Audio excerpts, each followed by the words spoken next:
everyone, Novels Wonderland here.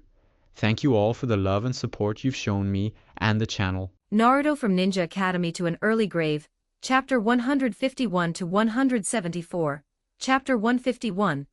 The third Hokage is abroad 2085 words. The capital of the Land of Fire was not very far from Konohagakure, which made it convenient for Konoha's shinobi to provide assistance and protection.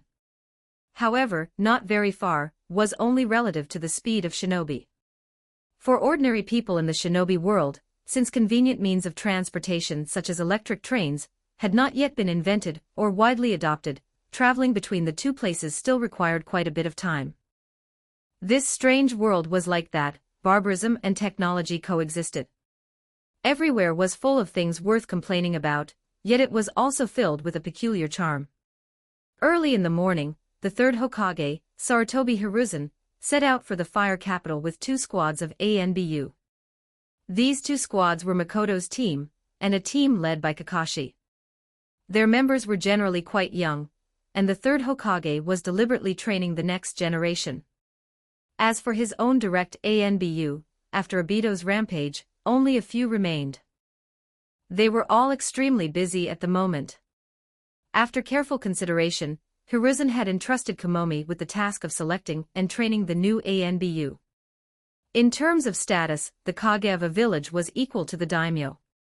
However, the Kage themselves were also shinobi, so when they traveled outside they did not maintain the same grand entourage as the daimyo or the nobility. They traveled light and kept everything focused on efficiency. The group of 7 left Konoha and soon increased their speed, leaping forward through the forest. The third Hokage was protected in the middle. This was the real person, not someone in disguise. The changes brought about by the Night of the Nine Tails had caused many things to develop differently. For example, Minato and Kushina were still alive, and Kakashi had not fallen into deeper darkness, so naturally he had not been tempted by Danzo.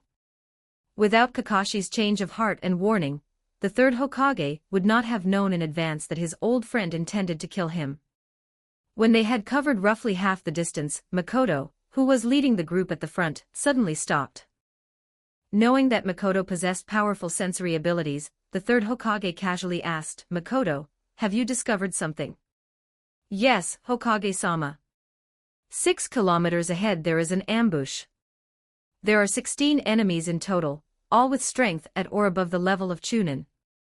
That is quite unexpected. Continue forward. Let us see who is trying to make a move against this old man." His expression did not change at all, but he had already formed a few guesses in his mind.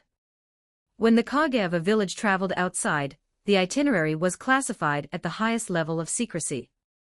Very few people could know it. It seemed that one of his old companions had developed a foolish idea. The only question was whether that person had sent their own men to carry out the mission, or had sold the village's intelligence to outsiders. If it was the latter, then the nature of the matter would be completely different. As the group approached the ambush site, Kakashi's squad, Hei-8, and Yugao all became more vigilant. Suddenly, Makoto, who was walking in front, stopped. He drew his short blade and swiftly swung it several times. Dozens, nearly 100 wind blades shot forward like bullets in a dense barrage. Huge trees were torn apart and sent flying, kunai scattered like rain, and even the hidden explosive tags were completely destroyed, reduced to useless scraps. For someone whose sensory ability was so abnormal that it approached the Byakugan, traps were meaningless. Seeing their carefully prepared measures broken, the assassins hidden in the shadows all began to launch their assault. From the technique Makoto had used, they had already judged who had arrived, but should they abandon the mission? This was not like obstructing someone in front of the Uchiha clan's gate. If root shinobi carrying out missions outside ran into difficulty, and then abandoned the mission, Danzo would wring their heads off when they returned. Kunai and shuriken flew densely toward the 7 of them. Kakashi and the others quickly moved to the front. After deflecting the barrage of ninja tools, they became entangled with the assassins rushing up at them. Makoto remained at the third Hokage's side, occasionally making a move to block attacks that came shooting through the chaos. Although this group had altered their appearance and dressed themselves up as wandering shinobi, their coordination with one another was practiced, and their advances and retreats were well ordered. This was simply not something so-called wandering shinobi could achieve, that lot rarely had such discipline. In the hearts of Roots shinobi, there was only Danzo and the mission. There was no such thing as the concept of comrades. When they attacked shinobi from the same village, every move was ruthless, all aimed at killing. Watching Kakashi hold Chidori in his hand, and kill 2 people in the blink of an eye, looking as though he were about to begin a wholesale slaughter, Hiruzen let out a sigh. From that familiar aura and combat style, he already knew where these people had come from. But no matter what, they were still Konoha's shinobi. Perhaps because he was getting old, he found himself increasingly unable to bear this kind of slaughter between shinobi of the same camp. Originally, everyone should have been comrades. Makoto, go help them. End the battle quickly, but try not to kill them. Makoto was not surprised by this man's soft-heartedness. He merely glanced to the left, giving a hint, then used the body flicker technique to charge into the battlefield. With the enhancement of wind release nature transformation, his speed far surpassed everyone else present. At the same time, his movements were erratic and elusive, as though a ghost were weaving through the midst of those Root shinobi. All they saw was a figure suddenly appear before them. Instinctively, they swung their blades to cut him down, but in almost every case Makoto casually blocked the strike aside, then lightly tapped them once on the body, and their bodies immediately went out of control and fell from the trees. When they struggled back to their feet, and tried to continue fighting, they discovered in horror that their bodies were already covered with curse marks. They could no longer mobilize any chakra, and had become nothing more than slightly stronger ordinary people. Sage art, Fuinjutsu, self-binding curse seal. This was a byproduct Makoto had created while developing the two-form seal. It had only one effect, sealing the opponent's physical energy and spiritual energy. Those who had been struck by the curse seal could no longer refine chakra. Their own physical energy and spiritual energy were continuously absorbed by the seal to maintain the duration of the restraint. It might appear to have only a single simple effect, but it belonged to the same system as the two-form seal. It used yin-yang attributes and was also senjutsu. Yin-yang attributes, not yin-yang release. Makoto had not yet reached that higher level. Even so, aside from Makoto himself, the number of people in the shinobi world capable of undoing this cursed seal could be counted on one hand. In any case, Danzo certainly could not undo it. In other words, without Makoto's permission, these subordinates of his would remain useless for the rest of their lives. Just as Makoto left the third Hokage's side to join the battle, several sharp wooden spikes suddenly shot out from the nearby forest. Would release, silent strangling binding technique. This was a would release ninjutsu that could both bind an enemy and pierce them to death with its sharpened tips. Even without Makoto's earlier hint, someone of Hiruzen's strength could not possibly be killed so easily.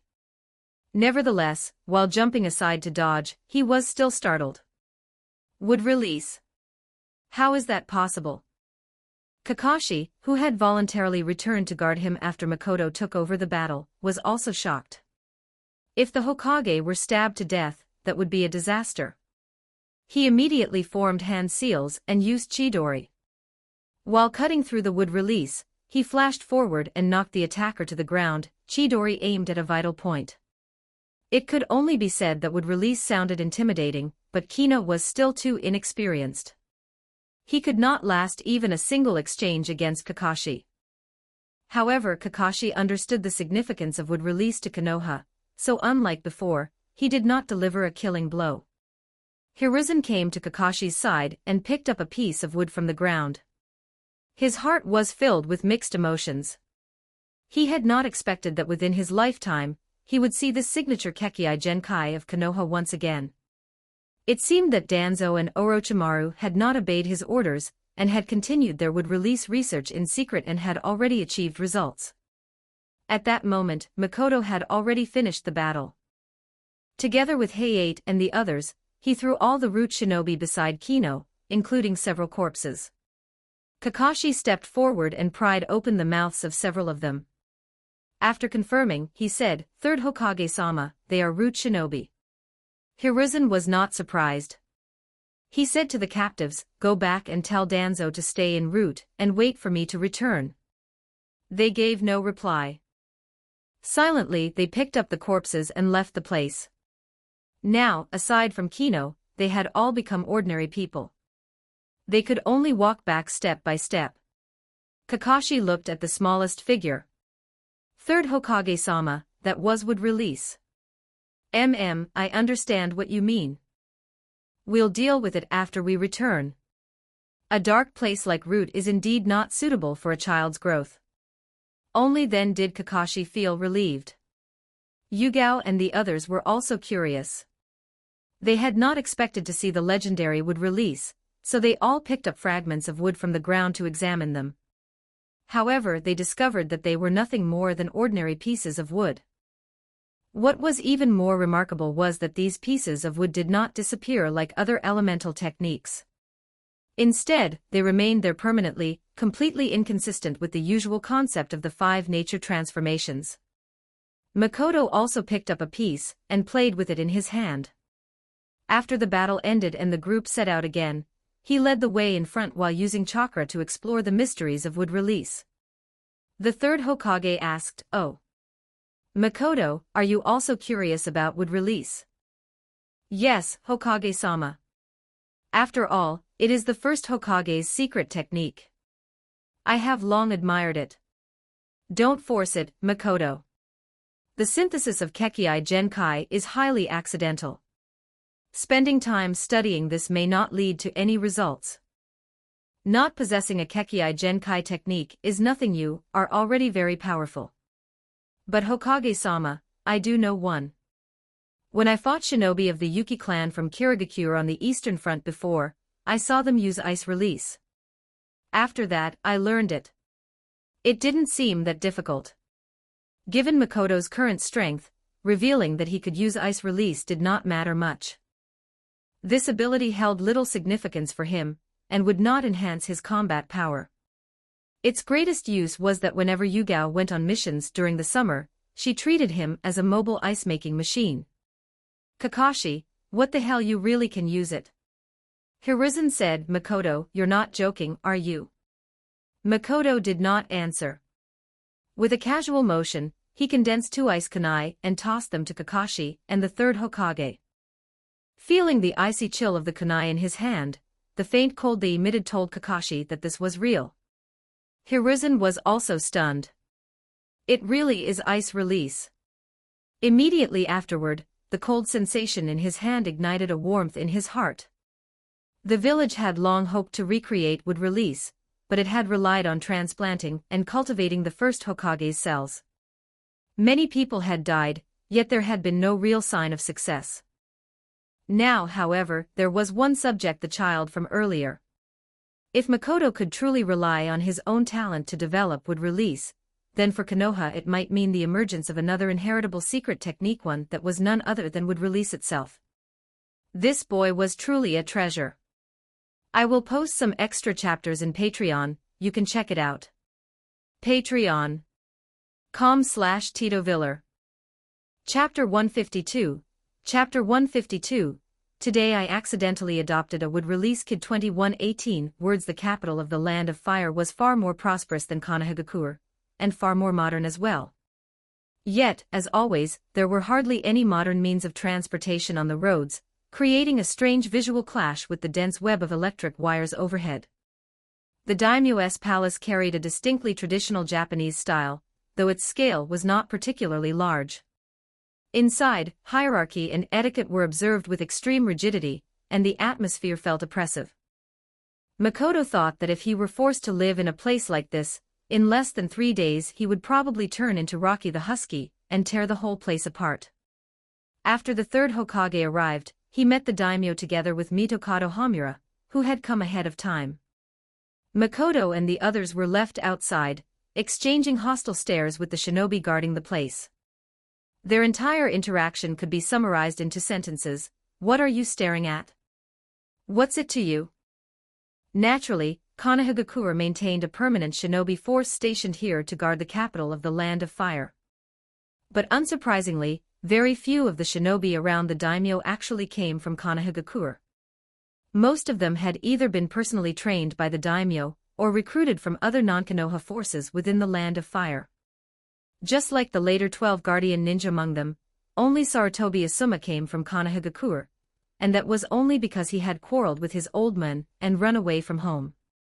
Those who were recruited had to undergo multiple layers of background checks, and only after being guaranteed by a sponsor could they formally take up the position. When half-wild outsiders encountered the great village's favored prodigies, it was only natural that they would look at each other with mutual dislike. Their faces were filled with contempt and defiance, using those expressions to display their supposed strength, but behind it all was mostly envy and jealousy. It was just like the rogue shinobi Makoto and the others encountered while carrying out missions outside the village. They mocked the shinobi of the great villages, claiming those people were merely flowers raised in greenhouses. Yet if Konohagakure allowed them to join, these same people would rush in at the fastest possible speed. The great shinobi villages rarely accepted rogue shinobi easily. Even if they did, they would never truly trust them. Their only real function would be to serve as acceptable cannon fodder. The meeting between the third Hokage and the daimyo proceeded very smoothly, mainly because Homura had already carried out effective communication beforehand. After lunch, advisor Homura stayed behind to handle the follow-up matters concerning the funds. The rest of the group set out again, returning to Konohagakure as quickly as possible. Shinobi valued efficiency above all.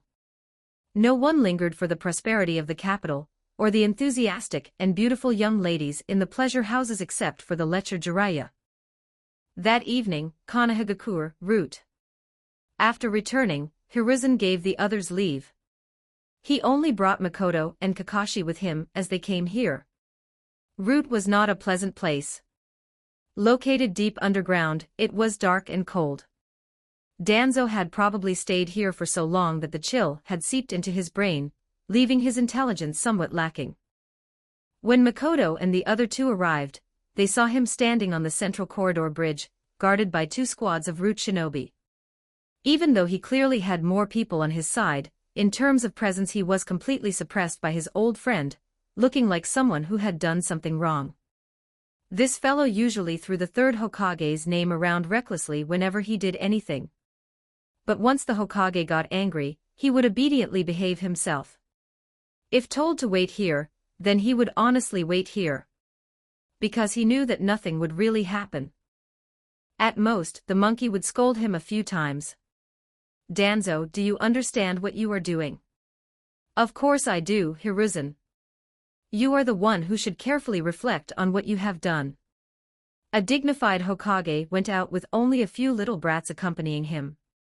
For the sake of your safety, and for the stability of Konoha, I helped you test the strength of your guard force. Was I wrong? As expected of the darkness of the shinobi world.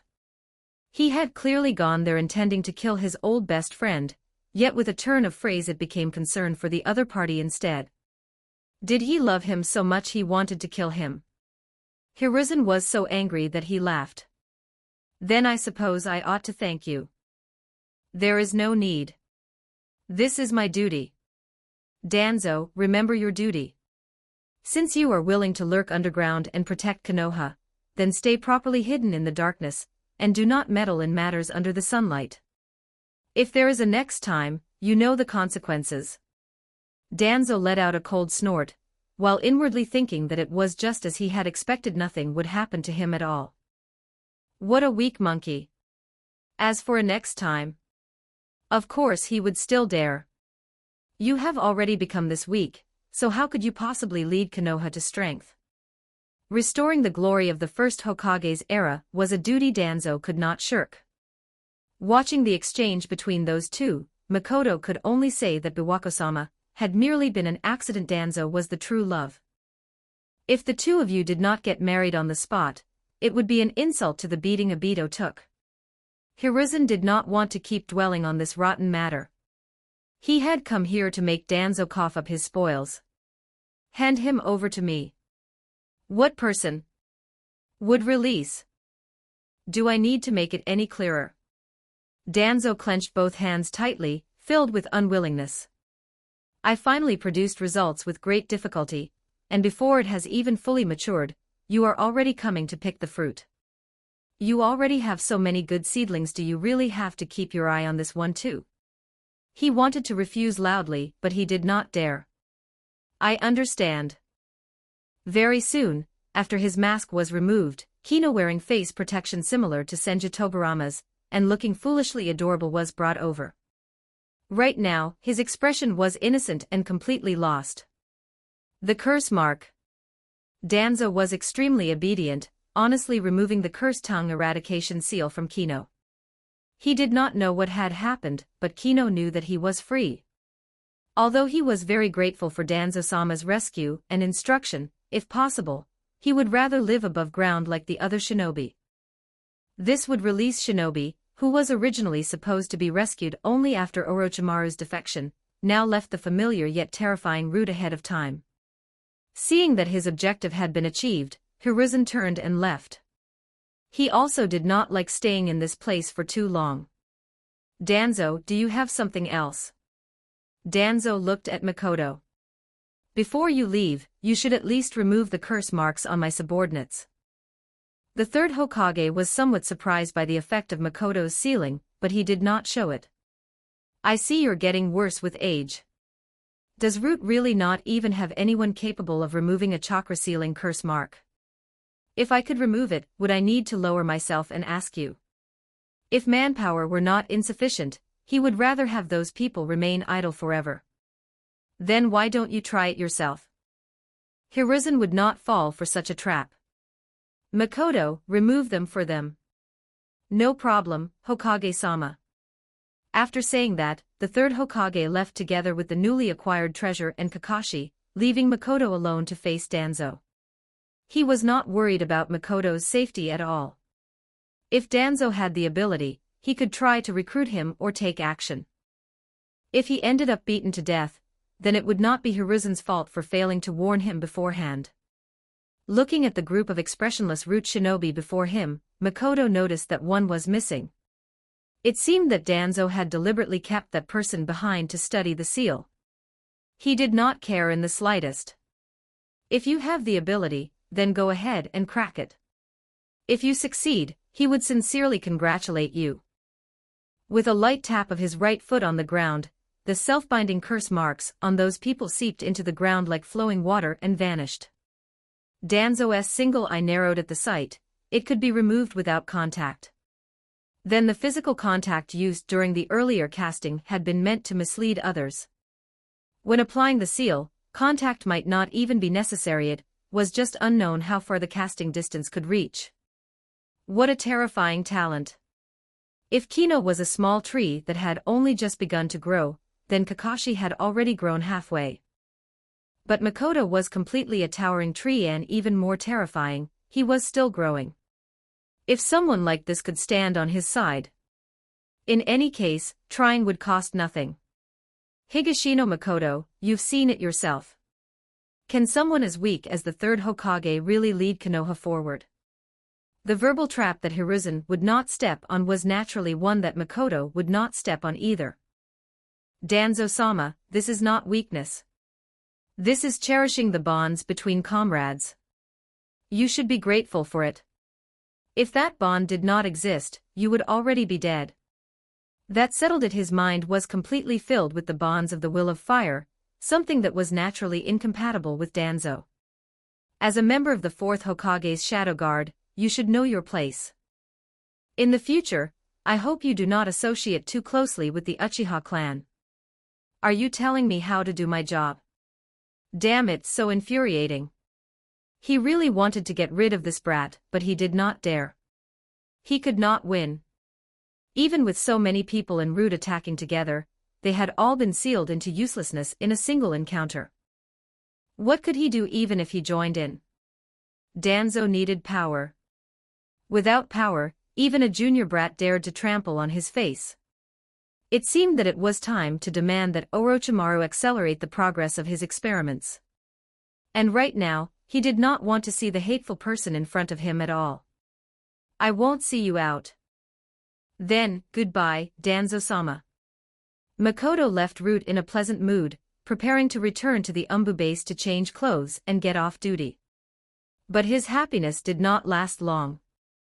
Inside the exclusive activity room of the Umbu Shadow Guard, Makoto looked at Kakashi and the uneasy Kino.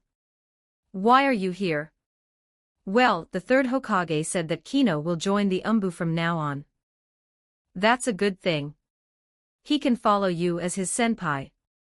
But the third Hokage also said that since Kino has lived in that dark place called Root all this time, if he wants to recover normalcy as soon as possible, integrating into a family might be the best approach. "I think so as well. Don't you have a home?" "Sorry, Makoto. My house only has me left, so it's not very suitable." "So what you're saying is that after we made a trip to Root, I suddenly gained a younger brother? Or possibly an older brother?" "No, it must be a younger brother." "Congratulations, Makoto. The Higashino family has gained a new member." "Damn it, I fell for it.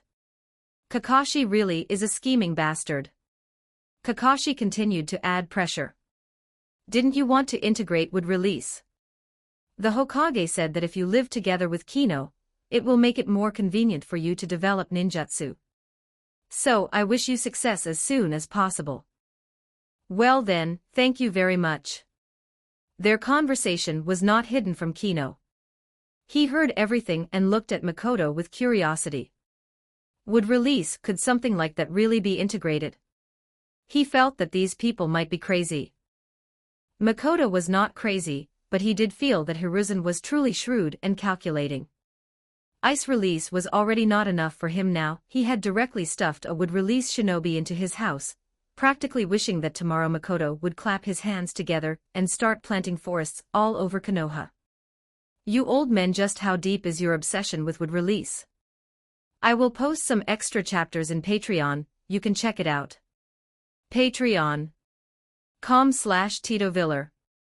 Chapter 153, Chapter 153, Yamato, and would release 22 words. Night had fallen. When Higashino Jiro and his wife returned home, and saw that there was an extra person in the house, both of them found it rather unbelievable.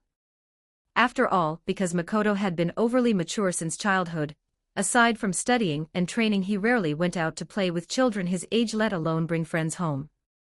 The close contact with Yugao and Hayate had only happened because of the relationship between the three families. The couple had taken him to meet them.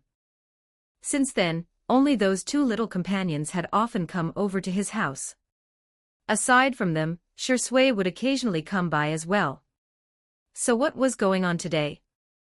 Not only had he made a new friend his own age, he had even brought him straight home.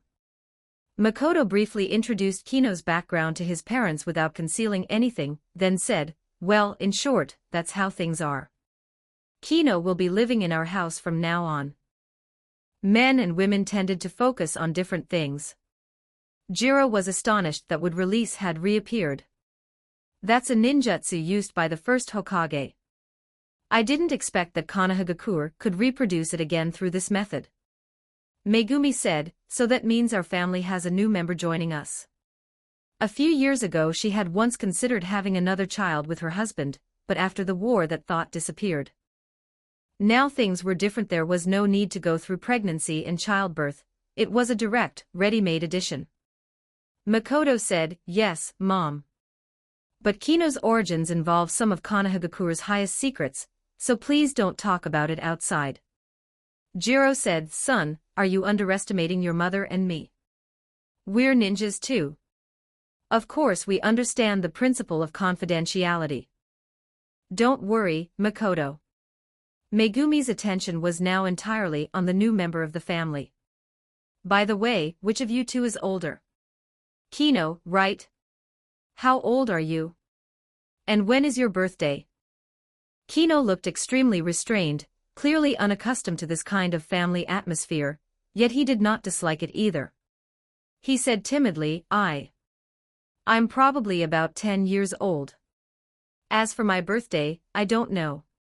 He truly did not know his birthday. If he wanted to find out, he would have to go to Root, and look through Orochimaru's experimental records if such information even existed there. But even if it were found, it might not be accurate. Who knew where they had obtained Kino as an experimental subject? In any case, it was unlikely he had been a child from Konohagakure. At that time, Orochimaru had not yet begun experimenting on the village's ninjas or infants. Konohagakure was a formal military institution. If someone disappeared for no reason, even a civilian, it would not be a trivial matter. The Umbu would definitely investigate it thoroughly. Megumi waved her hand. Today is October 17th. For you, it's the day of your new life, so we'll treat it as your birthday. Is that okay? That should. Kino had been trained en route to obey orders unconditionally, and was not yet used to making decisions for himself. Very good, then it's decided it'll be today. Also, Kino is just a code name, so he still needs a proper name. Do you have any good ideas? Kino's eyes were full of confusion. A name? What was that? Could he have one too? When Makoto looked at that face, the names that popped into his mind were nothing but Tenzo and Yamato. He truly was not used to giving him some unfamiliar name. So he said directly, "How about Yamato?" That sounds pretty good. Kino rarely showed even a trace of a smile. Starting today, he had a name too. It was just that he still did not really know how to smile, so the smile carried something of an uncanny valley effect. Megumi's enthusiasm continued. Yamato is fine. Then next comes the family name. Jiro, can Yamato inherit the Higashino family name as well? In the shinobi world, matters involving a family surname still required the head of the household to agree. Even though they were only a small family and could not really be considered a clan, Jiro was still, at least outwardly, the head of the household.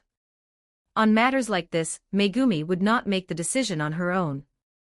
Naturally, Jiro had no objection, but Makoto interrupted them. All right, you two, could you stop treating Yamato like some ignorant little child? He's not that young anymore, and he's also a ninja. He should have the right to make his own choices. The birthday and name we're discussing today are only temporary. Whether he wants them or not should be decided by him. Yamato did not know this was only normal family conversation. He thought this family had started arguing over his affairs instead. Feeling that what he had just obtained might be at risk of being lost, he immediately said, "I've decided. My name will be Yamato, and my birthday is today." What a pitiful child. Megumi was delicate by nature and sensed Yamato's panic. She comforted him, "Don't worry. What Makoto means is that what we've said is only for reference. Everything should be decided according to your own heart. So there's no need to rush. Give yourself some time, all right? I understand. It's good that you understand. But today still calls for a celebration. To welcome the new member of the family, Jiro, hurry and go buy groceries. I'm going to make a whole table of dishes. And remember to buy a cake too." "No problem, I'll go right away." Quite a while later, as he looked at the table full of food, and the cake with candles lit on it, everything felt unfamiliar to Yamato. The changes in his life had come too quickly, so quickly that it felt as though he had fallen under a genjutsu. That morning, he had still been trying to assassinate the Hokage, yet by evening he was inexplicably sitting before a cake with lit candles, celebrating a birthday he had never experienced before. Was this the life of an ordinary ninja? It was completely different from the machine-like life en route. Although he felt very sorry toward Danzo-sama, even though this had only just begun, he already liked this kind of life. Wanted to become part of this family. It made people feel warm. There was something here that he had never understood before, yet had always longed to obtain. After the meal, under Megumi's guidance, Yamato closed his eyes and began to make a wish. Although his movements were stiff and unfamiliar, his expression was extremely serious, as if he were performing some religious ritual of great significance. Megumi told him that a wish could not be told to others if it was to have a chance of coming true. So he hid the wish deep in his heart, and told no one. If anyone asked, he would only say that the cake was very sweet, the kind of sweetness he had never tasted before. Inside Makoto's room, there was an additional new occupant. The Higashino house was not small. Aside from the study and the master bedroom, there were also 2 secondary bedrooms. Back then, the couple had not planned to have only one child, but the war had put an end to their plans. Fortunately, it could now be put to use. Makoto had already cleaned it up after returning. However, Megumi felt that a new member should use new living items that would be more appropriate, so she decided that tomorrow she would personally go out to buy them. As for tonight, Makoto and Yamato would temporarily have to share the same bedroom. Makoto was a good person. He gave the bed to Yamato and laid out bedding for himself on the floor. Lying on the unfamiliar bed, Yamato felt both curious and afraid. The curiosity came from the experience brought by a normal ninja family environment. The fear, naturally, came from Makoto himself, who was sitting cross-legged on the floor. He knew Makoto, even though before today they had never met. But Root had files on him. In the files, Danzo-sama's evaluation described him as having a mature mind, superb combat ability, outstanding ninja talent, and unparalleled ability in developing ninjutsu. He belonged to the kind of person who, despite not being very old, had already reached the pinnacle of the ninja profession. Yamato knew that Makoto was strong, but before today he had not imagined that he could be strong to this extent. By himself, he had crushed so many elite root ninjas. The battle had ended so quickly that before he could even react, all of his teammates had already become prisoners. And now that person was sitting beside his bed, holding a piece of wood created by his wood release and studying it. Yamato felt an immense amount of pressure. Makoto felt neither pressure nor discomfort. In his previous life, when he was young, he had slept with his older brother. In high school and university he had lived in dormitories with classmates. Having someone nearby while sleeping did not trouble him. Right now he only felt confusion about wood release, this rare Kekkai Genkai. Even when he sent his chakra deep into the wood release creation, the feeling he obtained was simply this. It was just a piece of wood, no different from the large trees in the forest outside. Was this thing really a Kekkai Genkai? Even if yang release were added and it were counted as a Kekkai Tota, it still would not make sense. Ice release used the flow of wind release to alter the phase state of water release, simulating the natural phenomenon of freezing. That was easy to understand. Scorch release was roughly the same. Wind release mixed with the extreme heat of fire release produced a superheated air mass far hotter than flames. It did not need to burn like fire, it could turn an opponent into a dried corpse in an instant. Lava release also had several forms. Rashi spat magma. Kuratsuchi was basically a construction worker who played with lime, and Kumogakure's Dodai was like a rubbery slime creature. No matter which version it was, they were all chakra manifestations produced by burning earth with fire. As for the remaining ones, magnet release, storm release, mud release, boil release, and so on, the principles were basically the same. Only wood release was special. Earth was the bed where plants grew, and water was the fluid of plants. In nature, all life depended on water and earth. That part was correct. But how could water and earth chakra merge to become wood release? Even farming required seeds to be sown first. You could not expect that watering the soil would cause rice or wheat to grow on its own. At most, it would only cause the grass seeds already in the soil to sprout and grow into weeds. So what was the seed that generated wood release? In any case, it would not be yin-yang release. At its extreme, yin release created form from nothing, while extreme yang release endowed form with life. In theory, if yin-yang release were developed to the highest level, one could use chakra to create all things out of nothing. But wood release clearly did not reach that level. Earth chakra and water chakra combined, transforming chakra into the source of life to rapidly form a forest. In other words, a ninja's chakra merely served as the nourishment for wood release to expand. The larger the scale of the ninjutsu, the more chakra had to be invested. Chakra was fertilizer but not the seed. Moreover, if chakra were transformed into the source of life, why would the result specifically be forest trees? Why not grasslands? Why not cabbages? Why not mushrooms? After thinking about it for a long time, Makoto ultimately concluded that this seed must be inseparable from the god tree. The god tree of the Akatsuki clan transformed extremely inert natural energy into chakra that could be easily used. After 1,000 years of exposure to chakra, the physiology of humans in the shinobi world had already changed. If ordinary people and ninjas possessed certain plant-like characteristics, then Senju Hashirama was practically a half-plant person. If a human hung on the god tree long enough, they would eventually become a complete plant-like being like the white zetsu. Therefore, the seed of wood release was hidden within every person's body. It was just that aside from Hashirama, this mutant individual, no one else could catalyze it. If Makoto wanted to fuse earth and water chakra to develop the wood release Kekkai Genkai, he would have to find that seed. The simplest method would be to have that snake uncle give him an injection of Hashirama's cells.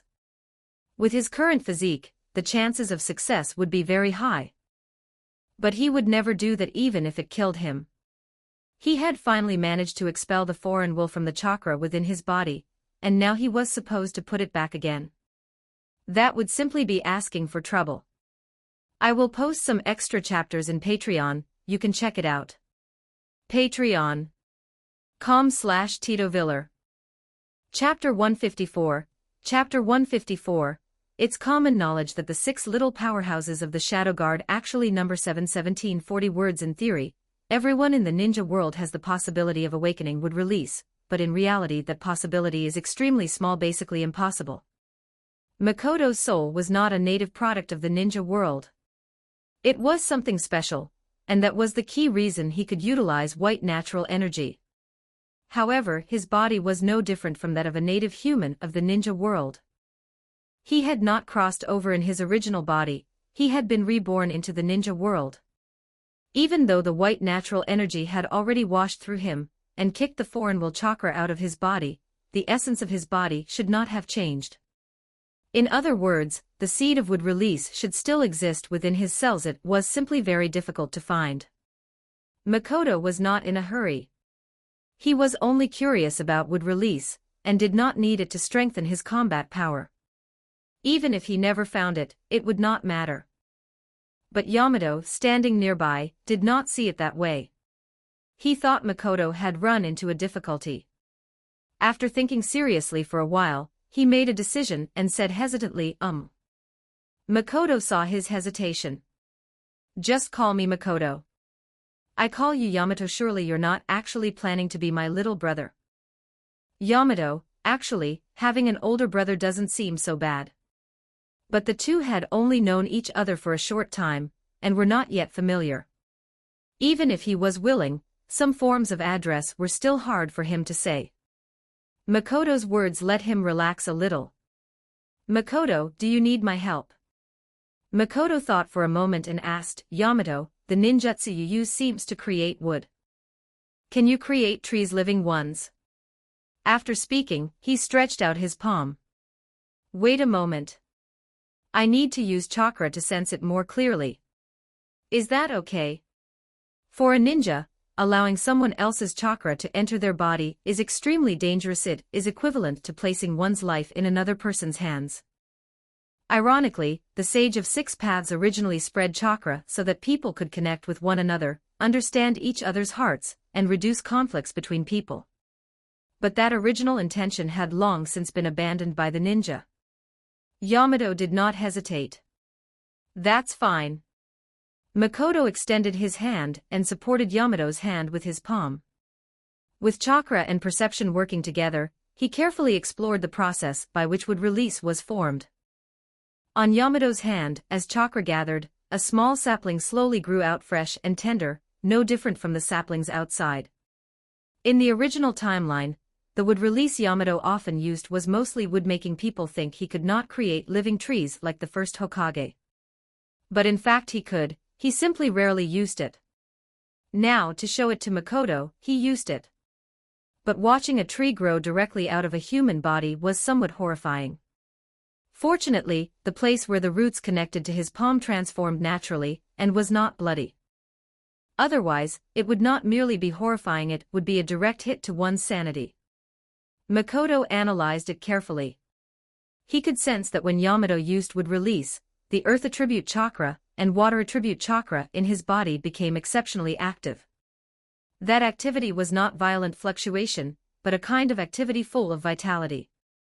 When they became entangled and fused within the chakra pathways, somehow, without any clear reason, they suddenly turned into wood release. What does it feel like when you use wood release? A feeling. There's no particular feeling. It's kind of like instinct. His wood release had been obtained through the fusion of Hashirama's cells, so he had naturally come to know how to use it. Yamato himself really could not explain it clearly. Seeing him bite his lip tightly, Makoto asked curiously, "Is there a big difference between wood and living trees? You look like you're having a bit of a hard time." "A little." "Then stop quickly." Yamato miraculously absorbed the sapling he had produced back into his body and explained, "The difference in chakra consumption between producing wood and producing a living tree is not that great. But when living wood is produced, it's not just a matter of chakra consumption. There's also a kind of, how should I put it? Anyway, it makes me feel weak more easily. Like kidney deficiency." Yamato said, "What is kidney deficiency?" "When you grow up and marry a few more wives, you'll understand." So women were that scary. Young Yamato silently took note of this and decided that in the future, he should stay a little farther away from women. "Did you find the key point in how wood release is formed? Then do you want me to use wood release one more time?" "I've already memorized the fluctuation patterns and property transformation characteristics of the two kinds of chakra, earth and water." "That's already a huge gain. From here on, I can slowly develop it on my own." "Go to sleep early." "All right." Yamato had simply had the misfortune of falling into the hands of Orochimaru and Danzo, but in essence, he was an honest and kind child, without much scheming. But what concerned Makoto was that the difference between forming ordinary wood and living wood was actually that great. It seemed that producing living wood required not only chakra but also something else. Yamato had been trained by root, and his basic qualities as a ninja were not a problem, so there was no need to train him again. What he lacked was ordinary common sense about life and normal interpersonal relationships. That was something that needed time to make up for. The third Hokage and Kakashi had dumped him on Makoto, and then stopped caring. They did not even say how his work should be arranged, which gave Makoto a headache, so he could only bring him along to work. Inside the Umbu activity room, Yugao pointed at Yamato. "Makoto, who's this guy? Could he be a new member who just joined?" Makoto could only say, "More or less. But neither our team nor Ginma's team is short on people." As she spoke, Yugao suddenly brought her face close to Yamato's. "Come to think of it, have we met somewhere before? Your build looks really familiar." Yamato thought that Umbu really was different from Root. The people here did not have that cold feeling. They were very warm and should be easy to get along with. But as for the girl in front of him, honest Yamato recalled Makoto's words from the previous night and silently moved 2 steps back, widening the distance between himself and Yugao. Soon, both Yugao and Heiei recognized Yamato from the details. Heiei looked somewhat surprised. "Makoto, how did he end up here?" "Don't ask too much. In short, from now on he's our teammate. Then our squad will have 4 people. Including Sensei, that makes 5. Isn't that over the limit?" "It isn't." Kumomi walked in from outside. It seemed he already knew about Yamato. "As you all know, I'm very busy with work now, so it's impossible for me to continue acting as your Jonin leader and carry out missions with you. Besides, with your current strength, you no longer need a Jonin leader. From today onward, the Kumomi squad is disbanded. Makoto will serve as the captain of the 4th Hokage's Shadow Guard, responsible for arranging the work of the 6 members including Kino, Heiei, and Ginma. Makoto asked, is Yamato joining the Shadow Guard as well? After noting down the name, Kumomi replied, that's right. From now on, the work of the Shadow Guard will be handed over to you. Any problems? No problem. Later, just submit Yamato's file to me. As for Hiruzen placing the wood-release treasure he had seized into the 4th Hokage's Shadow Guard, Makoto considered it a good thing. At least it proved that the old man had already realized the problem, and was paving the way for the 4th Hokage to return to power. As for the Shadow Guard's 6-man team turning into 7 people, that was not a big issue. It was common knowledge that the 4 great demon kings numbered 5. Likewise, it was naturally common knowledge that the 6 little powerhouses of the Shadow Guard numbered 7. Inside Minato's home, Kushina now had all her attention focused on Naruto. The 4th Hokage had turned into a warm, domestic husband, wholeheartedly enjoying a peaceful family life with his wife and child. He seemed to be enjoying it so much that he had almost forgotten he was still the Hokage. In the study, Minato called Makoto over and asked, the child outside, he's the wood-release ninja Kino that you discovered en route, right? That's right. But now he's called Yamato. His Umbu codename is Horned Owl. Did Kakashi-senpai tell you? Not only Kakashi. The 3rd Hokage also came to talk to me about it last night. Is that so? It seems the 3rd Hokage has really changed this time. That's a good thing. Minato laughed cheerfully and scratched the back of his head. Right now, I actually hope the 3rd Hokage will continue working for a few more years. That way I can have time to take care of Naruto. It's a bit hard for Kushina to handle alone. So for Minato-senpai, your wife and child are more important than the position of Hokage, right? They're equally important. They're both things I must protect with all my strength. So while I still have a few years of time, I also need to work harder. I've already made arrangements with the 2 sages of Mount Myaboku. Starting today, I'll go there during the day to train. So the security here will be up to you all. You can rest assured about that. But Minato-senpai, you prepared so many dishes this morning. Aren't you going to cook before leaving? Won't Kushina-sensei have an opinion?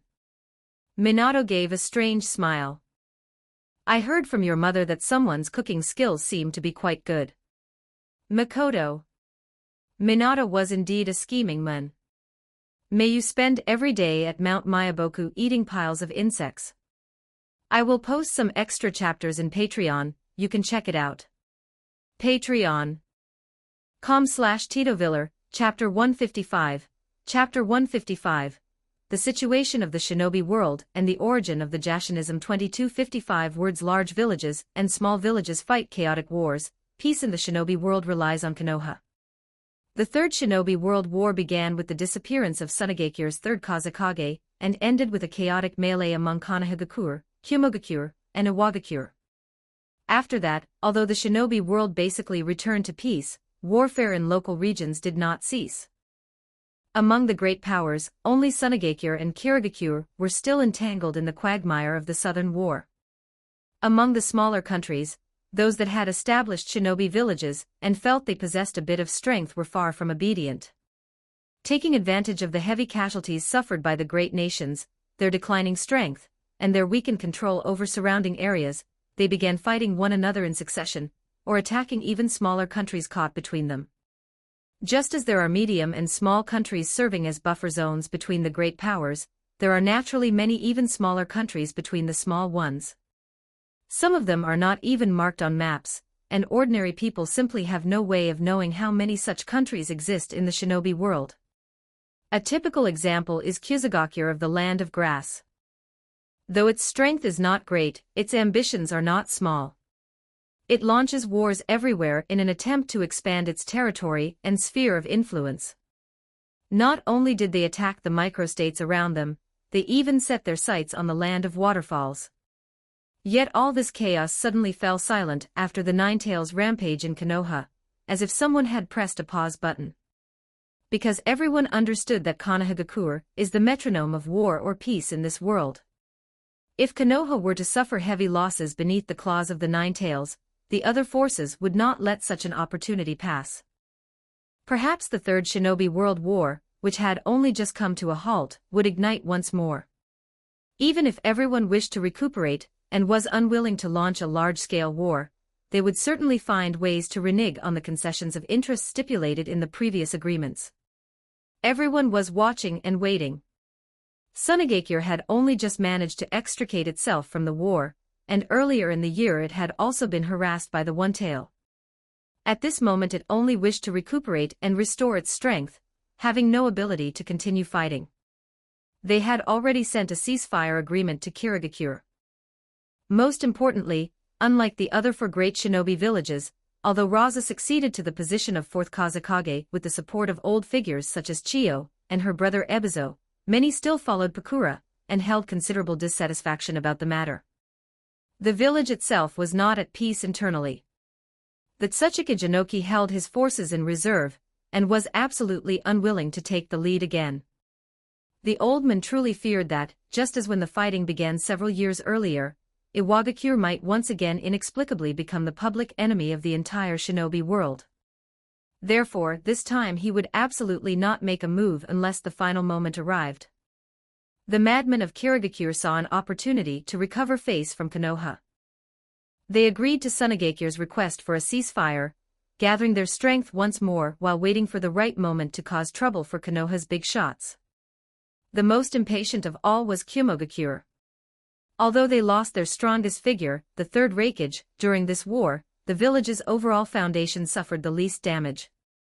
Moreover, they failed to obtain sufficient benefits from the war, so they were the most likely to be the first to stir up trouble. Now, it all depends on how Konoha responds. Once they show weakness, they cannot blame others for showing them no respect. Time moved into mid-November. More than a month had already passed since the Nine Tails rampage, and Konoha Year 51 was also about to come to an end. At this time, a major event took place in the land of hot water. The country's daimyo was terminally ill, his life had entered its final countdown, and he could report to the Pure Land at any moment. The shinobi world followed the traditional system of inheritance by the eldest legitimate son, and the land of hot water had naturally long since determined its crown prince. After his father's death, he would inherit the seat of daimyo. A change of ruler in such a small country ordinarily would not attract the attention of the 5 great shinobi villages, but the timing of it was rather unfortunate. It happened right after Konoha's Nine Tails rampage, which gave those with ulterior motives an opportunity to make use of it. The 5 great shinobi villages have many sources of income, but among them, one is absolutely the largest. That is the financial allocation from the nation's daimyo. This is the principal source of funding that keeps a shinobi village operating. During wartime, the allocation is directly issued to the shinobi village according to need. During peacetime, however, this money is delivered quarterly in the form of mission commissions. Within the shinobi village mission system, D-rank missions are internal training and welfare projects for the village, and individual clients who come to commission missions themselves are not the mainstream of the shinobi village mission system either. The greatest volume of missions received by a shinobi village comes from the state. The official authorities of the 5 great nations collect requests for assistance from all across the country, then distribute them at regular intervals to the shinobi villages within their borders. These missions include border defense, the protection of important figures, merchant caravan escorts, and the suppression of bandits, large wild beasts, rogue ninja, wandering ninja, and the like. For example, the bandit suppression mission at Hama Port that Makoto and the others carried out after graduating came from an official commission by the Land of Fire. Correspondingly, in the small countries surrounding the great nations, their domestic shinobi villages are too weak, or they simply have no shinobi villages at all, so their commission demands also flow toward the 5 great shinobi villages. This is an enormous amount of profit, because shinobi specialize in solving problems that ordinary people cannot handle, and their fees are very high. The post-war peace negotiations among the 5 great shinobi villages were precisely a struggle over the right to redistribute this share of the benefits. Even a village like Sunagakure, which had been beaten into submission by Konoha, would cede part of the mission commissions within its own land of wind to Konoha. For a great shinobi village to cede part of its domestic mission quota to someone else is also the main reason why Sunagakure would later be looked down upon by other powers of the same level. No matter the world, war and conflict have always been matters where the winner takes all, and Konoha naturally held a firm grip on the right to speak over missions from the surrounding small countries. But now, the Ninetales rampage has allowed others to see hope of dividing up this cake. For example, Kumogakure could completely take advantage of Konoha's chaos to support a daimyo in the land of hot water who leans toward them, thereby bringing the interests here into their own bowl. Land of hot water, inside the luxurious bedroom of the daimyo's palace. The ruler of this country lay on the bed, his body withered like dry wood and his breathing faint as a thread, looking as though he might kick the bucket at any moment. His most loyal Minister of State Affairs and Minister of Defense stood beside the bed, waiting for their lord's inquiry. In truth, the daimyo was not especially old. It was merely a life of extravagance and unrestrained indulgence that had drained his body long ago. In this world, there is no higher ruler above a daimyo, so they are essentially kings, and kings have rarely been long-lived. If the shinobi world did not possess medical nin, outside the ordinary medical system those who can use chakrahi would not have lasted until now. At this moment, the daimyo's eyes were full of reluctance to part with life. He struggled to open his mouth, but his voice was weak. How are the experiments of that sect? Can they still not give me what I want? The bedroom was very quiet. The Minister of Defense heard clearly and answered, "My deepest apologies, my lord. The experiments have not been successful." "Is that so? Truly a bunch of useless trash. After wasting so much of my investment, in the end not to mention an immortal body they cannot even make me live a few more years." "My lord, they have actually achieved a small amount of progress. But because they fear that the great nations might take the opportunity to hold them accountable, the shinobi village has already decided to draw a clear line with that sect. Should we continue supporting them? There has been progress. Can it be used on me?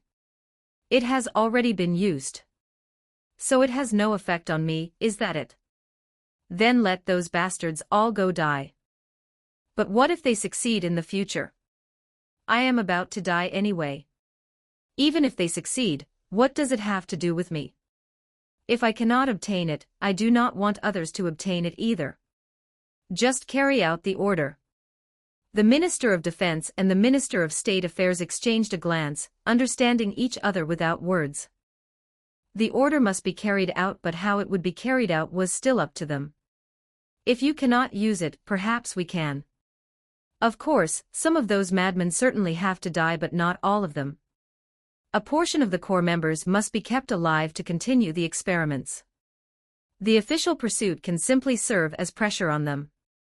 Those madmen naturally refer to the Jashin cult. The Jashin cult originated from the immortality body experiments of Yugakure. Later, using the temptation of longevity, it successfully gained the support of the daimyo of the land of hot water. Unfortunately, after so many years of experiments, spending so much money, and causing so many deaths, nothing has come of it.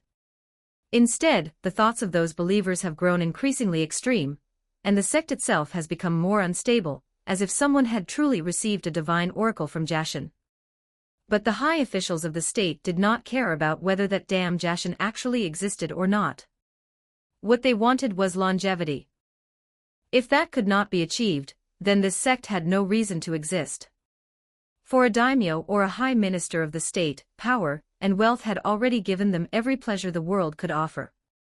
Only longevity was the thing these people desired most. Longevity meant being able to enjoy all those worldly delights forever. No matter the world, eternal life has always been what humans, especially the powerful and privileged, desire most. There are no exceptions. Even in the ordinary world where Makoto had lived in his previous life, the things wealthy elites would do just to live a few more years could sink to depths deeper than the 19th level of hell. That was even more true in the shinobi world, a supernatural world. Here, longevity truly has a possibility of being achieved. The daimyo closed his eyes. He did not want to continue discussing this matter that had once given him hope but now, before death, had only left him with despair. The Minister of Defense obediently closed his mouth. The Minister of State Affairs cautiously asked, "My lord, regarding the struggle between the two princes, do you have any instructions?" After quite a while, the daimyo finally answered, his tone helpless. "What instructions could I possibly give? In the end, does it not still depend on the attitude of the great nations? Let them fight. In the end, whoever wins will be the heir of this country. Leave now. I am tired. Do not trouble me with such matters again." The two withdrew to the outer hall, where they saw the leader of Yugakure and the Jonin Senso waiting there. The leader of Yugakure asked, "You too, how is the daimyo's condition?" The Minister of State Affairs replied, "From the looks of it, he will not last many days." "Then how should we deal with the current situation?" "There is no need to intervene. Let Konoha and Kyomogakure compete. Whoever wins, we will side with them." The leader sighed. "All right, I understand." Senso did not speak. His hands were merely clenched tightly. Perhaps this was the helplessness of small countries and small shinobi villages. They could not control their own fate, and could only act according to the attitude of the great shinobi villages. At this moment, the Minister of Defense said, "We will handle the matter of the Jashin cult. The village only needs to dispatch a group of shinobi to assist." The leader had no objections. He had already abandoned the plan of strengthening the shinobi village, and decided to implement a philosophy of peace, in other words, to lie flat. Those who disagreed with this philosophy could conveniently be sent over to the official side, and tasked with eliminating the increasingly uncontrollable Jashin cult. It killed two birds with one stone. I will post some extra chapters in Patreon, you can check it out. Patreon.com/Tito Viller. Chapter 156, Chapter 156, Shadows over the capital. 23-24 words. As time passed, Kushina's body had long since recovered. The constitution of the Uzumaki clan was not something ordinary people could compare to. If she had not given birth and then had the nine tails extracted from her, she would not have needed to remain weak for so long. During the day, Minato cultivated senjutsu at Mount Miyaboku. At night he returned home. The family rarely left Konohagakure, and since the two of them were themselves extremely powerful, they did not require many guards. Aside from their routine rotations, most of the time of the Shadow Guard unit led by Makoto, along with Kakashi's team, was now spent carrying out umbu missions. Some matters were not convenient for regular ninja squads to handle and required the umbu to resolve them quietly behind the scenes. In the forest on the route from Konohagakure toward the land of hot water, a group of four moved swiftly between the great trees. A moment later, Makoto, who was leading in front, raised a hand to signal the companions behind him and said, "Let's rest for a while. The mission time is sufficient. There's no need to rush the journey. Maintain enough stamina." Upon hearing this, Heiei, Yugao, and Yamato gathered beside him and rested on the spot. Because Makoto was a sensory ninja, they were not afraid of being ambushed and were relatively relaxed. As the captain of the Shadow Guard unit, whenever Makoto went out on missions, the people following behind him were usually either the three of them or Genma's team. Whoever happened to be free would go, ensuring that everyone had the opportunity to gain experience outside the village. Yugao liked the feeling of going on missions, but she did not like war. "I thought the war had already ended. I didn't expect things to become like this again." "Captain, the war isn't going to continue, is it?" Makoto replied, "There will be friction, but a large-scale war is unlikely. The major shinobi villages all need time to recuperate and restore their strength. That's for the best." Heiei held a different view. Cough, cough. "It's hard to say. I've heard the people of Kirigakure aren't behaving themselves lately. But they haven't launched another direct large-scale invasion like before, have they? Right now they only dare to stir up trouble on the Yuzushiogakure Peninsula. In the end, they still don't want to be dragged into another war." While replying, Makoto quietly sensed Heiei's condition. This guy's strength had definitely grown much faster than in the original timeline, but the problems with his body were also gradually becoming more serious. He could forcibly endure it during missions, but outside of missions his coughing had become more and more frequent. A hereditary condition from his mother had left his lungs with a congenital defect. The Konoha hospital could only prescribe medicine for recuperation, it could not cure it completely. At present, Makoto had no solution either.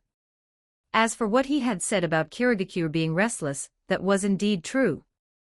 The losses Konohagakure had suffered during the Ninetales incident had made its enemies see an opportunity. However, they did not dare invade again, and instead frantically probed around the borders of the Land of Fire. Kumogakure was attempting to draw the Land of Hot Water over to its side. As for the Uzushiogakure Peninsula, there was no daimyo there. The Uzumaki clan had been its rulers, and after the destruction of Uzushiogakure, it had been brought under the administration of the Land of Fire. But now, a force had suddenly appeared, claiming to be descendants of the Uzumaki clan, and seemingly intending to use that name to separate this place and make it independent again. Without even having red hair, they still had the nerve to call themselves the Uzumaki clan. After investigating, Konoha discovered that Kirigakure was behind it. The third Hokage directly handed this matter over to the Uchiha clan to handle, giving them something to do, and also easing their resentment over being kicked out of Konoha's central district. It was basically a slap followed by a sweet date. For people of a battle clan, being sent out to fight was the sweet date. Their way of thinking was peculiar and different from other people's. Yamato had already grown used to this team atmosphere. Unlike missions with Root Ninja, where they remained silent almost the entire time, the atmosphere in the Umbu was not oppressive. Aside from their clothing and masks, they were not much different from a normal ninja squad. However, their basic discipline was still there. They only engaged in ordinary conversation, and would not discuss topics involving secrets. Curious, he asked, you all took part in the previous war, didn't you? How was it different from ordinary missions? Yugao said, it was more brutal. Death was everywhere. Every ninja who did not belong to Konoha was an enemy you might encounter. Well, in any case, it was not a good experience. Is that so? He had always been raised by Danzo as a treasure and regarded as a secret weapon, yet as soon as he left the beginner's village, he ended up facing the final boss, and was successfully harvested as experience. Of course, he felt that for himself, it was a good thing. A little while later, Makoto ordered, the break is over. Continue moving. Whether war would break out again or not, Konoha had increased the number of troops stationed along all its borders, including the direction of its ally Sunagakure. But its main strength was still concentrated in the southeast and the north. After all, Kumogakure and Kirigakure were the most active in stirring things up. They had not signed peace agreements with Konoha, which meant that, in fact, the war between both sides had never ended. By evening, Makoto's group arrived within the borders of the Land of Hot Water. After verifying their identities, they entered the Konoha garrison camp deployed there. The commander in charge there was an old acquaintance of Makoto's, Nara Suzaku. Through certain features, he recognized Makoto and two others, but he did not point it out. He also understood the Umbu's rules. Jonin Suzaku, Umbu Owl Squad has arrived to provide support. I am Captain Forest Owl. Now please brief us on the mission. Understood. At present, the daimyo of the Land of Hot Water does not have much time left. The position of daimyo ought to be inherited by his eldest son, and their stance has always leaned toward our Konoha. But recently, the daimyo's second son has received the support of forces behind the scenes, and has become unusually active. He has begun making moves against his elder brother and his supporters, attempting to replace him. Forces behind the scenes. People from Kumogakure, right? It is definitely them.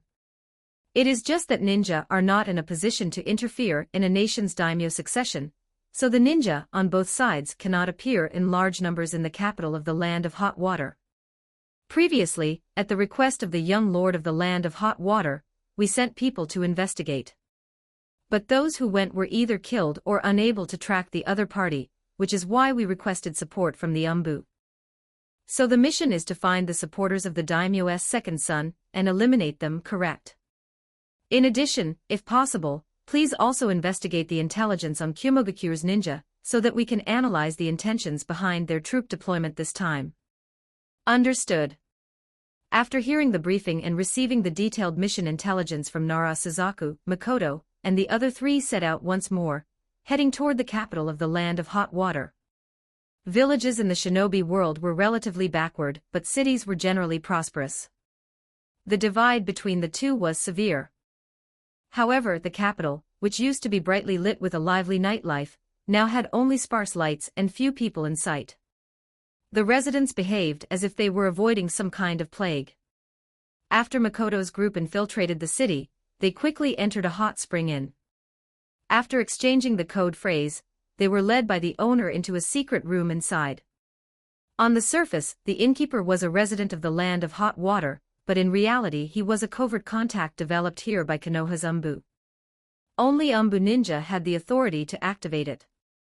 This kind of situation was normal. The intelligence systems of the major ninja villages all operated like this. In fact, there were certainly also covert contacts of root within the city. It was just that no one knew where they were. Danzo always did things this way. His own intelligence network would not be shared with the Hokage's Umbu. It could only be said that Hiruzen had been too indulgent with him to allow even this kind of situation. Facing the contact, Makoto asked directly, "What is going on here? Why do the people in the city all seem to be hiding in their homes, as if they were avoiding a disaster?" The innkeeper was a fair-skinned, chubby middle-aged man who looked like an ordinary person. In fact, he really was an ordinary person. There were no traces of chakra having ever been refined within his body. Smiling, he replied, "Ninja-sama, recently a group of ninja of unknown identity has appeared in the city, often committing crimes at night.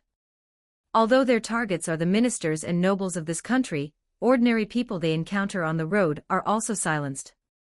Under such circumstances, who would still dare go out? It has even left us without any business. Tell me about the intelligence you have. This matter is no longer a secret. Everyone can guess that it was done by the daimyo's second son. The purpose is to force those people to change their stance and support him in becoming the new daimyo. However, there is no evidence for this, because no one knows where that group of unidentified ninja is hiding, nor how long this will continue. That is why the atmosphere in the city is so tense. His intelligence was roughly the same as what Suzaku had. So now, what Makoto needed to do was find the hiding place of that group, and then eliminate them. But perception was not omnipotent, and the Byakugan was not either. If it were that easy to find them, the capital of the Land of Hot Water would not have fallen into panic. Do their attacks follow any pattern? However, they are very frequent. If that group does not appear tonight, there is a high probability they will act again tomorrow night. All right, I understand. Although the capital of the Land of Hot Water was not small, it was not difficult for Makoto. Unfortunately, after circling the city and sensing through it once, he found nothing. Ordinary barriers could not block his perception. In other words, the other party had either used a more sophisticated concealment barrier, hidden deep underground, or was outside the city. Makoto was too lazy to search outside the city like looking for a needle in the ocean. In any case, the other party would launch another attack. They only needed to stay in the city and wait. Ninja were never lacking in patience. In the eastern district of the capital of the Land of Hot Water, the buildings were sparsely distributed. There were no modern high-rise structures, instead, large and small courtyards of an ancient style could be seen everywhere. It was the residential area of the powerful ministers and nobles of the Land of Hot Water. Inside the daimyo's palace, Makoto found an empty house, and had the team hide there to rest while waiting for the prey to come to them. Since the attacks were directed at the ministers of the Land of Hot Water, they did not even need to deploy perception. If fighting broke out outside, they would quickly notice it. After several attacks, the ministers were now protected by ninja of their own country. When both sides clashed, the commotion would not be small. When they were bored, Yugao asked, "Hey, the eldest son of the daimyo of the land of hot water is the second son's older brother, right? Does he intend to kill his own brother? Although her strength was not bad, she was still quite young. Some matters were still difficult for someone like her, who valued familial affection, to understand. Hayate said, they might only be half-brothers. I read in books that a daimyo has more than one wife. Isn't a man supposed to have only one wife? Hayate replied, not really. Monogamy is just something people are used to. In fact, even now the laws of the various countries do not explicitly stipulate it. Daimyo and nobles, for the sake of family succession, do not marry only one wife. Some wealthy merchants are the same. Yamato did not say anything. He was an honest person and simply felt that anyone who married so many wives must be physically weak. Women were indeed frightening. Yugao quietly glanced at Makoto and secretly breathed a sigh of relief. Fortunately, Ninja did not have the habit of marrying multiple wives. If they were not born of the same mother, he is still his brother. Is the position of daimyo more important than one's brother? Makoto explained, this is normal. Whoever becomes the daimyo gains control of an entire country. In the face of such immense power, no one talks about family affection. Struggles for the heir's position had always been like this. These people were not the Uchiha clan of love, where everyone was the ultimate brokon or brother lover. I will post some extra chapters in Patreon, you can check it out. Patreon.com/TitoViller, Chapter 157, Chapter 157, Red Eyes Counter the Byakugan 1787 words. For most of shinobi history, succession struggles among a daimyo's children were not actually that intense.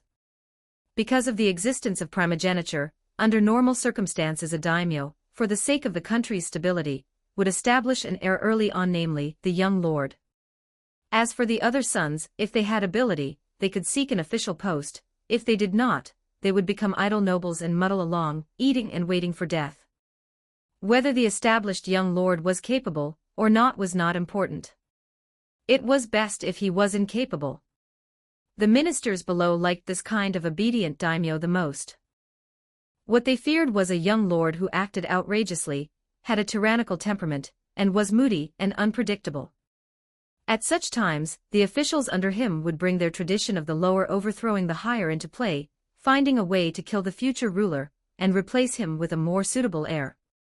Based on the intelligence he had gathered, Makoto knew that the current young lord of the land of hot water had a mild personality and treated others kindly, and that the ministers below were all quite satisfied with him.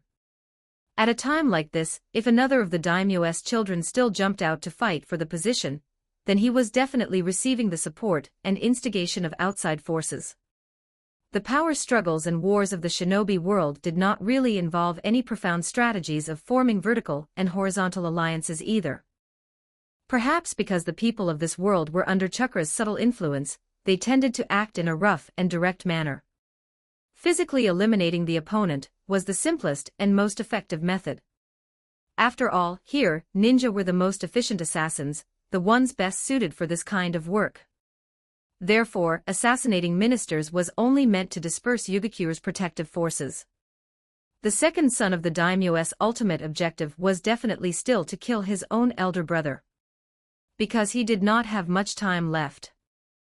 Once the old daimyo lying in bed breathed his last, and the young lord became the true ruler of the country, then even Kyumogakyur, which was backing him from behind, would find it difficult to make a move against a nation's daimyo.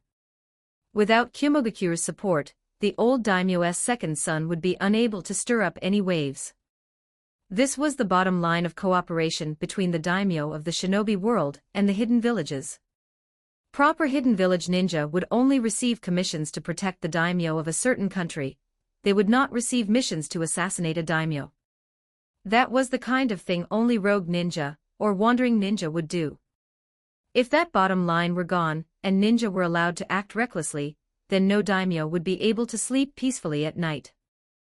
The other side's final objective was definitely to assassinate the young lord, which was why Makoto had led his team in hiding inside the daimyo's palace, because the young lord lived here, attending at the old daimyo's side and seeing him off on his final journey. As long as the old daimyo died and he himself became the new daimyo, then everything would be settled. If this old fellow had been willing to pass on the position earlier, so many twists and turns would never have happened. But the old daimyo of the land of hot water had an extremely strong desire for power, and had always clung tightly to his position. Even on the verge of death, he refused to let go of authority. This caused some dissatisfaction among the land of hot water's ministers. So now, although everyone appeared to be concerned about the old daimyo's health, all of them were waiting for him to die, and even hoping he would die sooner. That aligned with the interests of most of the people below. For their own safety, those important ministers had also all gathered inside the daimyo's palace, because this was where the guard force was strongest, and the time left for that second son trying to usurp the position was running short. Nothing happened through the night. Makoto led his team in quietly lying in wait in a corner of the palace, patiently waiting. The following night, deep into the night, explosions suddenly rang out inside the palace, and then an uproar broke out on all sides. The final battle between both sides had begun. Makoto, Heiate, Yugao, and Yamato stood atop a distant building, silently watching the fierce battle inside the palace. The attacking side had roughly around 30 people. Their equipment and dress were of all kinds. Many of them looked like wandering ninja, but although some had disguised themselves, from the ninjutsu they used and the movements of their taijutsu, traces of Kyumogaku ninja could still be seen. No matter where these people came from, their strength was all quite good. Among those guarding the daimyo's palace were not only Yugaku's ninja, but also 4 Konoha teams that had accepted the commission, and one of those teams was an old acquaintance of Makoto and the others. The 4-man one-dog reconnaissance team, led by Jonin Sarutobi Hyoma. Under normal circumstances, most ninja battles people experienced or encountered took place in the wild, where little stood out. But when battle broke out inside a palace packed with buildings, the destructive power of ninja immediately became apparent. Buildings in the palace that looked tall and sturdy collapsed after being bombarded by ninjutsu a few times. Fire release burned, water release obstructed, and mist filled the battlefield. Those ordinary maidservants or soldiers who had not managed to flee in time died casually under the spillover of the ninja battle. Even if they were hit by just a single kunai or shuriken, they would either be severely wounded or die. If they were struck by ninjutsu, it would be hard even to leave behind an intact corpse. Any method used by ninja was fatal to ordinary people. Looking at the fierce battle not far away, Yugao asked, "Captain, do we not need to go help?" Makoto said, "Not for now. The Yugaku ninja and our people have the advantage, so there should not be any problem. Let's watch a little longer first." But if the young lord of the land of hot water is killed, won't the situation be unfavorable to Konoha? It won't, Yugao. You have to understand one thing. What matters is not who becomes the daimyo of the land of hot water. What matters is that our Konoha is the strongest. So even if that second son of the daimyo becomes the new ruler, he will still have to ally with the land of fire. On the contrary, if Konoha declines and Kyumogaku grows strong, then even if the current young lord takes the throne, he will change his stance and grow close to the land of lightning. So that's how it is. Heiate said, that's how the shinobi world has always been. The survival strategy of small countries is to ally themselves with the strongest force to protect themselves. It has always been like this for all these years. So who became the daimyo of the land of hot water was not important. What mattered was that Konoha could remain strong. As the strongest hidden village, Konoha's greatest enemy was never the second strongest Kyumogaku, it had always been itself. The most powerful forces always began to rot from within. Ninja battles happened very quickly. Before long, as casualties increased among the attacking group of wandering ninja, signs of defeat began to appear. On the battlefield, most of the surrounding buildings had collapsed, but at a moment of desperate fighting like this, no one cared about the damage to the daimyo's palace. After working together to eliminate the enemy in front of them, the Sarutobi Hyoma team paused. The husky Rocky twitched his nose. "I think I smell a familiar scent." Inuzuka Miko asked, "Who is it?" "Some bastard." Hyuga Takuma said, "Ignore it for now. Let's drive this group back first." Seeing that success in this operation was hopeless, someone among the attackers gave the signal to retreat. The survivors quickly regrouped together, pulling out explosive tags, smoke bombs, interference bombs, and other ninja tools. After a round of indiscriminate bombardment, they seized the chance to withdraw from the battlefield. Their movements were extremely fast. By the time the Yugakure and Konoha ninja rushed out, the attackers were already nowhere to be seen. They did not even know which direction the enemy had fled, or rather, they could not distinguish it. It should be known that among the Konoha teams that had accepted the commission to protect the young lord, aside from Hyuga Takuma, another squad also had a Hyuga branch family ninja. Yet now, they seemed to have become blind. Hyoma asked Takuma, "Is it the same as last time?" Takuma nodded. "There are too many targets. I can't tell which ones are the real enemies at all." "Muta, Miko, what about you two?" Abure Muta did not answer and only shook his head. Inuzuka Miko said, "The specially made interference bombs mixed up the scents. I can't track them anymore." "Sensei, what should we do next?" Hyoma said, "Leave it alone. Hand it over to the Umbu. It's enough for us to protect the young lord." Makoto, who had been watching the battle all along, kept his perception active.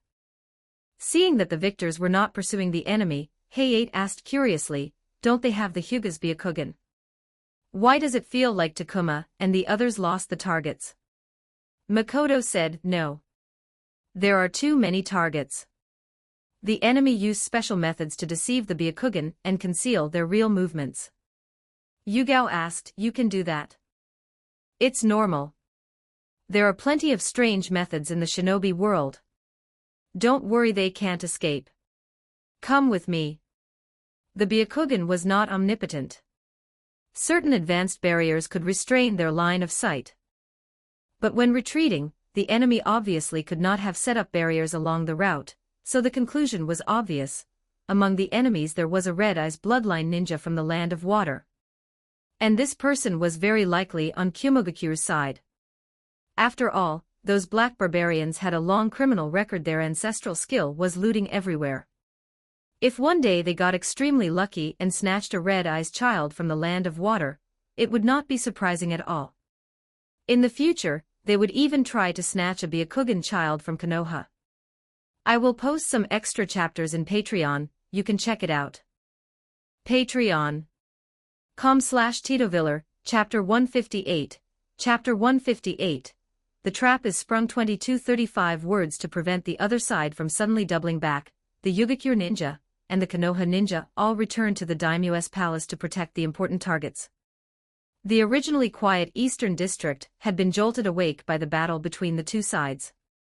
Soon after, large numbers of ordinary soldiers were dispatched and began scattering in all directions to search, throwing the surrounding residents into complete chaos. But in truth, it was useless. If ninja could be easily found by ordinary soldiers, they would have stopped making a living in this line of work long ago. The possibly present Red Eyes could confuse the vision of the Byakugan, but they could not evade Makoto's perception. He led his teammates, concealing their chakra fluctuations as they quietly followed this group. No matter where this group's hideout was, they had to be wiped out in one sweep.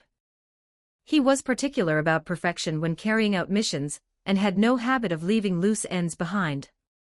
North of the Eastern District's aristocratic quarter, at the boundary with the Northern District, there was a rather large garden estate. At this moment, the estate was completely dark, as though no one lived there, and it had long been left vacant. The defeated rogue ninja arrived there at top speed, then slipped into the estate and vanished from sight. Some among them were extremely professional and erased all traces of their movements, preventing anyone from tracking them there. The estate remained unlit, but underground a very spacious secret chamber had been built. Not only was it located quite deep, barriers had also been arranged along the surrounding walls. So this group had never been outside the city. They had been hiding in the capital the entire time, even right in the Eastern District. A sensory ninja's ninjutsu could not penetrate such thick ground, and the barriers blocked the Byakugan's vision. That was why they had been able to stay hidden for so many days. At this moment, after everyone had arrived, a richly dressed middle-aged man in the secret chamber said, "It seems you failed." A tall ninja at the head of the group said, "Yes, Lord Genshin. The palace's defensive strength was too strong, and there were also quite a few Konoha ninja there. We couldn't break in, but we did draw their attention." "Is that so? Then now we can only hope the inside agent succeeds. There should be news very soon."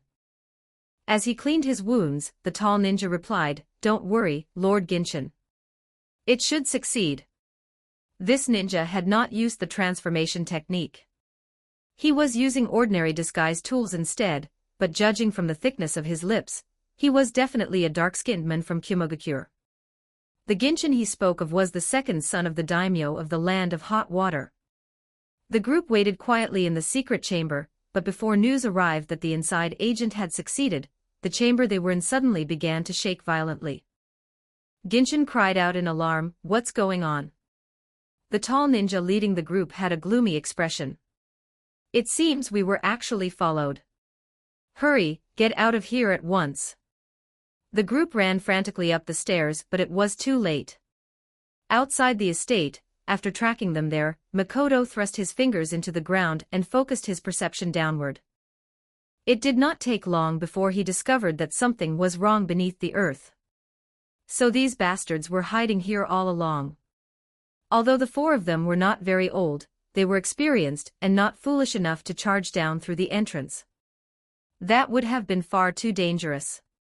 Yamato, who could use earth release, said, "Captain, tell me the depth. I'll use ninjutsu to force them out." Makoto glanced at his little junior.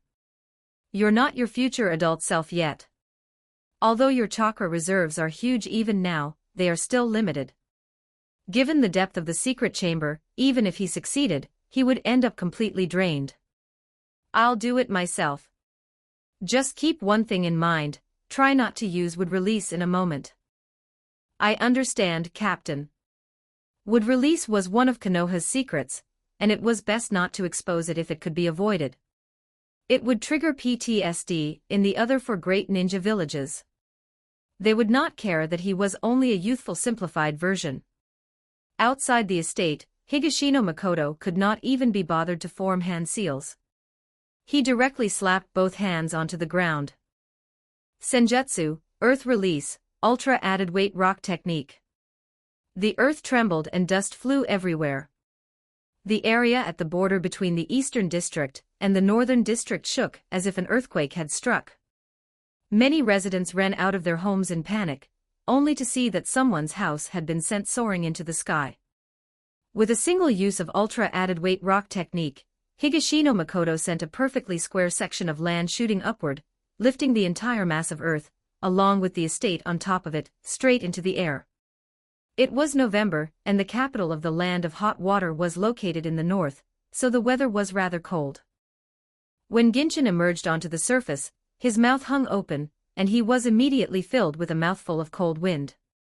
A moment ago he had still been underground, and suddenly he was in midair. In all his life, where had he ever seen a ninjutsu on this scale? Was this even something a human could do? The Kumogakure ninja leading the group had no time to marvel at the scale of the ninjutsu. He only knew that things had become very troublesome. Anyone capable of using a ninjutsu like this was obviously an expert.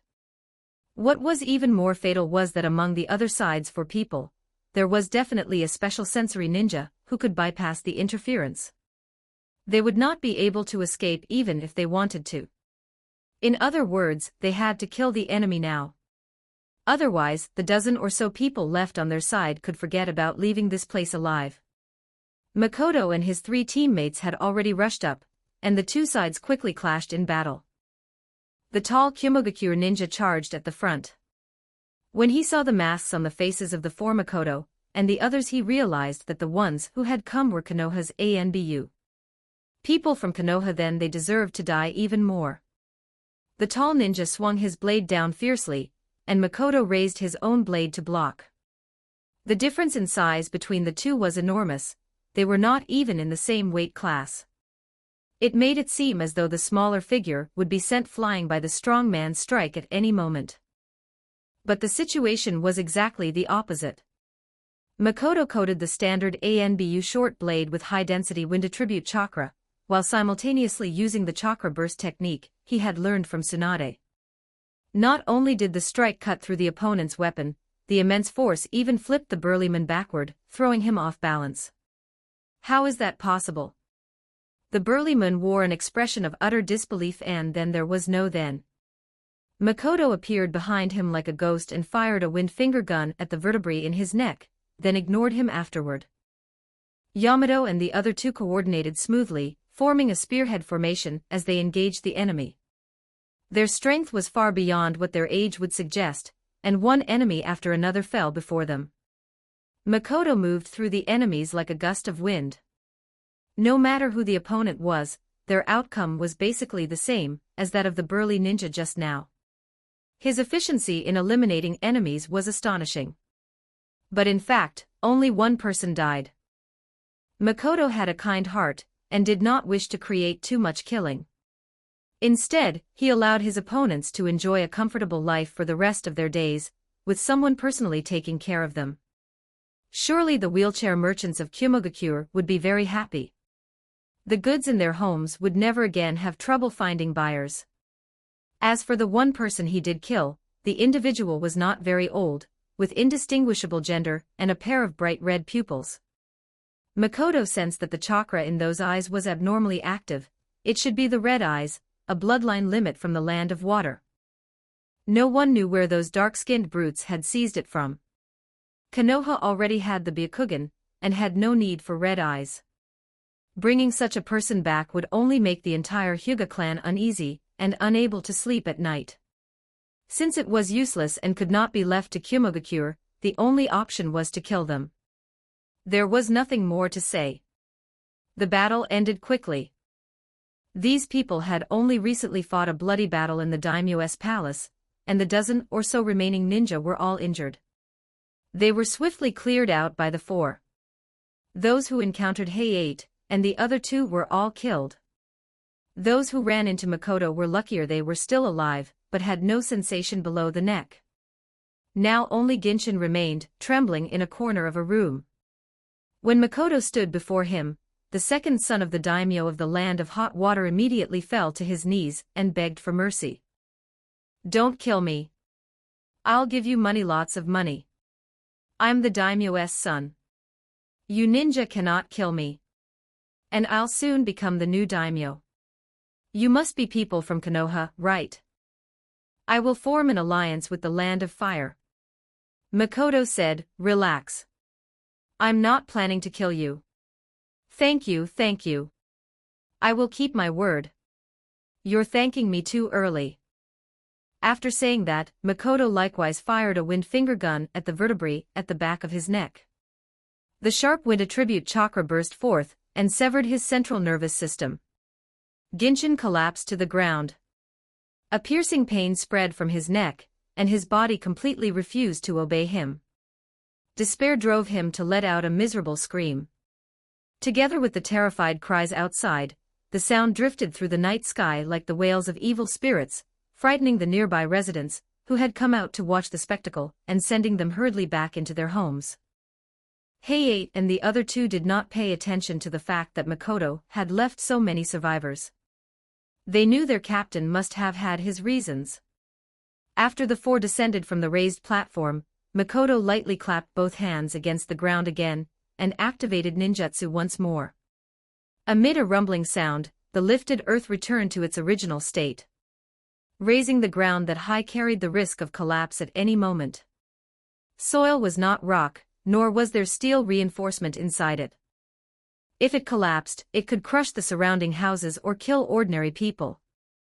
Makoto had long been accustomed to killing as a ninja, but he would never allow the blood of innocents to stain his hands. After finishing this, the four hid nearby and quietly watched the battlefield.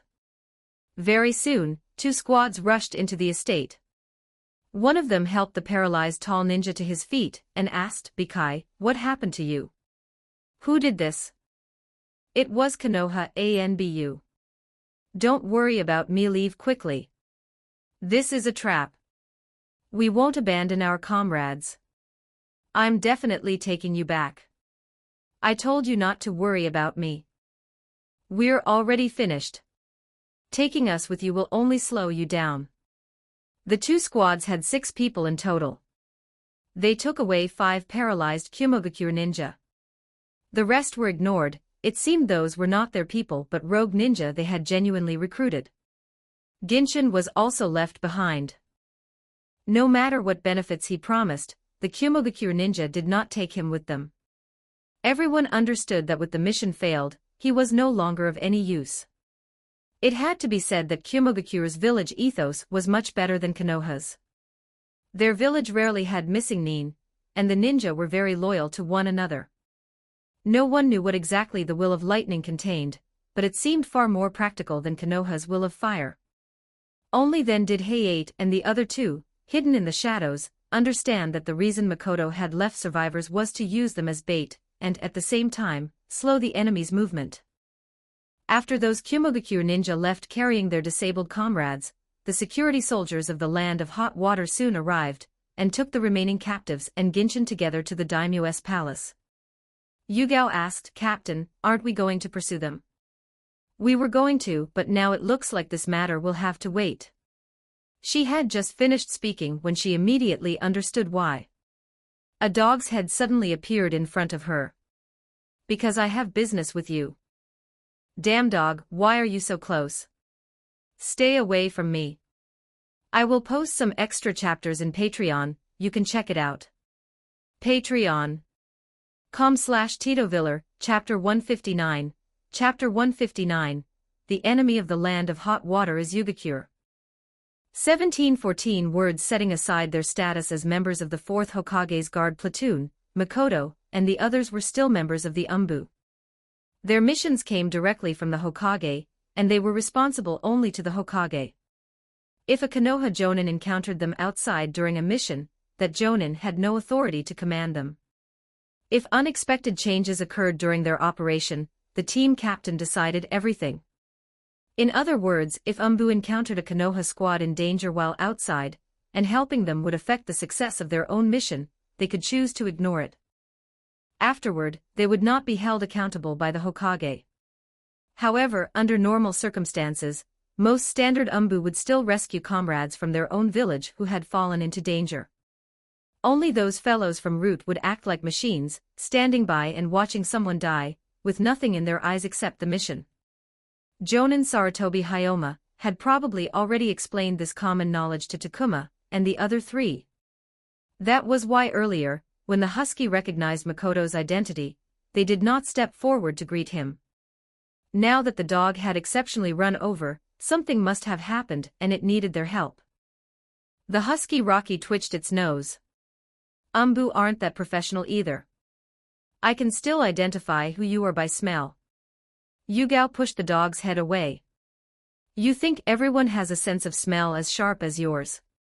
Umbu shinobi usually use special solutions to minimize the scent on their bodies as much as possible. The reason Rocky could still smell them was simple.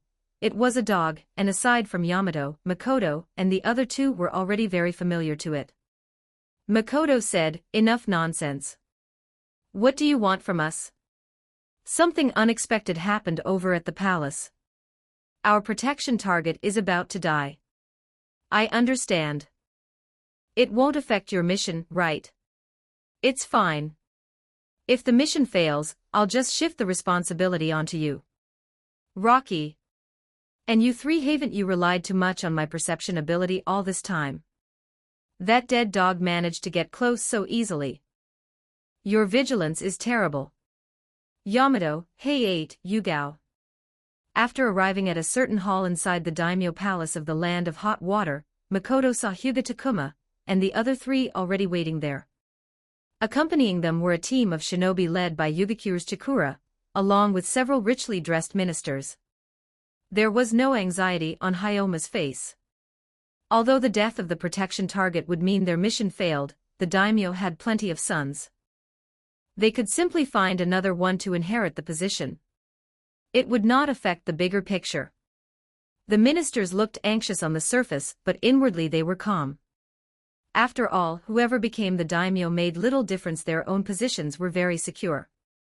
Only Chikura's expression was gloomy. He was clearly quite unhappy. After Makoto arrived, he wasted no time. Someone led him into the inner bedroom, where he saw the young lord of the land of hot water, the future daimyo, Genko. This fellow was about the same age as his younger brother Ginshin, yet at this moment he was lying in bed, unconscious, looking as though he were already dead. Makoto examined him and found that he had already fallen into a deep coma. There was only one wound. He had been stabbed in the lower abdomen. But by the medical standards of the shinobi world, that was not fatal. The real trouble was the potent poison smeared on the blade, which was dragging him step by step toward the Pure Land. Although preliminary treatment had already been administered, it could only keep him alive for another half-hour. That amount of time was obviously not enough for an ordinary doctor to come up with the corresponding antidote. Even if Makoto used delicate illness extraction technique, time still might not be enough. That ninjutsu required delicate control, drawing the toxin little by little out of the body's cells, which took quite a bit of time. This was where the difference between ordinary people and shinobi became apparent. Shinobi might be fragile, but their resistance to blunt force was still very strong. Even if their bodies crashed through several large trees, they would not die on the spot. Chakra could not expel poison, but it could allow shinobi to survive longer after being poisoned. That was why Sunagakir's poisons were only a nuisance to the other four great shinobi villages, and could not affect the balance of power between them. Ordinary people in the shinobi world also had chakra in their bodies, but without training, they could not endure like shinobi could. At this moment, a certain ninjutsu happened to be just what was needed. Sage Art, Fuinjutsu, 2-form seal. Makoto first used Fuinjutsu to stabilize the patient's life, then fed him several antidotes matched to the symptoms to slow the potent poison's erosion of his body. After that, he immediately had Yugao begin preparing the sterile toxin-separating medicinal solution required for the ninjutsu. Ordinary people were not as tenacious as shinobi. If this situation had happened in the past, Makoto truly would not have been confident of clearing the poison before the other party breathed his last. However, times were different now. After a careful round of ninjutsu treatment, he finally managed to save the patient's life, and even healed the knife wound on his abdomen in passing. The other party's body had had its foundation damaged by the potent poison. In the future, he might often feel weak in daily life, and his lifespan had probably been cut by at least 5 to 10 years. But that was no longer the concern of Konoha's shinobi. After finishing the treatment, Makoto removed the 2-form seal. The doctor who had been waiting nearby envied the shinobi's miraculous methods, though he could not perform them himself. He only asked, "How is the young lord's condition now?" "No problem anymore. Just pay attention to recuperation in the future." Thank you, Ninja-sama." After Makoto came out, he nodded to Hyoma's team. Several of them all let out a sigh of relief. The mission had finally not failed.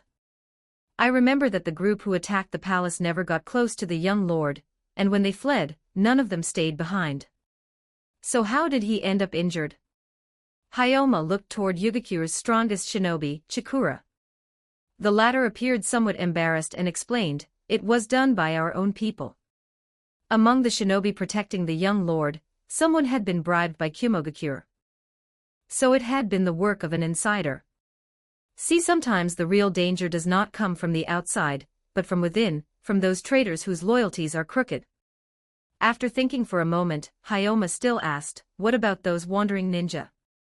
"We have already dealt with them. However, I'm afraid we still cannot relax here. Who knows how many hidden traitors might still be lurking among Yugakyu's shinobi." Upon hearing this, Chikura immediately assured them, "Don't worry, friends from Konoha. We will launch an investigation and purge to make sure something like this never happens again." Neither Makoto nor Hyoma believed his words at all. After all, in the previous battle outside Yugakyure, quite a few of their people had shed blood and given their lives for Kumogakyure. How many relatives and friends of those people were still inside Yugakure? Could they really purge everything clean? Besides, the way small shinobi villages survived was by playing both sides. They would never allow their internal forces to completely lean toward a single power. Instead of spending time carrying out purges, it would be better to think carefully about how to face the future daimyo's anger. After all, the shinobi village he had spent money building had nearly taken his life. No one could tolerate that.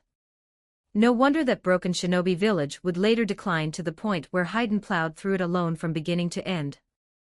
Since the problem had already been resolved, Makoto and the others naturally would not waste time staying here.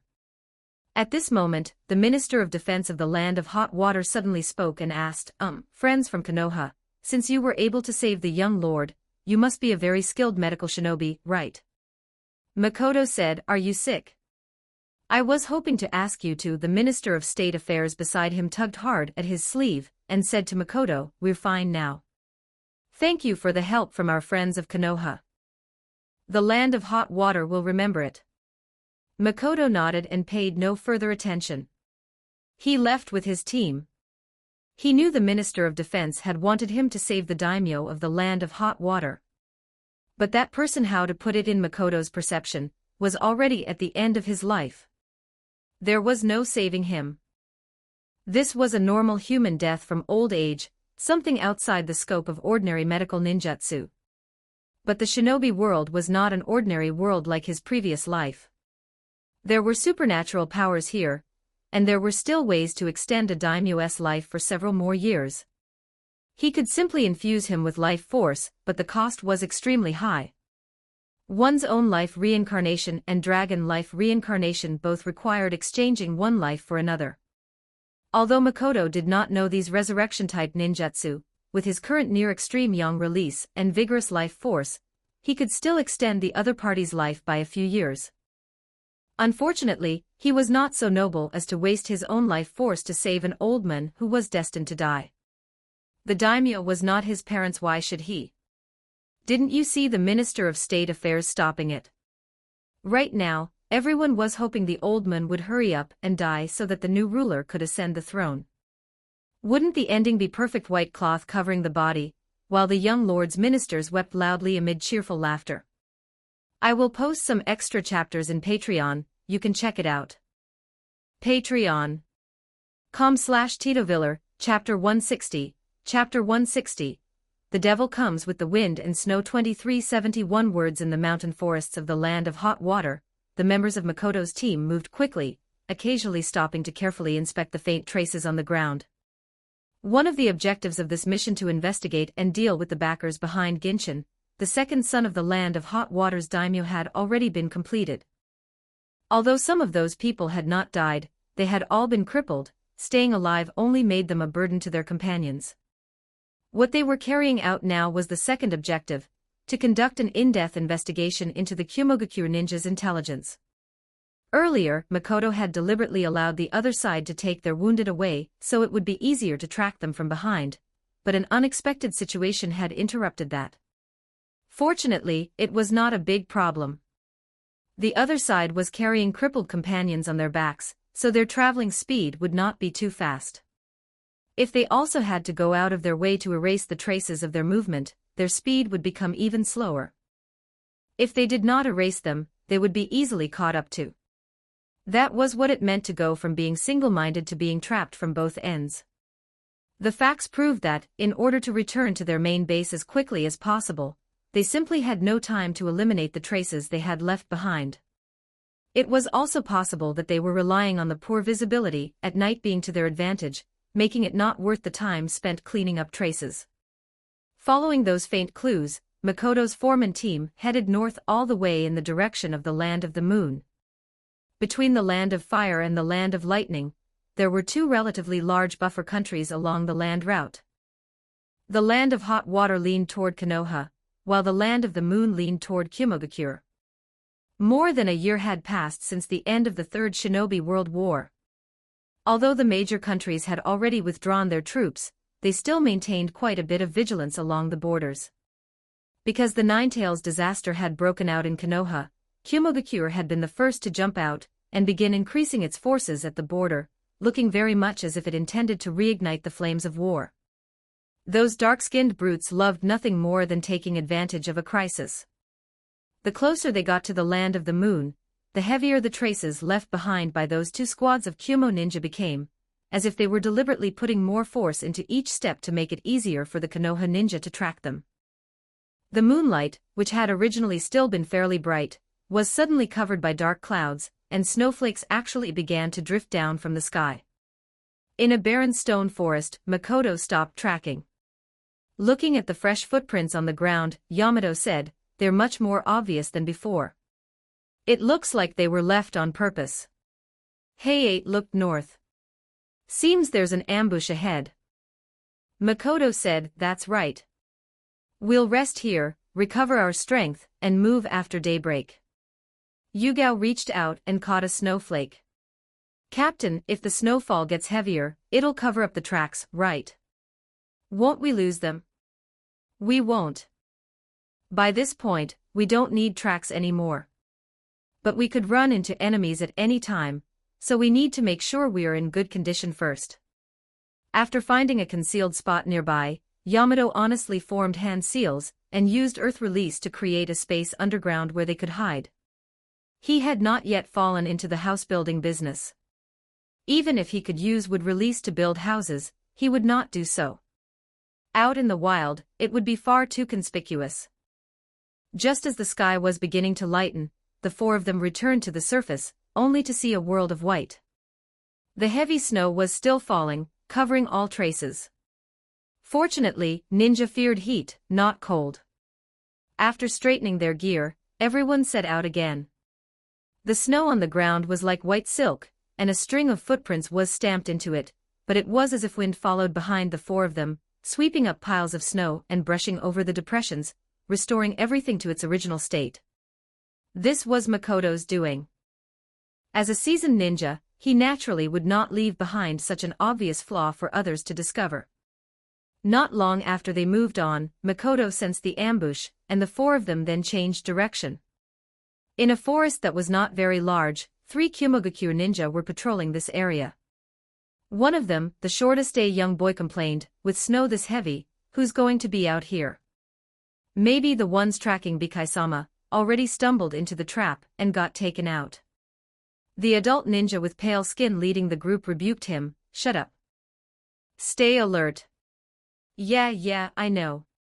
Seriously, I thought the war was over. In the shinobi world, carelessness could cost one's life." Just as the short boy finished speaking, he suddenly became even shorter. His entire body was dragged into the earth, leaving only his head exposed above the snow, his face filled with confusion. "Where am I? Why does everyone around me suddenly look so much taller?" It seemed he had never participated in a war before. His sense of danger was extremely lacking. By the time he reacted and tried to break free, Yamato had already struck the back of his head with a punch, knocking him unconscious. Heiei and Yugao fully engaged another Kumogakure ninja, who looked to be about 17 or 18 years old. He did not last long either before being knocked unconscious. Their captain, the adult ninja with pale skin, was no exception. He was facing Makoto. Before he even saw the opponent, he felt a sharp pain at the back of his neck, and his body completely lost sensation. Falling to the ground and looking at the approaching enemy, he sank into deep fear and despair. Damn it, why would Konoha's people just happen to appear on his patrol route? This time he was finished. What would happen to the beautiful wife waiting at home? Then his gaze met a pair of eyes behind a mask, and he became trapped in a genjutsu, unable to free himself. After interrogating the intelligence, Makoto delivered a wind finger gun to the 2 unconscious Kumogakure ninja. The 4 of them then quickly left the place, continuing their hunt through the heavy snow. Behind them, the adult Kumogakure ninja, who had regained consciousness, let out a miserable howl. While venting the fear in his heart, he was also calling for his companions to come rescue them. He believed that the 3 of them had merely been struck by a ninjutsu that temporarily prevented them from moving. What he did not know was that there was a very high chance he would spend the rest of his life in a wheelchair. On the road, Yugao asked in confusion, "Captain, why didn't we kill them?" Heiei and Yamato also did not understand. They knew the consequences of having the spine struck by the wind finger gun for a ninja. It was a fate far more terrifying than death. If they had not known Makoto well, they might even have thought their captain had some twisted psychological fetish. Makoto explained to the three of them, death is only a moment. Most ninja are not afraid of dying. If we kill them, it will only make the surviving Kumo ninja share the same hatred and cause another war with Konoha. But if we cripple them, the Kumo ninja will have to assign people to take care of those comrades. It reduces the enemy's effective numbers to the greatest extent, and it also pushes the Kumo ninja into an atmosphere of extreme fear, stirring up their war weariness. Understand? The three nodded and quickly understood. Death was not frightening. Living a fate worse than death was what was frightening. It was like certain weapons on Earth in Makoto's previous life developed not to kill the enemy, but specifically to create disabilities. They increased the enemy's logistical burden, spread an atmosphere of fear, and amplified war weariness among the rank-and-file soldiers. Very inhumane. Unfortunately, the shinobi world had no United Nations conventions to restrict such things, and ninja would not talk about human rights with their enemies. Not long afterward, the four of them crippled several more squads of Kumo ninja. Then, based on the intelligence they had obtained, they located the Kumogakure main camp. Heiei and the other two guarded the surroundings while Makoto closed his eyes and carefully sensed the situation inside the camp. With perception abilities that far exceeded the norm, they had no need to risk infiltrating it. The size of Kumogakure's force this time was not large, only around 300 people. Including those carrying out missions outside, the total might not even reach 500. It seemed they did not intend to start a full-scale war with Konoha, but were mainly applying pressure and probing. The fourth Raikage and the Eight Tails Jinchuriki were not there, and the number of jonin in the camp was not particularly large either. However, one ninja had an enormous amount of chakra. It was the Two Tails Jinchuriki Yujito ni. This beauty should currently be about the same age as Kakashi. It was unknown how much of the tailed beast's power she could bring out. Aside from the one tail and the 9 tails, the other 7-tailed beasts were relatively easier to deal with. Not to mention that Kumogakure had essentially cheated, possessing a complete system for training perfect Jinchuriki. Fortunately, although Konoha did not have perfect Jinchuriki, it routinely had its own kind of cheat. A moment later, Makoto opened his eyes and said, "Let's go. We can head back." Inside the Kumogakure camp, the temporary medical ward was filled with a suffocating atmosphere of despair. Including the Jonin Bikai who had been crippled by Makoto, nearly 20 ninja lay neatly arranged across several rooms. Most of them believed they had only been injured. But the diagnosis from their own medical ninja told them that their shinobi careers were finished. For the rest of their lives, they would only be able to lie in bed, eating, drinking, and relieving themselves there. For any ninja, that meant endless despair. Even the most optimistic person would be crushed by such a fate. An atmosphere of fear began spreading throughout the camp. Beside the hospital bed, the commander Dodai asked, "Bikai, who attacked you?" Bikai's eyes were dull, and his voice carried the weight of death. "I don't know." The other side was Konoha Anbu. Not very tall, probably quite young, but extremely powerful. More than a dozen of us were almost completely defeated by him alone. Is that so? What a terrifying talent. The only person I can think of is the Shield of Konoha, who once fought Raikage-sama. Whoever it was, I only know one thing: he's a devil. Crippling people without killing them, spreading despair and fear. That is indeed the style of a devil. This is quite troublesome. Dodai-sama, please kill me. I don't want to live like this. Bikai, what nonsense are you saying? Don't give up. The village will find a way to treat you. Can they really find one? Don't worry. They definitely will. Rest for now. After Dodai walked out of the ward, his deputy asked, "What should we do, Dodai-sama? The atmosphere in the camp isn't very good right now. Should we control the spread of the news?" "There's no need. We didn't control it at the beginning, so it's already too late now." Dodai shook his head, then asked the medical officer beside him, "Is there really no way?" "There's no way. Their central nervous systems were completely destroyed by high-density wind attribute chakra. With injuries like this, perhaps only Tsunade could treat them." Dodai had a mouthful of complaints he didn't even know how to voice. Damn, it was she also from Konoha. The two sides were practically on the verge of another war. Did they expect Tsunade to agree? They must be dreaming. Dodai decided it would be better to let the Raikage determine the subsequent arrangements. Land of Hot Water, inside the Konoha camp. After listening to Makoto's mission report, the commander Nara Suzaku rubbed his temples in frustration. "A Jinchuriki, that's a bit troublesome. We don't have anyone here with the strength to contend with one." People from the Nara clan who specialized in strategy feared opponents like that the most. No matter how good a plan was, what was the use? Could it stop a tailed beast bomb? Konoha's current situation was that the fourth Hokage had been injured and temporarily withdrawn, two of the Sannin had disappeared, and because of the matter of the Hokage position, Orochimaru was unlikely to give his full effort. Even if he came, he would probably only go through the motions. Should they have the third Hokage come personally? It was hard to say whether the old man could withstand it. Makoto said, "Actually, it's not too bad. The two-tails Jinchuriki isn't very old, and her own strength limits how much of the tailed beast's power she can bring out. Dealing with her won't be difficult."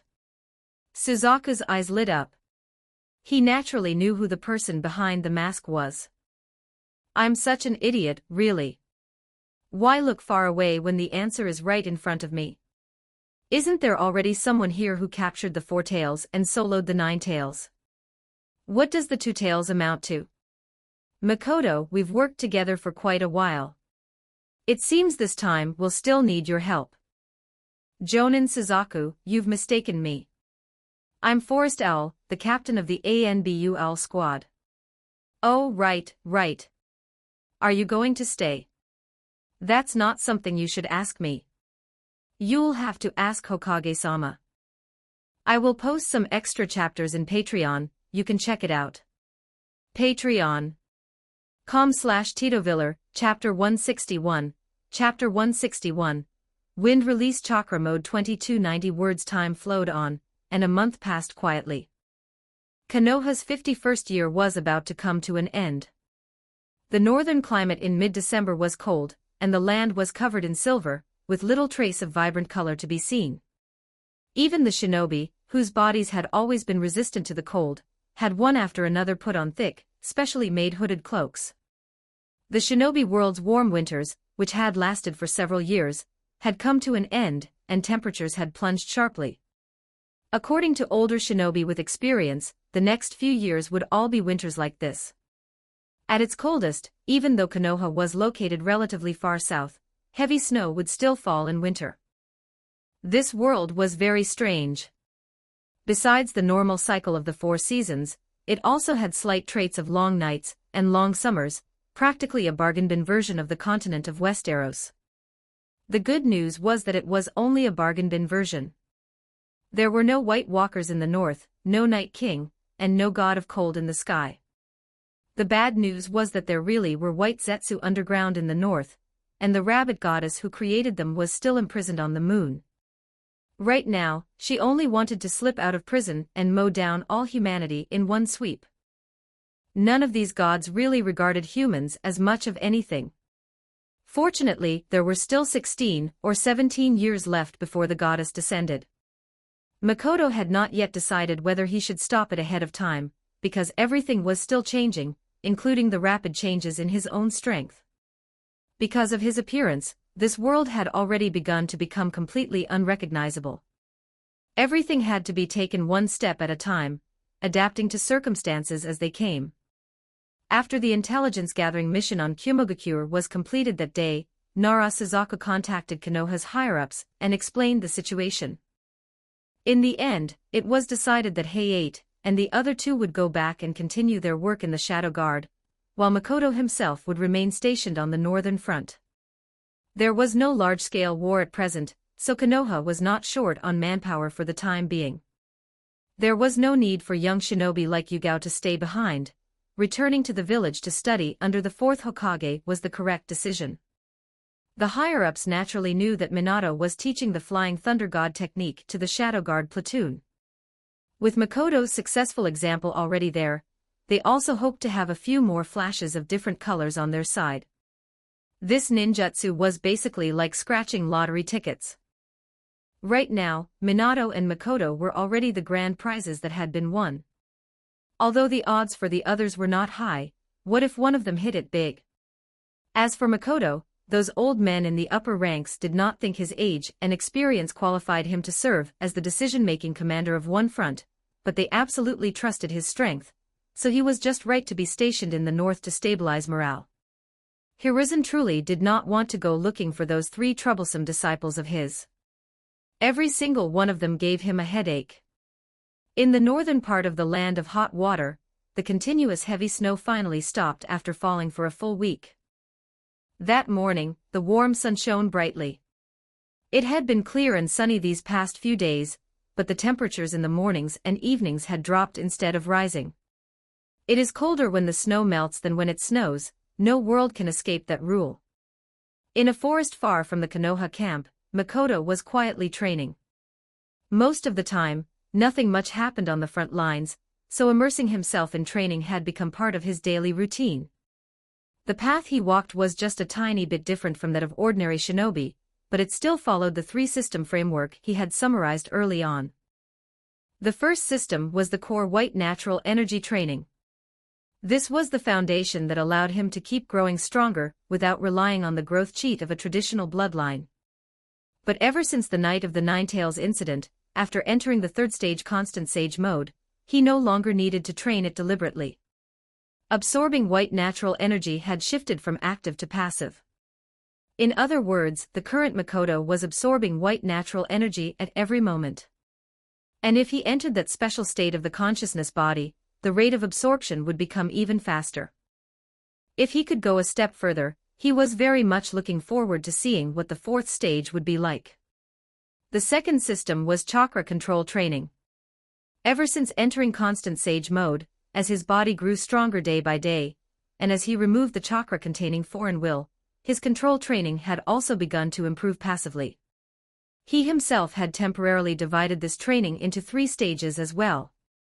For ordinary shinobi, the chakra they refine contains equal parts physical energy and spiritual energy, with yin and yang in balance.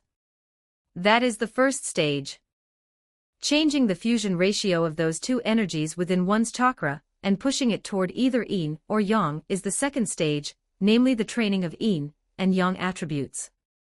If an ordinary shinobi does not train in medical ninjutsu, genjutsu, or special secret techniques, they generally will never enter this stage. Even if civilian shinobi do train in it, there will still be an inborn limit blocking their way. As for shinobi with bloodline talent or clans that inherit secret techniques, they are born in this stage, and their limits are higher than those of civilian shinobi. Once that limit is exceeded, one's strength enters a new domain. But the price of yin-yang imbalance is damage to one's own body, along with the risk of a bloodline disease breaking out. Makoto did not need to worry about that. He had white natural energy supporting him, and his body had already entered constant sage mode. His chakra control training was also advancing on both the yin and yang ends at the same time, so there would be no imbalance. At present, he had already begun pushing the ratio toward the utmost ends of both extremes. Once he reached that point, he would enter the third stage, the extremity of yin and yang attributes, stepping into the domain of yin-yang release that ordinary shinobi could never touch. The third system was naturally the training of shape transformation and nature transformation for the 5 chakra attributes. Shape transformation was relatively simple. With his current precision in chakra control, shape transformation no longer posed any difficulty at all. He could mold it as he pleased. What he had been researching deeply all along was nature transformation. What he was most familiar with were naturally the three innate attributes he had from birth: wind, water, and earth. Among them, his understanding of wind had reached the deepest level, with water and earth coming next. As for fire and lightning, for now he was still only at the level of an ordinary shinobi, merely able to cast ninjutsu without wasting chakra. As for composite Kekkei Genkai, including the ice release he had already mastered, and the wood release he was currently researching, all of them served the purpose of mastering chakra nature transformation. In the future, he might even try to develop Iwagakure's Kekkei Toda, dust release, or create new fused bloodlines. But all of that training existed only to help him gain a deeper grasp of chakra's nature. He would not use it often in battle, since it did not really fit the fighting style he had already grown accustomed to. By now, he had already established that the core of his training lay in the first and second systems. As for the third system, ordinary ninjutsu or bloodline ninjutsu might look cool, but aside from looking cool, what could they really do? Before yin-yang release, all chakra-based ninjutsu were nothing but chickens and dogs made of mud and tile. Except for all-powerful sealing techniques. Praise Uzumaki Kushina. Based on his own unique traits, and combined with the sealing knowledge that already existed in the shinobi world, he would continue walking the path of developing his own unique sealing system. If one day he ran into something beyond all normal standards, and I can't beat you, I can still seal you. In the forest, Makoto flew through it as freely as a bird. He was not dressed very heavily, yet the cold wind rushing straight at him seemed to have no effect on him at all. What a joke! Makoto could use ice release. His cold resistance was several levels higher than that of other shinobi. What was a mere temperature of less than 10 degrees below zero? Just look at that little pretty boy from the Yuki clan named Haku. Before awakening ice release, he wore just a single outfit in the dead of winter. After awakening ice release and giving his dear old father and the villagers a round of ice-filled sorrow, he wandered barefoot in the middle of winter for so long, wearing only 2 tattered pieces of clothing. Aside from going hungry, absolutely nothing happened to him. His cold resistance had been maxed out on the spot. Makoto was much stronger than that little pretty boy. If he went back to his previous life now, he could run naked to Antarctica and discuss Patreon tiers with penguins. Among his own innate wind, water, and earth attributes, what Makoto had studied most deeply was the flowing nature of wind. Ever since entering constant sage mode and removing the foreign will chakra from his body, his control over chakra had advanced another step. Especially when it came to the flowing nature of wind. After this period of training, the wind release flight ninjutsu he had developed had finally, after lightness technique and levitation technique, successfully entered its third stage, wind release, dancing sky technique. At this moment, his whole body seemed to merge into the wind.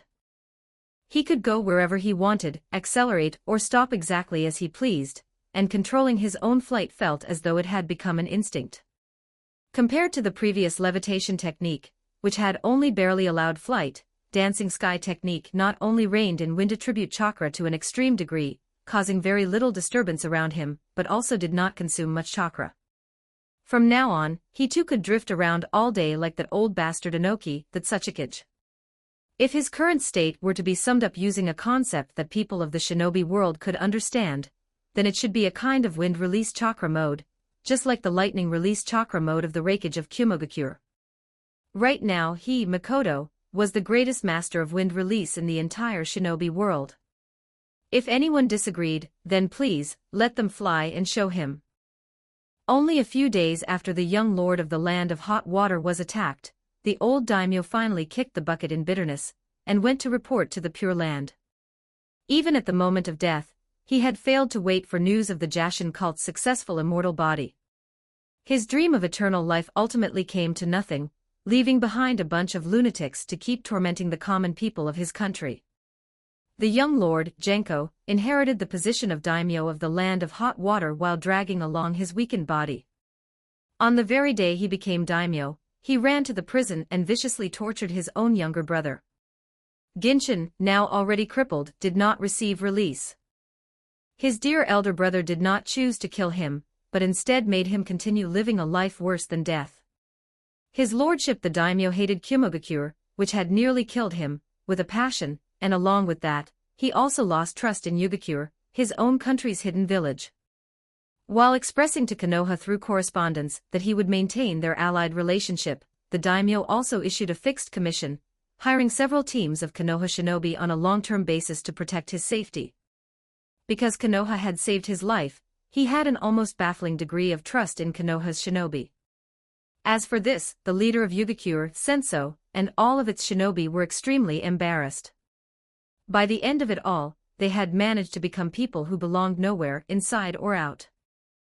After Kumogakure's attempt to win over the land of hot water failed, they did not withdraw. Instead, they remained at the border and continued their daily friction with Konoha shinobi. Shinobi from both sides stayed active in the northern part of the land of hot water. There was no major war, but small-scale clashes kept breaking out from time to time. Until they had probed out the truth of Konoha's situation, they would not withdraw their troops. They looked every bit like they intended to drag their opponent down through attrition. As for the land of hot water, they simply did not take it seriously at all. If you have the guts, then bite us. The weak land of hot water had no way to deal with the savage Kumogakure. But Konoha did. They really would take a fierce bite out of those black-skinned barbarians. I will post some extra chapters in Patreon, you can check it out. Patreon.com/TitoViller, Chapter 162. Chapter 162. The Treasure in Sakama Mine. 1866. Word Sakama Mine was a high-quality mining site located in the northern part of the land of hot water, near the border with the land of rice fields. Aside from producing high-quality iron ore and copper ore, it also contained fairly large associated reserves of precious metals such as gold and silver. Most importantly, chakra metal could occasionally be mined from the depths of the mine.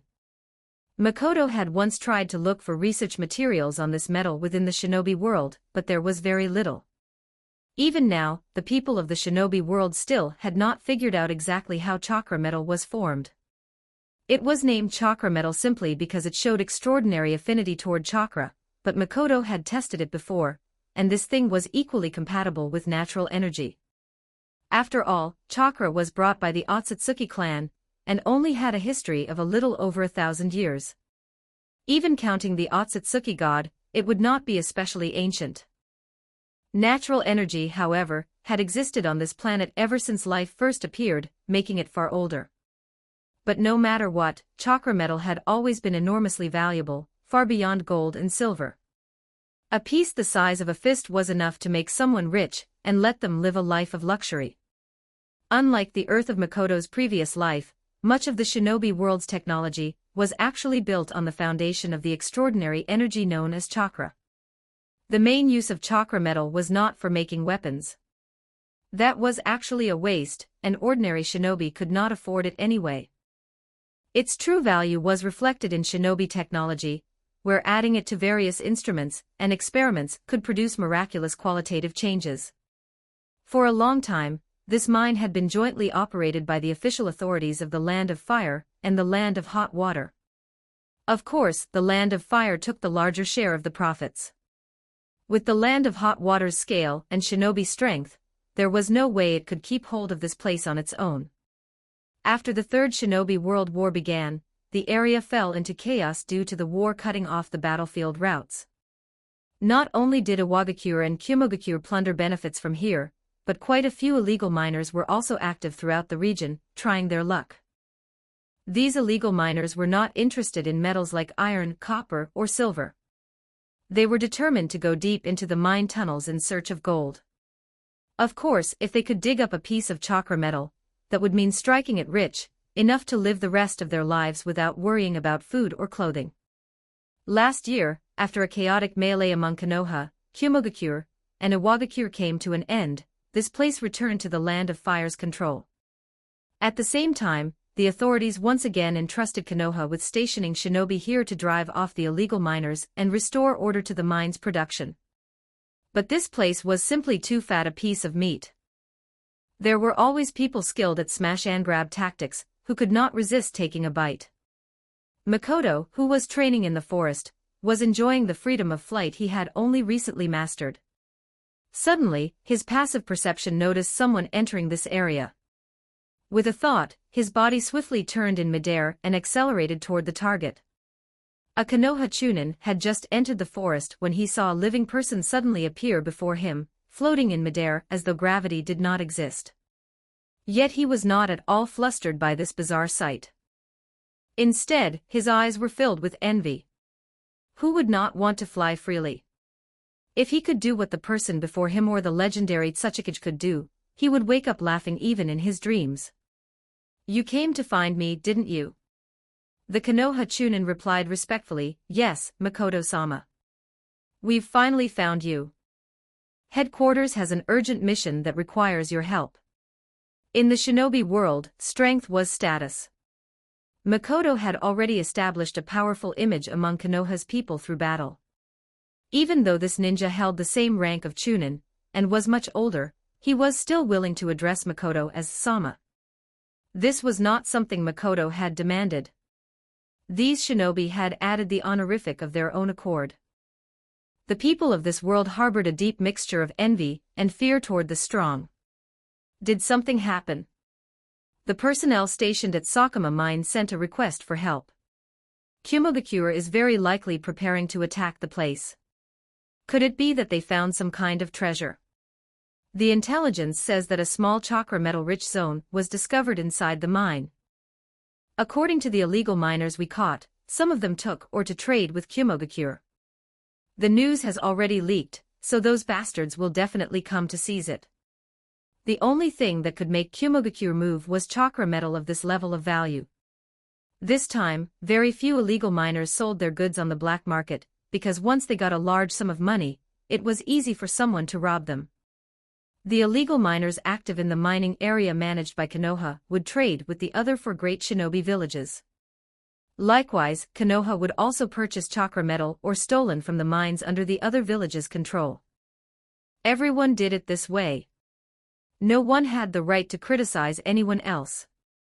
All right, I understand.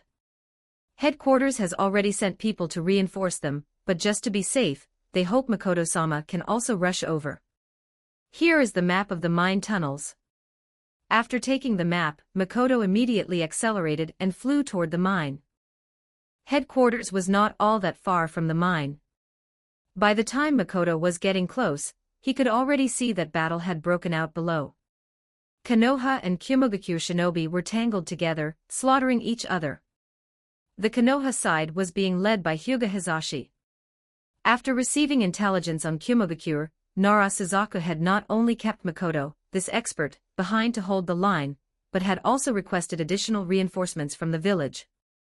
As everyone knew, Kumogakure shinobi mostly specialized in close-range taijutsu combat, and the gentle fist of the Hyuga clan was particularly effective against them. So old brother Hizashi had led a group of branch family shinobi, and become the main force of the reinforcements. Across the vast battlefield, Kumogakure clearly outnumbered Konoha. Makoto lowered his flying altitude, and from above, continuously fired wind release, finger gun with both hands, picking off Kumogakure shinobi one by one. Only a very small number of experts, relying on their keen instinct for danger, were able to dodge and advance. Most were hit in a single strike. If it struck a vital point, they died on the spot. If it missed a vital point, they would still lose half their life. The moment they saw this signature attack, the Kumogakure shinobi panicked and all raised their movement speed, afraid of being the next unlucky one. It's that Konoha devil. Quick, move faster. Don't stop. Over the course of the several clashes he had taken part in recently, Makoto had left an indelible nightmare in his enemies' minds. At the same time, his name had become known to everyone within Kumogakure. The Kumogakure shinobi were not afraid of death, but they were all afraid of this vicious wheelchair salesman. No one wanted to spend the rest of their life with only their head still able to move. After flying to the center of the battlefield, Makoto landed, drew his family short blade, and unleashed the shadowless sword repeatedly, swiftly cutting down the circle of Kumogakure shinobi surrounding Hyuga Hizashi and the others. Gentle Fist was the bane of Kumogakure's taijutsu, and unfortunately for them, Makoto's wind release was much the same, an almost perfect counter to lightning release ninjutsu. Hizashi took the chance to breathe in relief, but then shouted, "Makoto, don't worry about us. Hurry and support the people inside the mine." "Hizashi-senpai, are you sure?" "Don't worry. We don't take these guys seriously. The mission comes first. Then be careful." Makoto did not hesitate. He flew toward the mine again, dealing with a few Kumogakure shinobi along the way. Unfortunately, both sides were all tangled together. Reality was not a game. There was no option to turn off friendly fire. Otherwise, he could have thrown down a few wind release, Raisin Shuriken, and guaranteed those bandit bastards the ride of their lives. When he arrived above the mine, Makoto saw an enormous open-pit mining site below. Not far away stood a large cluster of buildings, which was the factory district. Because the shinobi world's transportation capacity was so poor, mining and smelting were integrated here, and only refined metal ingots were produced. At this moment, the factory district was completely deserted. Since shinobi battle had broken out, all the ordinary people had hidden themselves away. The threat shinobi posed to ordinary people was far too great, and the workers had long since understood that. Makoto did not stop there and continued flying north toward the outer mountain region. The actual incident had taken place inside a mine tunnel even farther away. The history of illegal mining here was much older than the construction of the open-pit mine. No one knew how many years ago it had started, but generation after generation of illegal miners had dug private tunnels into the mountain in search of wealth. These people had no interest in the iron and copper, or that could be found everywhere. They specialized in digging deep into the mountain and underground in search of high-value targets like gold and chakra metal. Now, after countless years, even the illegal miners themselves no longer knew exactly how many tunnels existed throughout this vast area. Many of the mountains and underground regions were riddled with dense, complicated mine passages. Even shinobi could get lost inside if they were not careful. The Konoha shinobi stationed here were not primarily responsible for protecting the mine workers. Their main duty was to patrol the surrounding area daily, capturing and suppressing the illegal miners who were everywhere. Using the map sent out by the Konoha shinobi stationed here, Makoto landed beside a low rocky hill. The temperature in this area was abnormal, with little snow and dark stone exposed everywhere. At the base of the rocky hill was a concealed tunnel entrance.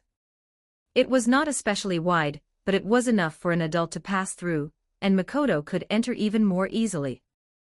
Dry grass grew thick around the entrance, making it obvious that this was not a freshly dug tunnel, but an old mine passage from many years ago. The ground was covered in traces. The Konoha shinobi stationed here had entered through this route, and after inspecting the area, Makoto confirmed that after they had gone in, another group had followed them inside. I will post some extra chapters in Patreon, you can check it out. Patreon.com/TitoViller, Chapter 163, Chapter 163, Commissioner Higashino Makoto reporting in 2167 words inside the mine tunnel. It was cold and dimly lit. As one went deeper, the light gradually disappeared, but the temperature rose slightly. Makoto pulled a lighting tool out of his ninja pouch and followed the chaotic footprints all the way down, quickly heading deeper underground.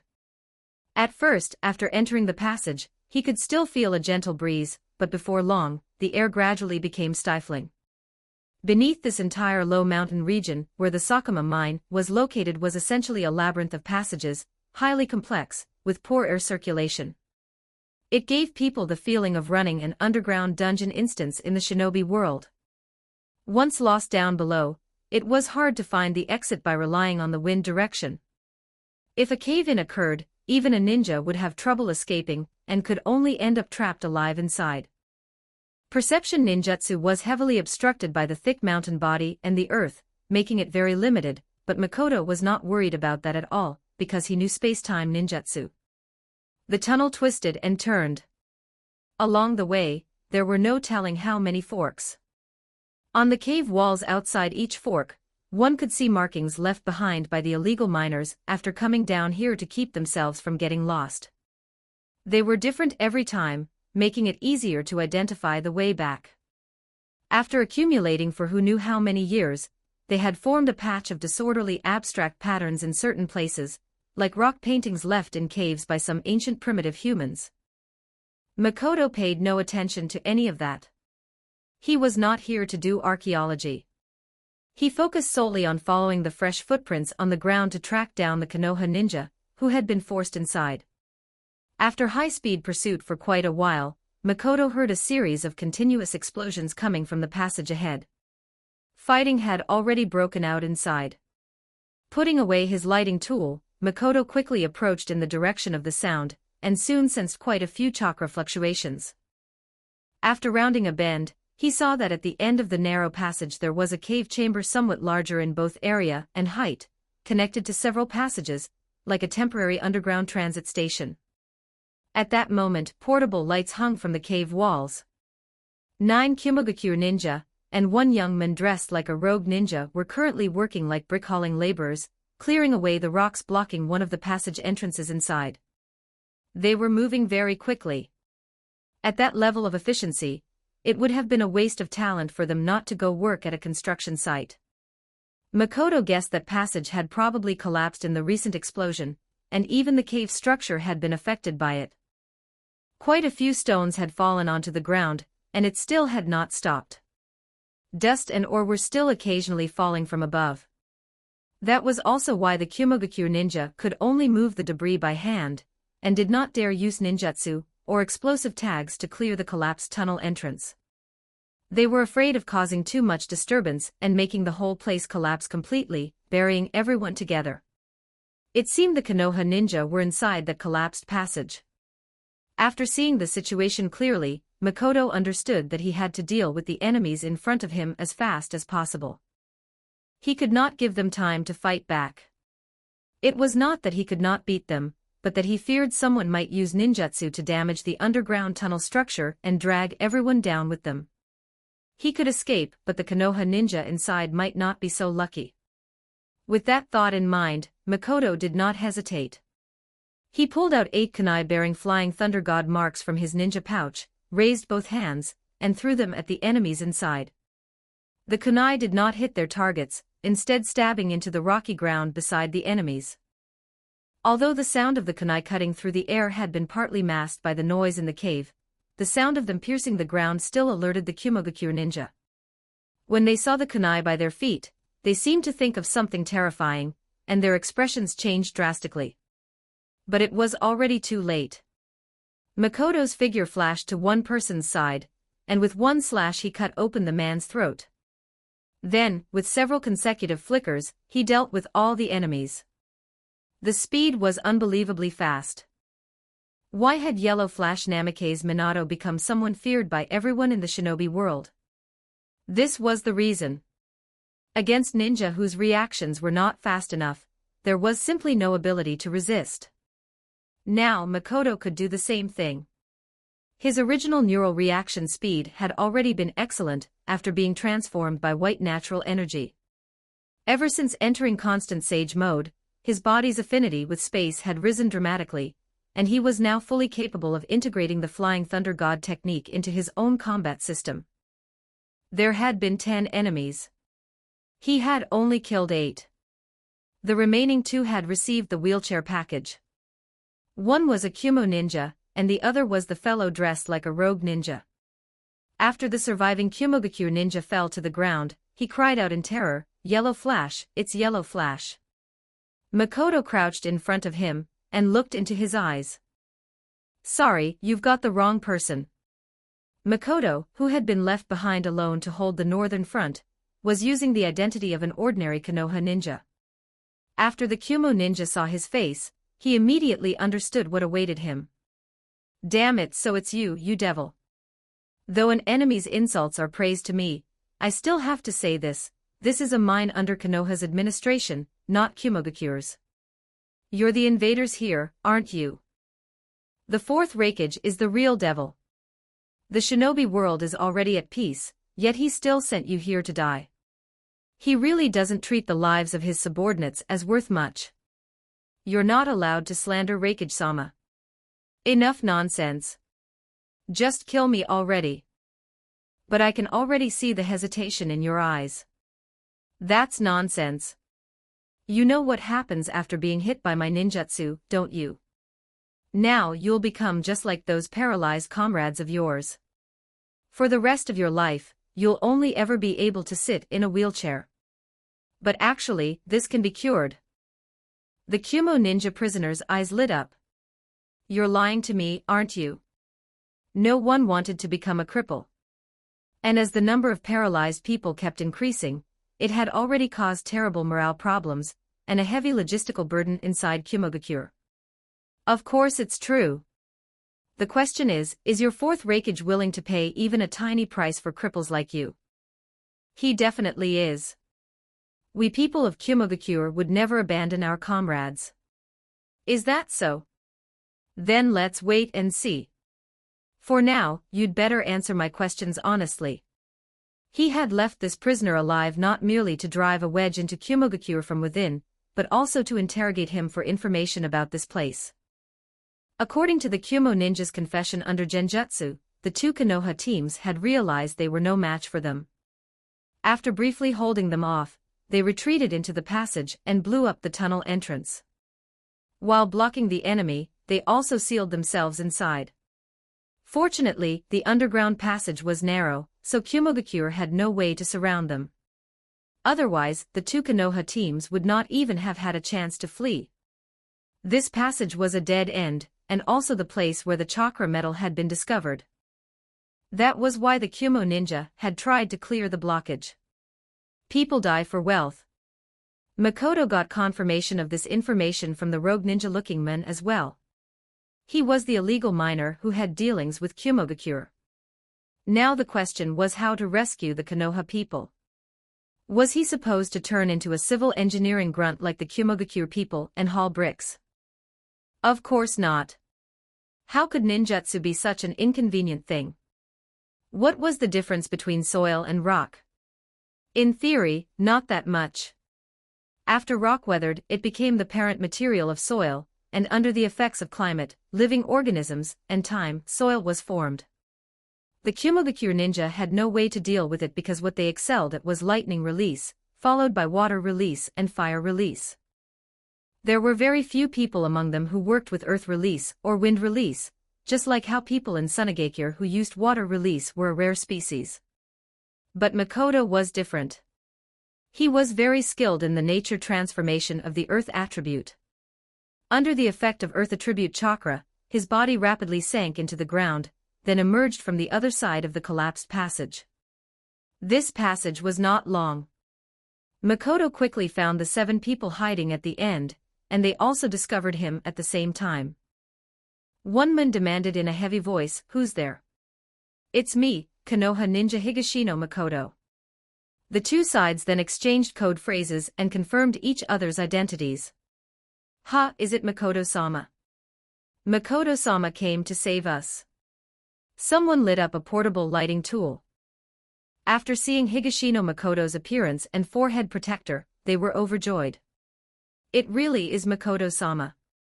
We're saved." Makoto took a look. There were 2 Konoha squads here.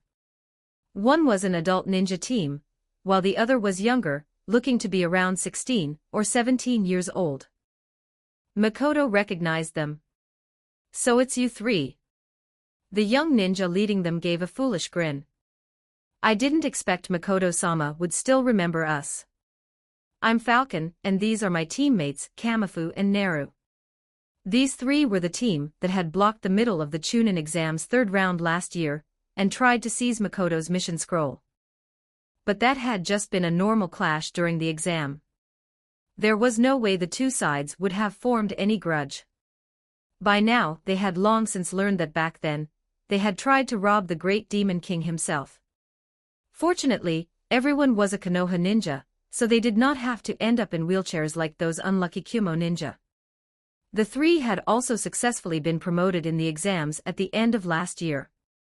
Not long ago, they had been rotated here to the mine for garrison duty, and as a result had nearly all ascended to heaven together. But they were lucky. They had run into Makoto. Is everyone all right? The captain of the Chunin squad replied, "We're fine. Just light injuries." "That's good. Tell me the detailed situation. Also, where is the chakra medal?" "Right here." The captain turned the portable lamp toward a corner. Makoto saw that behind them was the end of the passage. This section had been newly excavated, and a pile of ore was scattered across the ground. The illegal miners had been extremely lucky. They had followed this old smuggling tunnel, and not long after digging, found treasure. What was on the ground was not all of it. There was still quite a lot inside waiting to be mined. This area was a concentration zone of raw chakra metal ore. Makoto picked up a piece of ore and tested it with chakra, discovering that it really was chakra metal, though only raw ore. After smelting and refinement, there actually would not be that much left. All of this was property of the Land of Fire, and Konoha would also claim a portion of it. Chakra metal had extensive uses in high-end industrial fields and was rarely made into weapons, because that was a waste. Ninja weapons were consumables. Using overly precious ninja tools made it easy for others to see you as a fat sheep. Unless, of course, you were strong enough. So without another word, Commissioner Smith possessed Makoto's soul, and he stored several of the best quality ore pieces in a sealing scroll. It was not that he was greedy for money. He was planning to use some of it to reinforce his inherited short blade. With his status, if he took a little to repair his own weapon, the village would not say anything. The 6 people from Konoha were dumbfounded. So this was the kind of Makoto-sama you were. Envious but not daring to do the same. Chakra ore was extremely rare. Every discovery would be officially registered. The higher-ups might not care if Higashino Makoto acted willfully, but if they dared to hide any for themselves, then they could wash their asses clean, and wait to go to prison. I will post some extra chapters in Patreon, you can check it out. Patreon.com/TitoViller, Chapter 164, Chapter 164, Beating the 1938 words according to the Chunin team captain, Clawbear, it was the Falcon Squad that, while on patrol, discovered 3 suspicious individuals carrying ore and preparing to flee illegal miners. But in this era, those who dared to engage in such work were mostly wandering ninjas who were not skilled in combat, though they all knew a bit of low-level earth release. These 3 illegal miners were no exception. After a round of fighting, the Falcon Squad accidentally let one of them escape. By the time Clawbear's group and another squad arrived as reinforcements, they did not dare to pursue toward the land of the moon in the direction of Kumogakure, and could only interrogate the remaining 2 illegal miners. That was when they realized the seriousness of the situation. They immediately had the other squad escort the prisoners and the ore back to headquarters to report, while their 2 squads, led by the last illegal miner, went deeper into the mining area, preparing to defend Konoha's interests to the death. As a result, the Kumogakure forces arrived too quickly and trapped them inside. That was the course of events. It could only be said that their will of fire awareness was quite high. After finishing, Clawbear asked, "Makoto-sama, what should we do now?" "Take the mind ore and leave first. The passage has been completely blocked. There isn't enough oxygen inside to last long. But there's so much. How are we supposed to carry it all?" Makoto did not answer. Instead, he took out a new sealing scroll from his ninja pouch. After spreading it open, he formed hand seals with both hands. Chakra enveloped the ore, sealing all of it away. With his current sealing ability and affinity for space-time, becoming a mobile storage-type ninja like Ajisai or Tenten was no problem at all. Chakra was almost omnipotent. In the ninja world, there was no need to specially craft storage bags. Unfortunately, those with this kind of talent were far too rare. Otherwise, during great ninja wars, the major villages wouldn't have suffered from logistical problems. After finishing, Makoto said, "Everyone, hold hands." "Oh, right, bring the prisoners too." After everyone complied, Makoto placed his hands on Clawbear and Falcon's shoulders. The Flying Thunder God technique activated, instantly transporting them to a cave outside. Falcon hadn't expected that he would one day experience being carried by the flying thunder god, so this is the fourth Hokage-sama's ninjutsu. It's truly amazing. Claw Bear looked at the corpses scattered on the ground and said bitterly, those bastards got what they deserved. No need to worry about the dead. Bring the remaining 2 prisoners as well. Since Makoto intended to drive a wedge into Kumogakure, he naturally couldn't just leave that captive to die in the underground passage. He had to bring him out and hand him over to his companions. Medical ninjutsu in the ninja world was remarkable. Even severed spinal nerves could be healed. But unfortunately, the 2 people capable of that were both in Konoha. Even Tsunade, that top-tier healer, might not be able to handle it, because she didn't possess the sage arts of Shikatsu Forest while these injuries were all caused by sage techniques. It was unknown whether the 4th Raikage would be willing to lower himself for his subordinate. And if he wasn't, how he would deal with the growing resentment. In an instant space shifted. Makoto and the others suddenly appeared at the entrance of the underground passage beneath a rocky mountain. Before going deep underground, he had left a flying thunder god mark here. After staying in darkness for so long, Claw Bear and the others were extremely uncomfortable when suddenly exposed to sunlight. But they all heard the sounds of chaotic battle. Forcing open their tear-filled eyes, they saw that the previously desolate outskirts of the Sakuma mine were now bustling with activity. In the distance, large forces of Konoha and Kumogakure ninjas were locked in fierce combat. Makoto immediately ordered, Falcon, leave the Kumogakure prisoner behind. Your squad withdraw into the passage and guard the 2 prisoners. Falcon protested, everyone's risking their lives out there, how can we hide in the rear? Stop talking nonsense. Follow orders. The battlefield below was complete chaos. The 3 members of Claw Bear's squad were all adult ninjas. Whether they were strong or not, they had survived this long, and were experienced enough to fight. But the Falcon squad was different. Though they looked mature, they had only become Chunin last year. Before that, they were essentially a genin squad doing D-rank missions in the village. Their combat experience was lacking, and joining such a chaotic battle now would likely cost them their lives. Not all ninjas were the same. The nearly adult Falcon squad were still rookies on the battlefield, while Makoto, despite being younger, was already a seasoned veteran.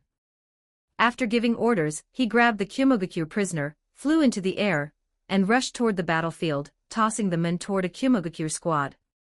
Seeing that the person thrown at them was their own, the squad carefully caught him to prevent him from falling to death. Upon noticing his familiar injuries and looking up at Makoto hovering in the sky, they immediately turned and began a strategic retreat. The demon of Konoha had arrived. If they didn't run, they'd be crippled. Makoto ignored them. After scanning the battlefield, he noticed that not only had Hyuga Hizashi arrived, but Nara Suzaku was also fighting with his team. Kumogakure's side had more people than before as well.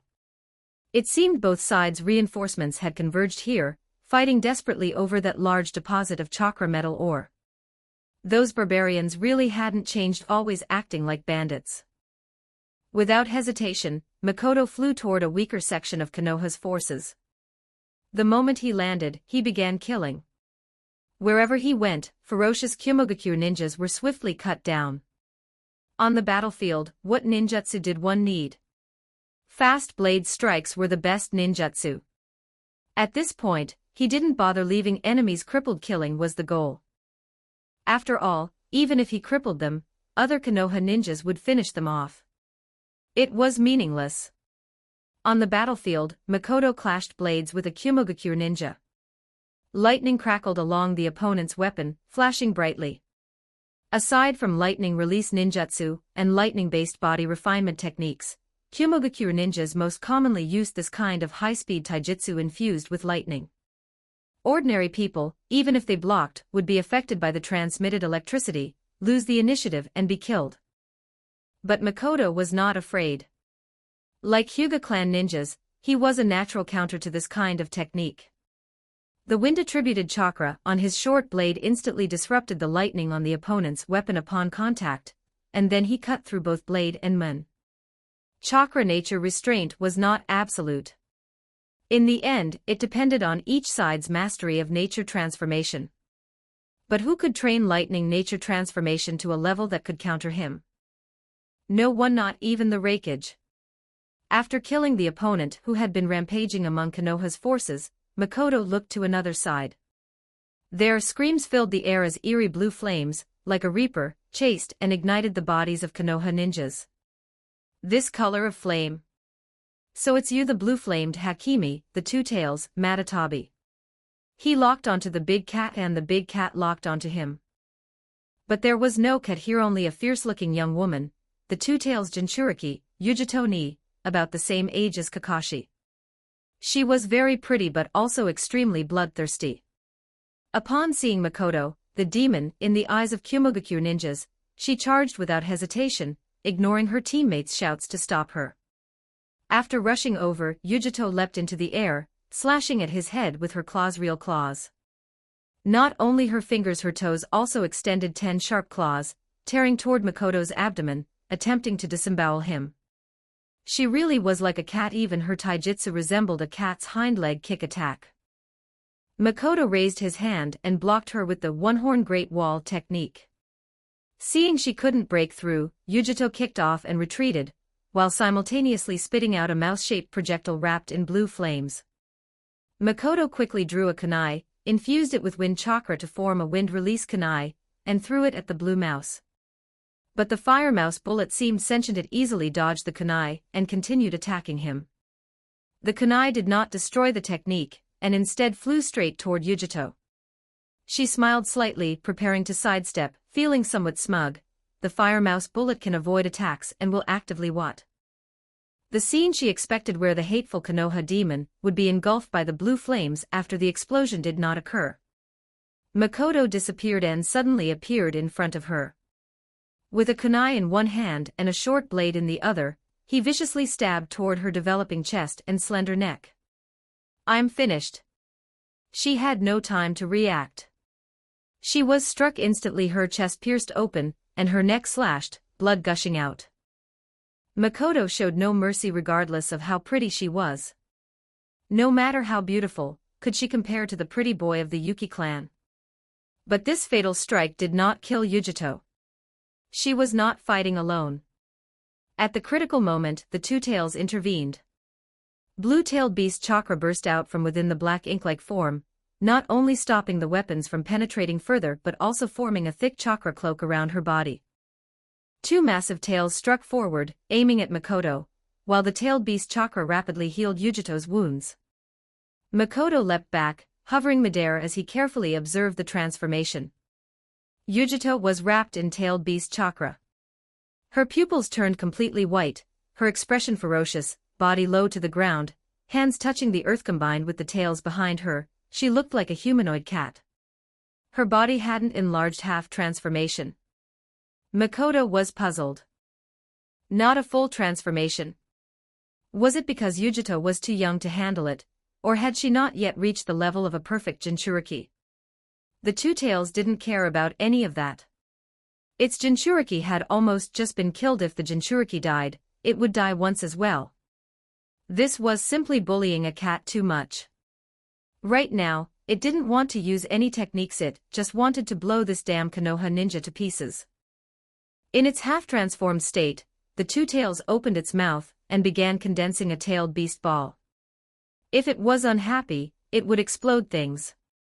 If one explosion wasn't enough, it would do another. That was how tailed beasts fought, brutally, straightforward. The high-density yin-yang chakra gathering caused the entire battlefield to feel oppressive. But then, Makoto used Flying Thunder God again, and appeared in front of Yujito. When he stabbed her earlier and felt resistance, he had already realized the tailed beast was interfering, so he had casually left a mark on her. Too slow, stupid cat. Makoto extended his right hand, quickly using the Wind King's barrier to wrap the incomplete tailed beast ball, then forcefully shoved it forward, stuffing the massive bomb back into Yujito's mouth. After that, he immediately used Flying Thunder God to retreat. A massive explosion erupted on the battlefield. The tailed beast ball detonated inside Yujito's mouth. Hopefully her teeth were strong enough to endure it. If she got blown to death, that would be her own doing. It had nothing to do with Makoto. Makoto's only thought was that the explosion's power was too small. It wasn't even worthy of carrying the Ninetales-tailed beast ball's shoes. I will post some extra chapters in Patreon, you can check it out. Patreon.com/TitoViller, Chapter 165, Chapter 165, The Journey Back. 1667 words. No matter their strength, the nature of chakra gives shinobi a certain sensitivity to danger. It is instinct. Those who lack sharpness in this regard usually die rather casually. When Makoto and Yujitomi clashed, the shinobi on both sides quickly withdrew. The Kumogakure side didn't want to run into that devil, Higashino Makoto. The Konohagakure side knew that staying would only get in the way. So the explosion of the tailed beast ball didn't affect too many people on either side. What the Kumogakure shinobi didn't expect, however, was that their own Jinchuriki would be so easily beaten, pressed to the ground and ground down in just a few moves by Konoha's devil. When the two tails saw the tailed beast ball it had painstakingly condensed being forcibly pushed back into the Jinchuriki's mouth, the entire cat froze on the spot. It could be played like this. But at this moment it could only do its utmost to disperse the yin-yang chakra within the tailed beast ball while protecting the Jinchuriki's life amid the explosion. With a loud boom, Yujito was blasted diagonally away like a rag doll. Her clothes were shredded into rags, her entire body covered in wounds, especially her face, which was blown up so badly that even her mother wouldn't recognize her, if her mother were still alive. Nearby Kumogakure shinobi rushed forward and caught her. Upon discovering that although she was deeply unconscious, she still had a faint breath, everyone let out a sigh of relief. As long as she was alive, it was fine. As for her injuries, that wasn't a concern. A Jinchuriki's recovery ability was on a completely different level from that of ordinary shinobi. If this conflict had caused Kumogakure to lose their Jinchuriki, it would have been a huge loss. None of them would have an easy time after returning. This explosion drew a pause to the conflict. The shinobi entangled together quickly separated, glaring at each other in confrontation. Kumogakure's Dodai immediately led his men to protect the Jinchuriki. He cast a resentful glance at the Konoha side, then silently withdrew at high speed with his group. Makoto looked at the commander who had come to his side and asked, "Suzaku-senpai, aren't we going to pursue?" Suzaku shook his head. "Let them go. This is enough. I think after this, Kumogakure probably won't dare start large-scale conflict with Konoha again." Makoto had no objection. He himself wasn't particularly of the combative faction, and most people in Konoha were the same. Because the Land of Fire was rich in resources and Konohagakure had a deep foundation, there was little need to plunder the outside world. War was mainly for resisting invasion, and the general tone in peacetime was to avoid escalating conflicts. Unlike certain ninja villages, where once development became unbalanced, they had to start wars to shift internal contradictions. So in Konoha, Shimura Danzo was in the minority. Few were willing to support his ideology. Suzaku's judgment was correct. At the end of year 51 of Konoha, the conflict between Konoha and Kumogakure over the Land of Hot Water and subsequently the chakra metal or veins of the Sakuma mine ended with Kumogakure's defeat. Their two-tails Jinchuriki had nearly had her cat head smashed in by Konoha. From then on, Kumogakure became much more restrained. They only occasionally had small-scale squad skirmishes with Konoha, and no longer dared to launch large-scale offensives. However, they did not withdraw their troops. Unwilling to leave in disgrace, they simply remained in a standoff with Konoha within the Land of Hot Water, and the situation fell into a deadlock. This greatly disappointed the other forces watching both sides. Kumogakure really was. Konoha's Ninetales incident had given you an opportunity, but you were useless. In his office, the old Mononoke held his waist and sighed at how incompetent the Kumo shinobi were. But for them to personally go and start another round against Konoha, that was absolutely out of the question. No matter what, Iwagakure would not take the lead prematurely this time. Having gone through 3 great ninja wars, Inoki deeply understood one principle in the ninja world: those who jump the highest die the fastest. After the conflict, ordinary friction no longer required Makoto to take action, and he returned to his leisurely days of training. The training of white natural energy required no special attention. Maintaining passive practice in daily life was sufficient. All kinds of natural energy were everywhere. Ordinary people and shinobi lived within it, but they had no reaction to it. Even if they inhaled a bit during breathing, it wouldn't affect the chakra in their bodies, and would soon be expelled automatically. Makoto was different. Previously, he had needed to absorb it in the state of a consciousness body. Later, he no longer needed to manifest that consciousness externally to absorb it. Now, after entering a normal sage mode, his body seemed to have become a vacuum. White natural energy would automatically enter his body, merge with his consciousness and flesh, and carry out continuous, deep transformation. In this state, he no longer needed to use the consciousness body to neutralize the power of annihilation. That thing now had little effect on him. The advantage was that he didn't need to worry about it. Training was happening at all times. The disadvantage was that it was quite slow, a steady, trickling process. If he actively absorbed it, the speed could be increased, but it still had to go through the consciousness body to neutralize the annihilation power. Generally, he would enter an active training state for a period at night while sleeping. Aside from that, the training of yin-yang chakra attributes had begun to progress again. But the closer it got to the end, the harder it became, no longer advancing by leaps and bounds like before, but instead progressing through slow, steady accumulation. Now he had placed most of his focus on the nature transformation of chakra. Especially recently, he had been researching the bloodline fusion of wood release. Ice release had only taken him about 10 days to successfully fuse, but wood release was far too mysterious. At present, he could only fuse earth release and water release to generate abundant vitality, but he still hadn't found the seed to give birth to wood release. In the forest, Makoto infused this fused chakra into a small tree beside him. The tree swayed in the wind, sprouting and growing rapidly in the middle of winter. Soon, it became lush with leaves, forming a sharp contrast with the bare trees around it. What did this count as? Fertilizer release. 10 days passed in a flash, and it was now late December. The new year was approaching. Kumogakure, having been beaten once, had become more compliant. The northern front was temporarily stable, and Konoha redeployed part of its forces in rotation. Suzaku volunteered to remain and garrison the area as commander, while Makoto and Hizashi left the northern front to return home for the new year.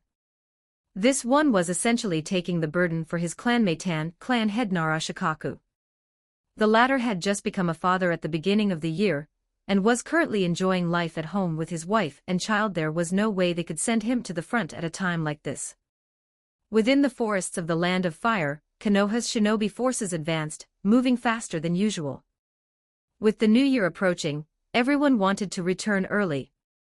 Aside from Hizashi, there were also quite a few members of the Hyuga branch family among them. According to Hizashi, his sister-in-law, the clan head's wife, was due at the end of the month. The main family was about to welcome the next heir, which was a major event for the Hyuga clan.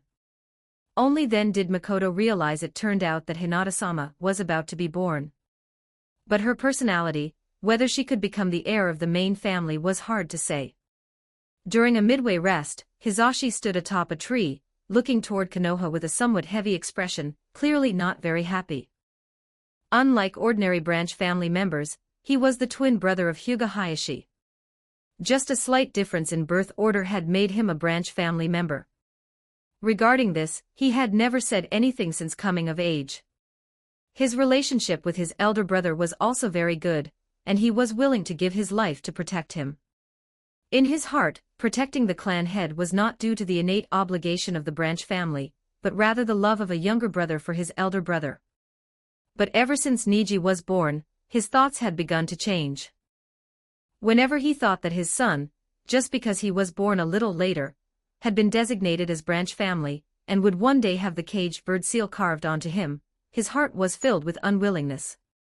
Yet he could do nothing. This was the Hyuga tradition. Even that first Hokage, the god of shinobi, had no authority to interfere. Hizashi watched the flock of birds flying away due to human presence and suddenly said, "Hey, Makoto, don't you think those birds are very free? Makoto thought to himself, no wonder you were staring toward Konoha in a daze. Turns out you were contemplating life here. And you even came specifically to stand beside me using me as a sounding board. They are very free. Hawks think so too. Do you think necessary control is protection? For the vast majority of the week, yes. So then, Makoto, what do you think freedom is? It's simple, the stronger you are, the freer you are. What you said makes sense, but in the Hyuga clan, that doesn't hold. Then that just means you're not strong enough. The conversation died on the spot. Hizashi felt like he had just been personally attacked. I will post some extra chapters in Patreon, you can check it out. Patreon.com/TitoViller, Chapter 166, Chapter 166, 1010. My parents are seriously too clever. 1510 words. That evening, the group returned to Konoha.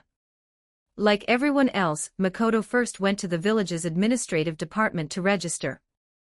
After returning home, he noticed that above his front gate hung a pattern woven from coarse hemp rope. It looked somewhat similar to the one Orochimaru would later tie around his waist. But this was not that snake's exclusive item. It was a tradition of the shinobi world, called Shimenawa, typically hung before the new year to ward off evil spirits and protect the household safety. There were also similar customs, such as hanging pine and bamboo to ensure the family's health, or putting up pictures of turtles and cranes to symbolize longevity, each carrying different blessings. Many traditions in the shinobi world resembled those of his previous life in Japan. Different from previous years, the Higashino household had gained a new member this year. After this period of familiarity, Yamato had already integrated into the family. The initial restraint had faded, and his personality was gradually shifting in a more normal direction. This was within Makoto's expectations. Yamato had never been someone with an extreme personality. He was naturally kind, with the temperament of a good-natured person. During dinner, Higashino Megumi sighed, after the new year, you'll be 11. The war has ended. It should be over now, right, Makoto? Makoto, yes, Mom. You're right. Higashino Jiro, oh. Makoto, tell me your thoughts on the future situation. My thoughts. This conflict with Kumogakure shows that Konoha's strength is still formidable. That will dispel any improper thoughts from certain forces. In the future, the intensity of friction among the 5 great nations will keep decreasing. Of course, complete peace is impossible. The shinobi villages of smaller nations will continue causing trouble, but they won't affect the overall situation. No one will care about their survival. Overall, the shinobi world will return to peace. Is that so? I just hope this peace can last a bit longer. Jiro only said hope.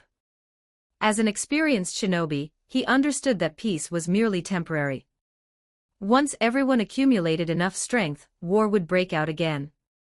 It seemed to have become a cycle of the shinobi world. Megumi, who knows about the future? At least for now, there's peace, and the children have a stable environment to grow up safely. But, Makoto, haven't you grown a bit too much? You're about the same height as those 14 or 15-year-olds, aren't you? Jiro nodded. But that's a good thing, it means he'll definitely grow tall in the future. He might even surpass me, his father, in physique. Makoto. So growing fast is my fault, huh? Nourished by natural energy, his physical development had always been ahead of others. Combined with the Higashino family's tall genetics, surpassing Higashino Jiro in the future shouldn't be a problem. Unfortunately, he had inherited his mother's looks, so he couldn't be plain-looking. Fortunately, after merging with Ice Release, he hadn't awakened any pretty boy traits. Although handsome, he still had plenty of masculine presence, so he couldn't rely on his looks to sneak into women's bathhouses. But in the shinobi world, some things were hard to predict. Even Inoki could have a son 2 meters tall. Makoto might suddenly stop growing and end up short. On paper, Yamato was the same age as Makoto. Looking at his height, Yamato couldn't help but feel envious. Makoto, do you have any secret to growing taller? Makoto stuffed a few pieces of meat into his bowl. Eat more meat and drink more milk. That's it. That's right. Yamato looked at the meat in his bowl and immediately began eating with full focus. The next day, Jiro and Yamato went to work as usual. The hospital where Megumi worked had begun its rotating holiday schedule. She decided to thoroughly clean the house inside and out, which was also a pre-New Year tradition in the shinobi world. Since Makoto had just returned from the Northern Front, he didn't need to report back to the Umbu and could stay on break until after the New Year. After breakfast, Megumi refused her son's help and, citing the amount of dust, drove him out of the house so she could begin the deep cleaning. As a shinobi capable of running across rooftops, these tasks were easy for her. Makoto carried his blade and headed to the ninja tools shop. Yo, Tetsuan and I-san, finally see you again. Tetsuan was Tenten's father, a strongly built man. He could actually refine chakra, but it was said he lacked talent as a shinobi. When he saw Makoto, his eyes lit up. Isn't this Konoha's hero? Who would have thought that the serious-faced kid from a few years ago would grow into Konoha's pillar? Can't be helped, I'm just too much of a genius. Ha ha ha, that's a good thing. Konoha needs more geniuses so we can live more safely. So, what brings you here today? Makoto handed over his family's heirloom short blade. I'm here to upgrade the weapon. Shinobi weapons were consumables. Even though the Higashino family's blade had chakra metal mixed into it during forging, it couldn't remain unworn forever. He wondered how durable the legendary Kusanagi sword really was. Tetsuan drew the blade and examined the damage along its edge. It does need reforging. Do you have materials prepared, or should I provide them? I've got them. Makoto placed several pieces of raw chakra metal on the counter. Tetsuan picked one up, took a look, and was immediately captivated. Good stuff. This is the chakra metal you found at the Sakama mine. This information had already been leaked by Kumogakure, so it couldn't be kept secret. It was an enormous fortune. Who knew how many shady figures would be drawn to it. To protect the raw ore, Konoha had directly ordered Nara Suzaku to move the Northern Command headquarters to near the Sakama mine. Anyone caught privately entering the mine tunnels from the outskirts would be executed on the spot. No problem with the materials. In fact, they can raise this blade's quality by several tiers. But it might take some time. Yuri not in a hurry to use it, right? Take your time. It was the end of the year. Makoto couldn't expect someone to forge a weapon for him during the new year. Besides, whether he had a weapon or not didn't matter much to him now. The Umbu provided standard short blades anyway. But this blade was a family heirloom, so its meaning to him was different. At that moment, Susan entered the shop holding a little girl's hand. Tetsuan was a weapon-forging craftsman, but his wife usually managed the shop. Makoto, it's been a long time since you came by. Look, Tenten doesn't even recognize you anymore, Susan greeted him, then guided her daughter forward. Come on, Tenten, call him Makoto Niken. The little girl had grown up in the shop and wasn't shy at all. Her eyes were full of curiosity. Hello, Makoto Niken. My name is Tenten. Since joining the Umbu, Makoto rarely needed personal weapons, so he hadn't visited the shop. From the time Tenten could remember things, she indeed hadn't seen him before. Tenten, you've grown so much. One of the future Konoha 12, she had been born in early March last year. Now she was nearly 2 years old. Children in the shinobi world grew quickly. She could already help her mother watch the shop and fetch items for customers like a little manager. Her hair was still short, though not yet styled into the twin buns like her mother's. Tetsuan smiled from the side. Makoto, I hope Tenten can become a strong shinobi like you in the future. Makoto, you plan to let her become a shinobi? Susan, someone here didn't have the talent to be a shinobi and had to switch to forging. Now he's hoping his daughter can fulfill his dream. Whether she becomes a shinobi should be Tenten's own choice. Tetsuan scratched his head. Ha ha ha, that's true. It depends on whether she has the talent. But if she does want to become a shinobi in the future, she might as well take Makoto as her sensei. Makoto was a bit surprised. Take me as her sensei. That's fine. Tetsuan froze. That had just been a joke. He knew very well Makoto's strength and status in Konoha. Someone like that would be very particular about taking disciples, yet he had agreed immediately. Suzune, unlike her husband, wasn't so slow to react. She quickly followed up, Makoto, then it's settled. As Tenten-sensei, all your ninja tool needs will be covered by our family from now on. Tetsuan. It seemed that, by accident, he had just secured an incredibly thick thigh for his daughter, probably the thickest one in Konoha. So sometimes, how far you can go doesn't depend on how hard you work, but on whether your parents managed to connect you with powerful people when you were young. I will post some extra chapters in Patreon, you can check it out. Patreon.com/TitoViller, Chapter 167, Chapter 167, Friends Reunite After Years 1967 words. In the end, a person's thoughts always change with time, and with the growth of their own abilities, just like those who buy lottery tickets, imagining that if they win the jackpot, they will surely live peacefully and enjoy life. In reality, the vast majority of people cannot do that. If they truly win, their thoughts and desires will expand along with their wealth. Only those with firm willpower can remain true to their original intentions. After Makoto was reborn into the shinobi world, because his previous life had not been particularly successful, his thoughts were simple: study well, train hard, and enjoy the brilliance of life. When he was weak, he had never thought of interfering in others' fates. Everything was centered on his own safety and growth. Events like the White Fang incident, the outbreak of the Third Shinobi War, the tragedy of Minato's team, he had never considered changing any of them. He knew that with his age and strength at the time, he could not alter the outcome, and might instead drag his entire family into danger. Now, as his strength grew, he still would not casually interfere with others' fates. But for tragedies within his reach, he would take the initiative to do something. For example, the Ninetales incident. Some disasters affect the entirety of Konoha. His whole family lived in this village. Whether he tried to change things or not, they could not remain untouched. Both he and his family would be affected. Since that was the case, he might as well guide events toward a direction he was willing to see.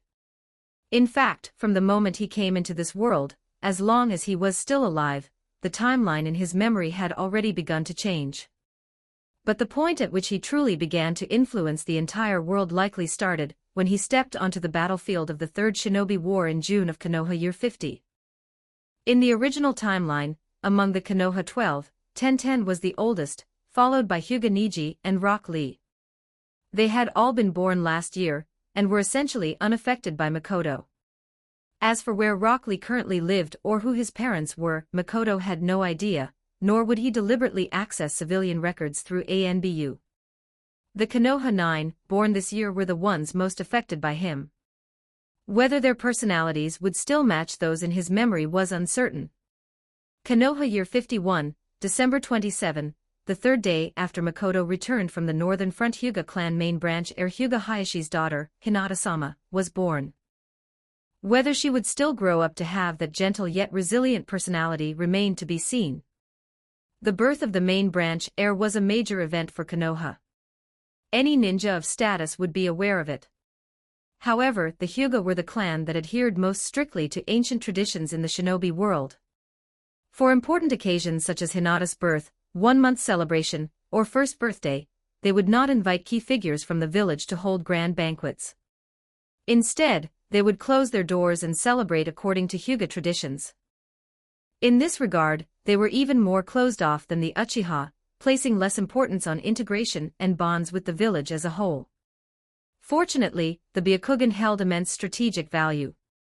With the branch family, the more numerous side being controlled by the caged bird seal, and the Hyuga rarely producing top-tier powerhouses, the village did not mind their self-contained ways. Most importantly, unlike the Sharingan, awakening the Byakugan did not cause psychological changes. It would not produce unstable extremists. As long as they followed orders when needed and lived peacefully otherwise, a clan that did not cause trouble was, to the higher-ups, a good clan. Starting from December 30th, aside from necessary personnel on duty, most of Konoha was on holiday. Kumogakure on the northern front and Kirigakure in the southeast also quieted down. Even the smaller villages still fighting each other to the bitter end showed signs of calm. Shinobi were still human. They, too, wanted to enjoy a peaceful new year. After all, no one knew whether they would still be alive next year. That night, Makoto brought Yamato along to Yakiniku-Q for a gathering with friends. After graduation, due to differing mission schedules, it was difficult for ninjas to gather as they once did. The days before the new year were one of the best opportunities. When the two arrived at the reserved large private room, everyone else was already there. Including Heiate, Yuzuki Yugao, Uchiha Shirsui, Hyuga Takuma, Abure Muta, Inazuka Miko, and Heiate's classmate Tsubaki. Including Makoto and Yamato, there were 9 people in total.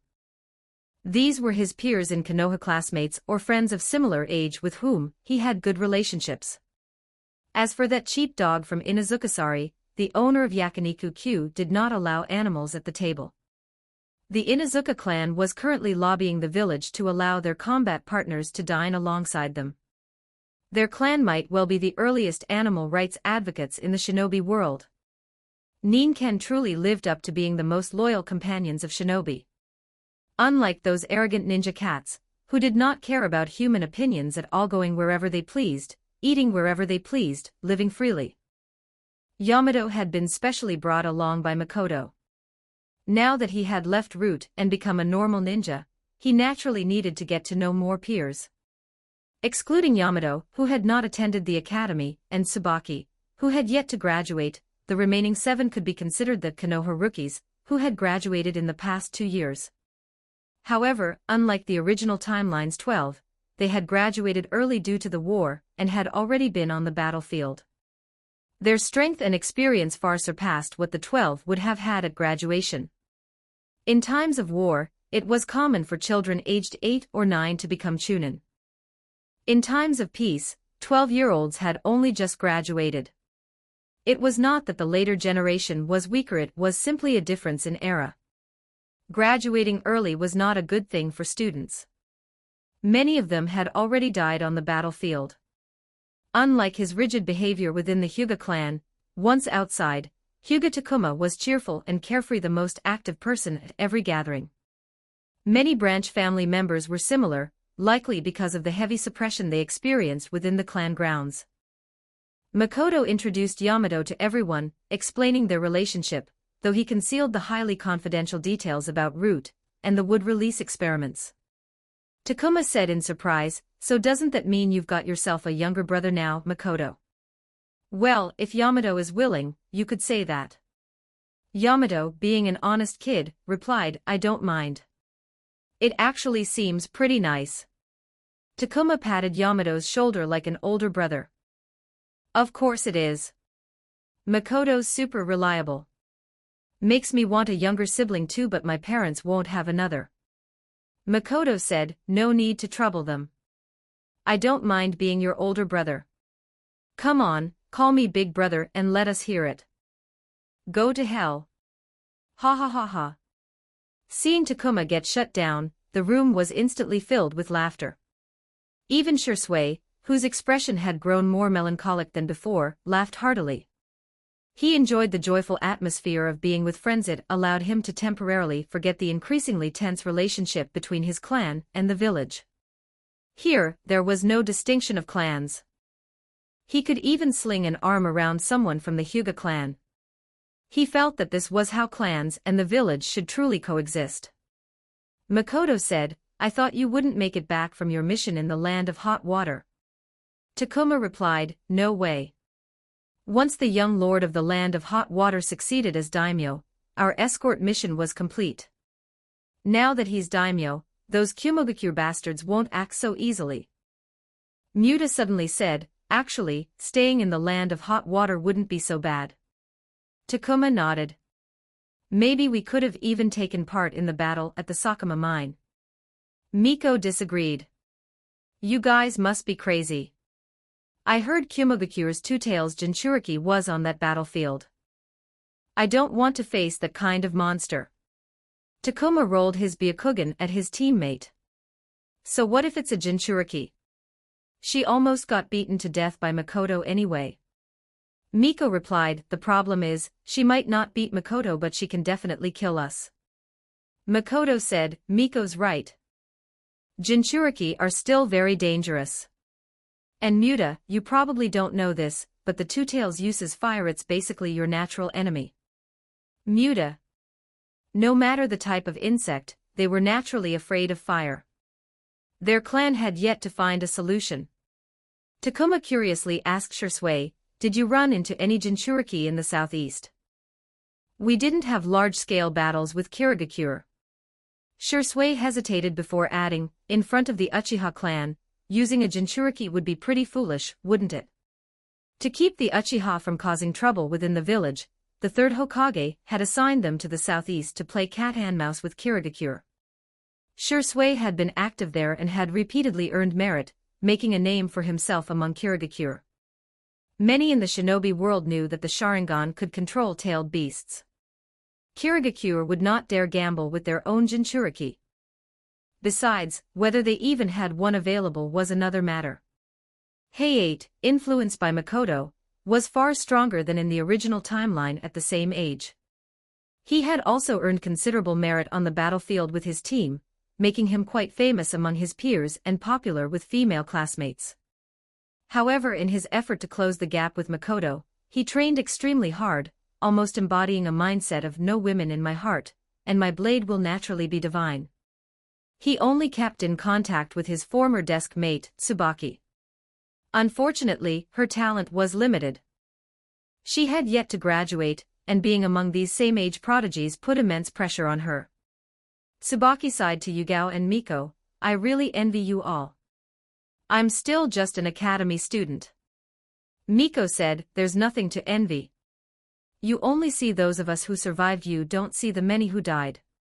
Do you know your classmate Naoka? The first time she encountered an enemy, she lost her life, died without any value. Not graduating early is actually a good thing. Yugao added, yeah, the battlefield is brutal. You don't have to obsess over combat ability, you could develop talents in other areas. Tsubaki nodded. Actually, I've always wanted to become a medical ninja. Yugao said, in that case, just ask Makoto. His medical ninjutsu is very impressive. Makoto smiled. Of course. If you want to learn medical ninjutsu, you should start building your foundation now. After we get back, I'll organize my study materials and notes. Tomorrow, I'll have Heiei deliver them to you. If there's anything you don't understand later, you can go to the hospital and ask my mother. Tsubaki said excitedly, really? Thank you so much. Everyone present came from shinobi families. While the Higashino family had not originally been one, it still had 2 generations of accumulated experience. Tsubaki's situation was different. She was a complete civilian, no ninja in her family, no foundation. Even if she wanted to learn, there was no one to teach her. Makoto had always been willing to help his friends grow. At the same time, he greatly enjoyed these occasional gatherings with friends. Humans, after all, are social creatures. No one can exist entirely alone in the world. I will post some extra chapters in Patreon, you can check it out. Patreon.com/TitoViller, Chapter 168, Chapter 168, Doubts After the New Year Gathering 1698 words. As the old year departed and the new one arrived, time advanced to year 52 of Konohagakure. According to the traditions of the shinobi world, January 1st, 2nd, and 3rd were known as the 3 celebration days. After that, the New Year period continued until the 15th. Outside the shinobi villages, depending on regional customs and professions, holiday durations varied. But for most people, the New Year ended around the 15th, after which life returned to normal. Inside the villages, however, things were different. Shinobi valued efficiency and had little time to waste. After the 3 celebration days, they took one additional day to settle themselves, and by the 5th, everything resumed as usual. During the 3 celebration days, the first day was typically spent with family. The following 2 days were for visiting relatives and friends, or going to temples and shrines to pray for good fortune in the coming year. Faith in the shinobi world mainly revolved around Buddhism and Shinto, both of which had origins far older than the shinobi profession itself. As for ninshu, people in this world were not good at recording history. 1,000 years was simply too long. Many things had already been buried within myths and legends. Otsutsuki Hagoromo and his mother Otsutsuki Kagaya had now been incorporated into the Shinto system, one as the Sage of 6 Paths, the other as the Rabbit Goddess.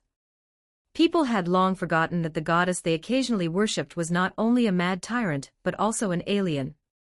The kind with horns on her head, and a third eye on her forehead. Within Konohagakure, the major shinobi clans each had their own dedicated shrines. For example, the Uchiha clan's Naka shrine. The Hyuga clan had one as well. Even the now declined Uzumaki clan had theirs, originally established by Uzumaki Mito. After the clan's destruction, Konohagakure relocated the remaining artifacts from the Yuzushiogakure shrine. It was located in the back mountains of the village, near the former Senju clan shrine, known as the Uzumaki clan's mask storage hall. Their clan was rather peculiar. Their worship centered on various masks, each said to represent a different deity. However, now it was probably only Kushina's family who still performed those rites. Families like Makoto's would instead go to the main village shrine.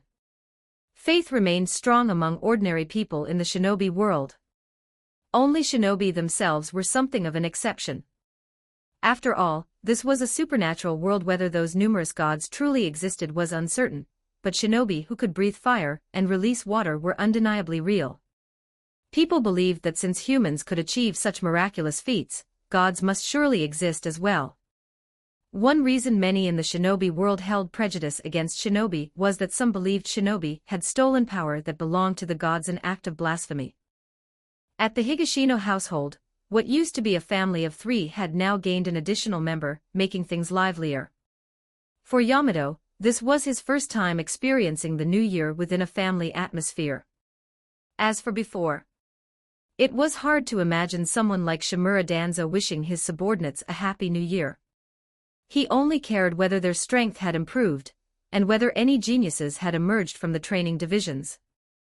As for those who failed, they were usually put to use elsewhere, and then quietly disappeared from the world. Happy New Year!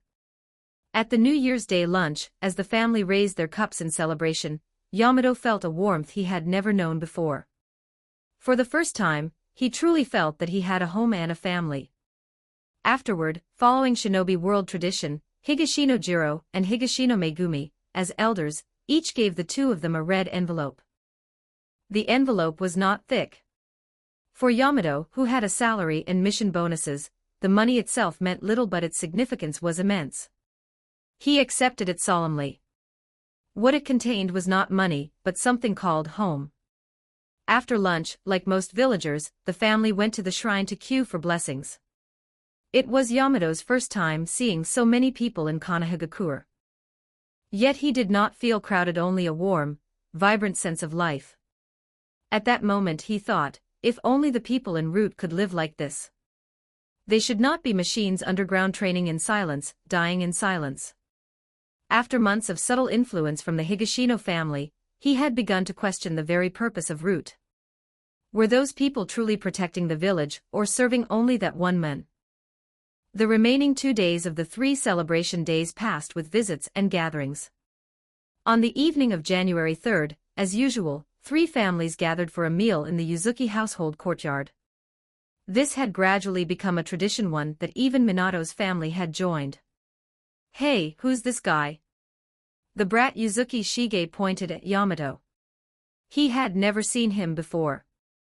"Kid, learn to respect your seniors." Makoto smacked him on the head. "Call him Yamato Nizan." Shige clutched his head and obediently complied. Yamato Nizan. Yamato shyly rubbed the boy's head. The kid had just turned 7, and would enter second grade in April. But he was still unruly, with that typical mischievous village brat energy. That's better. Makoto gave his head another rub. As Makoto's reputation in the village grew, he had replaced Kakashi as the new role model for academy students. So now, without Yugao needing to discipline him, Shige had become completely well-behaved, at least in front of him. Still, he found a new target to provoke. Being my big brother requires real strength.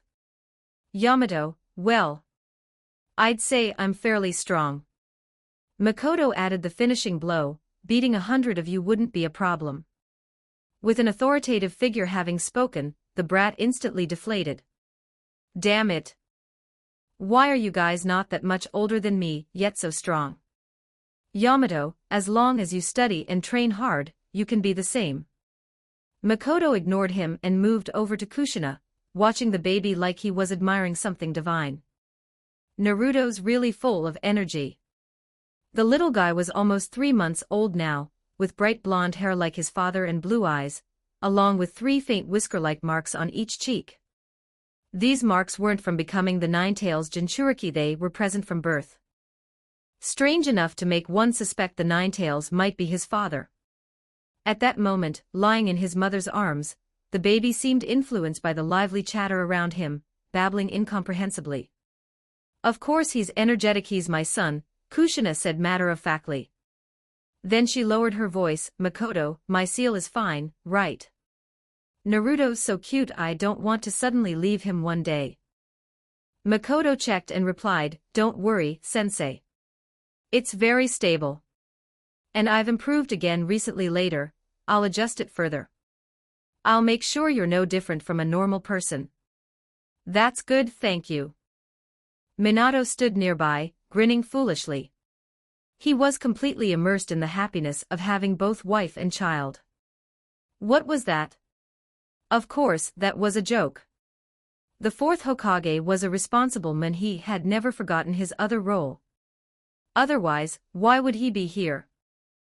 Moreover, Makoto knew that during the new year, Minato had been in constant contact with his former subordinates. He could temporarily step back for his family, but he still needed to let people know that the Hokage was very much alive and present. After the gathering, everyone sat around the table, drinking tea and chatting. Makoto, seated beside Kushina and Minato, suddenly asked, Minato-senpai, the Flying Thunder God technique we use allows us to traverse space, right? Minato nodded. Of course. Otherwise, why would it be called a space-time ninjutsu? But space-time ninjutsu seems to involve only space. What about time? Do you think someone might one day develop a time-based technique, something that lets them travel to the past or future? Minato thought carefully before answering, that seems impossible. If you travel through time, whatever you do would change history.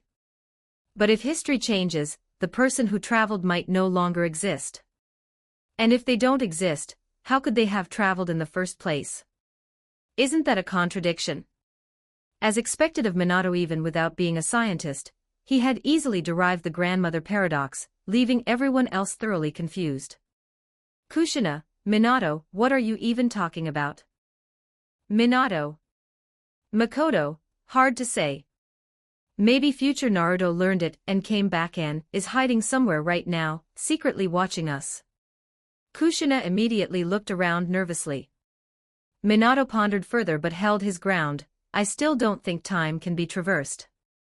Even if a grown-up Naruto appeared now, would he really be from the future? Couldn't he be from?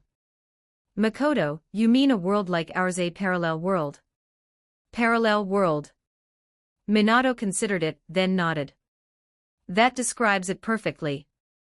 Concepts like time travel, space-time ninjutsu, and parallel worlds were far too abstract. Everyone else was completely lost. It could only be said what geniuses thought about was beyond ordinary people. Makoto had not asked this on a whim. Previously, he had indirectly confirmed through Kakashi that during the war, he had never accompanied his teacher to Rorin. In other words, Minato had never met a future Naruto, nor sealed his own memories. If that was the case, then two possibilities existed. First, there was only one timeline and his arrival had completely changed all future events. Second, there was not just one timeline and the shinobi world he existed in was a brand new branch. Relatively speaking, Makoto believed the second was more likely. After all, his own soul came from another world. Perhaps his arrival had altered history, causing the Suna missing Nin Mukade to die in the future, preventing him from traveling to the past. Without that, Roran would face no crisis, and Konohagakure shinobi would never be sent to investigate. Like Minato, Makoto found it difficult to believe that time itself could be traversed. He leaned more toward the idea that Roran's dragon vein or the Akatsuki artifact Karasuki enabled travel between parallel worlds instead. I will post some extra chapters in Patreon, you can check it out. Patreon.com/TitoViller, Chapter 169, Chapter 169, Gunma, I feel like I've become a babysitter. 1742 words. How can an ordinary family burn through a lifetime of savings? Marriage, buying a house, a serious illness or getting dragged into a pig butchering scam will do the trick. How can a great ninja village burn through years of accumulated strength? There are plenty of ways as well: external wars, internal wars, letting tailed beasts out to play, or having someone come right to your doorstep to tear the place down. After the new year, the ninja world was quiet, yet mixed with chaos. Among the 5 great ninja villages, Sunagakure was wholeheartedly focused on recuperating and restoring its strength, planning to enter peace negotiations with Kirigakure. It was said that the Wind Country daimyo was extremely dissatisfied with his village's performance in this war. Reconstruction funds had been cut again and again, to the point that Raza was losing hair by the handful. He had already prepared to implement 2 contingency plans, pushing the village toward an elite-focused route, and using ninjutsu to pan for gold in the desert to subsidize finances. Iwagakure had withdrawn into the northwest. This time, Inoki was determined not to take the lead. Watching Konoha produce one batch of geniuses after another, he drooled with envy while rummaging around inside his own village. Then he realized there really wasn't anything worthwhile at home. Looking at his age and his old back, he grew anxious about finding a successor, losing hair strand by strand. Why strand by strand? Because the old man was already bald, there wasn't much hair left to lose. Kumogakure's strength was second only to Konoha. Originally, they had wanted to take advantage of the Ninetales incident to gauge Konoha's true strength. But before the year ended, they were beaten badly at the Sakama mine, and even the Two-Tails Jinchuriki was nearly crippled by Makoto. Now they neither sought peace nor withdrew their troops. They remained locked in a stalemate, waiting for the enemy to make a mistake and give them an opening. As the most united ninja village, they had great confidence in the character of their opponent's leadership. Ideally, the other side would do something stupid like Kirigakure and start targeting their own bloodline clans. Kirigakure had originally followed Kumogakure's lead. But seeing the one in front falter, they followed suit, maintaining friction with Konoha in the southeast without escalating the conflict, waiting for their big brother to rise again so they could sneak in and reap some benefits. But Kirigakure's own problems were too severe. Within the village, the conflict between clans and civilian ninjas had already become irreconcilable.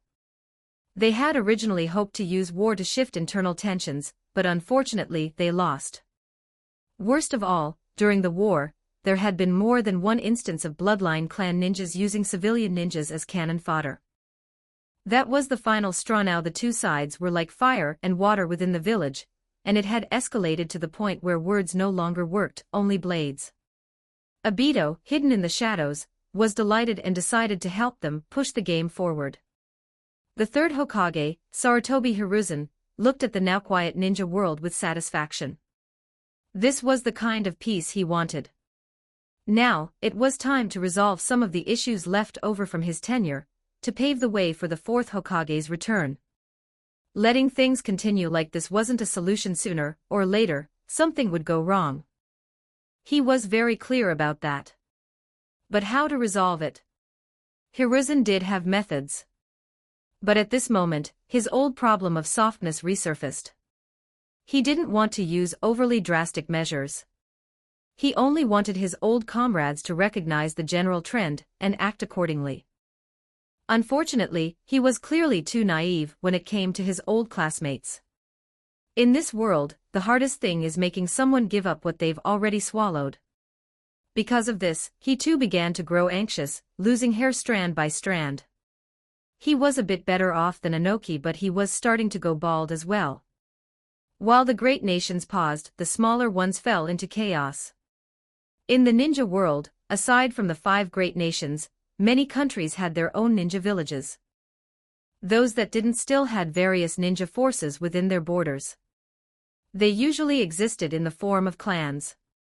These small villages, or clan-based ninja groups, had limited strength and narrow vision. They couldn't see the overall situation of the world. They only saw that the 5 great ninja villages had suffered heavy losses due to the war. Didn't that mean their opportunity had arrived? With the pressure lifted, ambitious small ninja villages began expanding their territories. Clans without villages attempted to establish ninja villages within their own countries. Many small nations, having just endured the devastation of war between the great powers, now fell into chaos under the harm of their own ninjas. After the new year, since no large-scale conflicts had broken out in the southeast or the north, Makoto returned to his previous leisurely lifestyle, working while training. Of course, he would occasionally carry out ANBU missions as well. At present, Minato had retired, focusing on staying at home while continuing his training. The Sannin were nowhere to be seen. The Hokage needed to remain in the village. Shimura Danzo's route answered to orders but not to command, doing as they pleased. Thus, Makoto had become the strongest combat force Konoha could regularly deploy. Some important missions still required him to handle personally. In the ninja world, there was no strict classification of ninja strength, only 3 ranks: Genin, Chunin, and Jonin. If special Jonin were included, then there were 4. Elite Chunin, or Elite Jonin, were merely informal titles for those who were exceptionally outstanding within their rank. Only the leaders of the 5 great ninja villages could be called Kage. Generally, a Kage's strength was clearly above that of a Jonin. Thus, those who surpassed Jonin were often described as having Kage-level strength, calling them that wasn't wrong. As for the current Higashino Makoto, in the intelligence records of the major ninja villages, he was already classified as having Kage-level strength even though he wasn't yet 12 years old. In the ninja world, age didn't matter, only strength. Konoha year 52, June. Half a year passed in the blink of an eye, and Konoha had entered the height of summer. Within the land of fire, 2 teams of 8 ninjas moved swiftly through the forest, keeping a certain distance from one another. The 4 in front were dressed as ordinary Konoha ninja: Sarutobi Asuma, Yuhi Kurenai, Yamashiro Aoba, and their leading Jonin. This man came from the Sarutobi clan, and was named Sarutobi Musashi. It was said that within the clan, he was second only to the 3rd Hokage. Or possibly 3rd, because Sarutobi Hiruzen's eldest son was very mysterious. People only knew that he was in charge of the former 3rd Hokage's personal ANBU. Very few knew the details. In theory, after becoming Chunin, Asuma and the others could leave their team leader and carry out missions independently. But in practice, the old man still didn't trust his rebellious youngest son.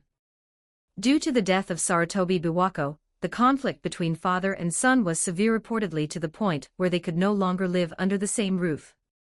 At 15, a boy was at the age of overflowing energy and stubbornness, unwilling to listen to anyone, believing only in what he himself thought was right.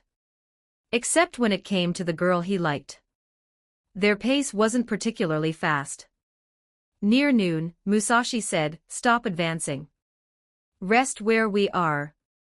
The 4 began eating to replenish their energy. Asuma pulled out a number of pre-prepared foods from his pack, and started enthusiastically catering to Yuhi Kurenai. Kurenai, with her sharp eyes, spotted something unexpected in the bag. "Ha, Asuma, is that a pack of cigarettes? Why do you have something like that in your bag?" The young man awkwardly said, Maybe I was in a hurry this morning and packed the wrong thing." It's all that old man's fault, he just leaves this stuff lying around at home. If I remember correctly, the third Hokage only smokes loose tobacco, not cigarettes, right? Kurenai looked at him with suspicion. After all, he had a record. He had once stolen the third Hokage's tobacco, rolled it into cigarettes with paper at school, and tried to share it with classmates. Asuma. Musashi shot a fierce glare at his junior. Asuma, I'm done for. When we get back, I'm definitely getting chewed out by the old man again. Yamashiro Aoba was already used to this. Without needing the team leader's instructions, he habitually scanned the surroundings, but everything was normal, nothing unusual. In the forest far behind them, another team of Konoha Anbu ninja also stopped to rest. Leading them was Makoto. This time, he had brought along the 3 members of Genma's squad. Ever since Gekko Komomi had fully taken charge of rebuilding the Anbu, he had handed over the members of the 4th Hokage's guard unit to Makoto for management. Now, when Makoto went out on missions, he would rotate between leading Genma's squad and Hiate's squad, giving everyone a chance to gain experience in the field. Yamashiro Aoba's sensory abilities were decent, but compared to Makoto, they were far inferior. Unless Makoto deliberately closed the distance and exposed himself, Aoba had no chance of detecting them. After resting for a while and seeing that Makoto still hadn't moved, Shiranui Genma complained, "What are Asuma and the others doing? Why are they resting for so long?" Makoto said, "Don't worry about it. We'll just follow behind them for now." Seriously, why do I feel like I've become that guy's babysitter? Genma, Asuma, and Kakashi were from the same cohort and knew each other well. Namishi Rado and Tatami Iwashi were 1 or 2 years younger than them. Makoto replied, "You're overthinking it. Asuma is a ninja, not a child. Our main task isn't to protect him." "That's good then. Otherwise, with his temper, if he found out, he definitely wouldn't be happy. By the way, we're dealing with the Fuma clan this time, right? Anything we should pay attention to, Captain? If anything unexpected happens, then they are the enemy. Kill on sight, no exceptions. I will post some extra chapters in Patreon, you can check it out. Patreon.com/TitoViller, Chapter 170, Chapter 170. Asuma made a decision that would make his ancestors turn in their graves. 2058 words. Since the mission wasn't particularly urgent, Asuma's group of 4 didn't move very fast. They maintained a steady pace that preserved enough stamina to deal with unexpected situations at any time. This was standard practice for ninjas during normal missions. That night, before reaching the border of the land of rice fields, the 4 of them rested. Early the next morning, after fully recovering their energy, they prepared to make contact with the mission target. Behind them, Makoto ordered, "From now on, we'll take a detour and move ahead of them, arriving at the mission site in advance. Once we enter the land of rice fields, we may encounter enemies at any moment. Stay ready for combat." Makoto used his perception to conceal the presence of the group. Moving at a faster speed, they bypassed Asuma's team, entered the land of rice fields ahead of time, and headed toward the agreed meeting location between Konohagakure and the Fuma clan. In the forests of the land of rice fields, more than a dozen Fuma clan ninjas were moving swiftly in silence. Most of them carried exaggeratedly large weapons on their backs. This was a trademark of the Fuma clan. They specialized in developing and using such ninja tools. The famous Fuma shuriken came from them. Among the group, a relatively young and inexperienced ninja accidentally kicked a steel wire stretched close to a tree branch, almost invisible to the naked eye. The trap was triggered immediately. Kunai and shuriken rained down densely from all directions. Everyone instantly swung their weapons to block, but that wasn't all. Lying in ambush nearby, Genma's squad opened with a barrage of ninjutsu. Fire release, great fireball technique. Although this technique was a signature of the Uchiha clan, they didn't mind it spreading. Many people within Konoha could use it. Wind release, gale blast. Wind fueled the flames, and the combined attack came crashing down on the group. Ninja art, Senbon rain. As the Fuma ninjas leapt away to avoid the wind-fire combination, Ginma attacked from the side, unleashing a rain of Senbon needles. What he usually held in his mouth wasn't a toothpick. Several people were hit on the spot, bodies covered in Senbon, collapsing to the ground and losing their combat ability. The remaining few saw the situation turn bad and tried to flee in another direction. There's an ambush retreat. But from that direction, a series of nearly invisible small wind blades suddenly flew out, striking precisely at their legs and destroying their ability to escape. Even enhanced with wind release, the great fireball still couldn't shake off its awkward reputation of being unable to kill. The killing power of Senbon was limited unless they hit vital points. They would usually only wound and disable. So the dozen or so Fuma ninjas were basically still alive. In pretty miserable shape. After recognizing Ginma and the others' attire, the leading ninja carrying a massive cleaver cursed, "Damn it, Yuri Konoha ninjas." He struggled to get up, trying to escape. He had to report this information to the leader. But Makoto appeared in front of him in an instant. With a single glance, he dragged the man into a genjutsu. A moment later, Ginma asked, "Captain, what's the situation?" They were Fuma ninjas heading to the meeting point to set up an ambush. Quite bold, aren't they? That's just how the ninja world was. Ninjas tended to be reckless. Sometimes, for the so-called rise of their clan, they'd even dare provoke Konoha. Expect them to calmly analyze and devise clever strategies. Don't joke. Most ninjas weren't cut out for that. To put it bluntly, they were just a bunch of violence-worshipping terrorist groups, thinking that if they captured Konoha ninjas, they could force Konoha into agreeing to unreasonable demands. Tatami Iwashi, who had a more timid personality, hesitated. "Captain, what should we do with these guys? Are we really going to kill them all?" "Kill them without exception. We still have another direction to cover." To avoid being detected by sensory ninjutsu, the Fuma clan hadn't set up their ambush at the meeting point. Instead, they planned to stall after the meeting until all their people arrived, then surround the Konoha ninjas completely. Whether they intended to kill or not, this behavior was already a provocation against Konoha. Against such troublemakers, only a heavy-handed response would do. Land of rice fields, a small valley not far from the border. Asuma's team met the Fuma clan at the agreed time. The other side had 7 people, 1 leader with 2 squads. Konoha only had 4, but they showed no fear. That was the confidence of the strongest ninja village. Before the meeting, Yamashiro Aoba had already scanned the surroundings and confirmed there was no ambush. But the experienced Saratobi Musashi did not relax his guard. He tossed 2 mission scrolls to the other party and said, "Leader, this is a personal letter from our 3rd Hokage, outlining the requirements. The other is the agreement. If there are no issues, please sign it." The leader of the Fuma clan, Fuma Kotaro, opened the scroll and read slowly, seemingly deliberately stalling for time. Even though he had never intended to agree from the start, the contents still made his blood boil. "You people from Konoha are being far too overbearing, aren't you?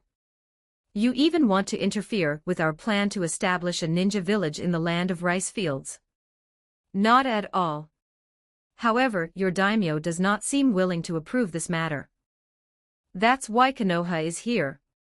We hope you can understand and stop disturbing your daimyo.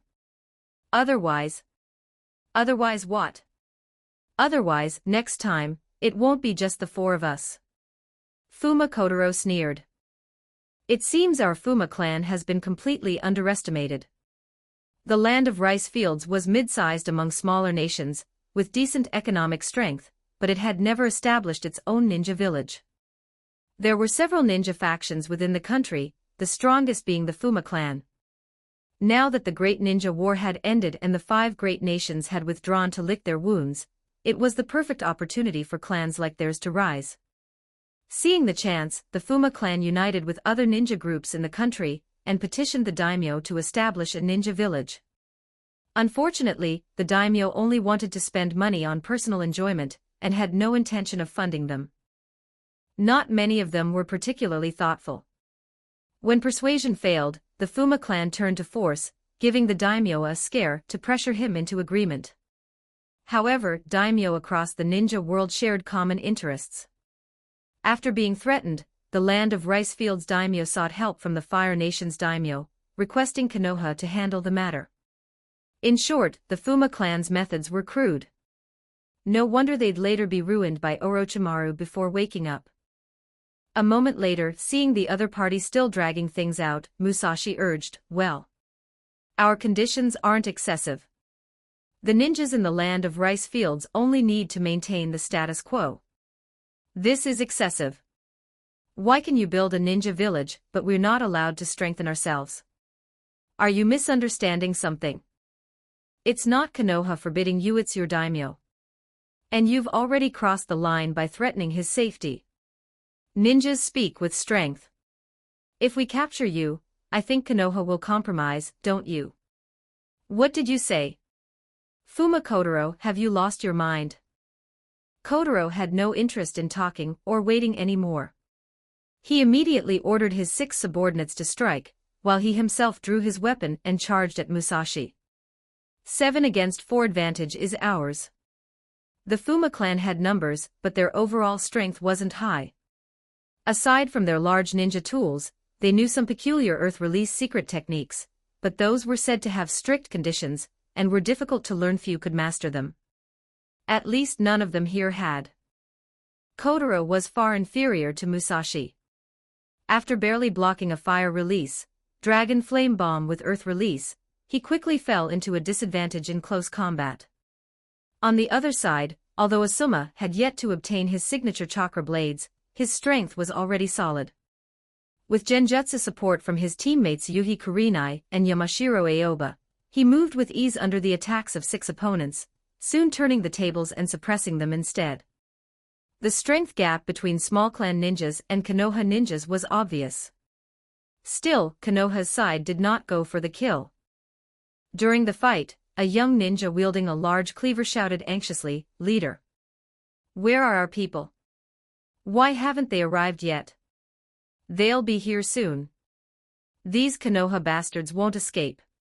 But in the end, no reinforcements came. Soon, Kotaro was kicked down, kneeling on one knee. Musashi appeared behind him in a body flicker, pressing a kunai to his throat.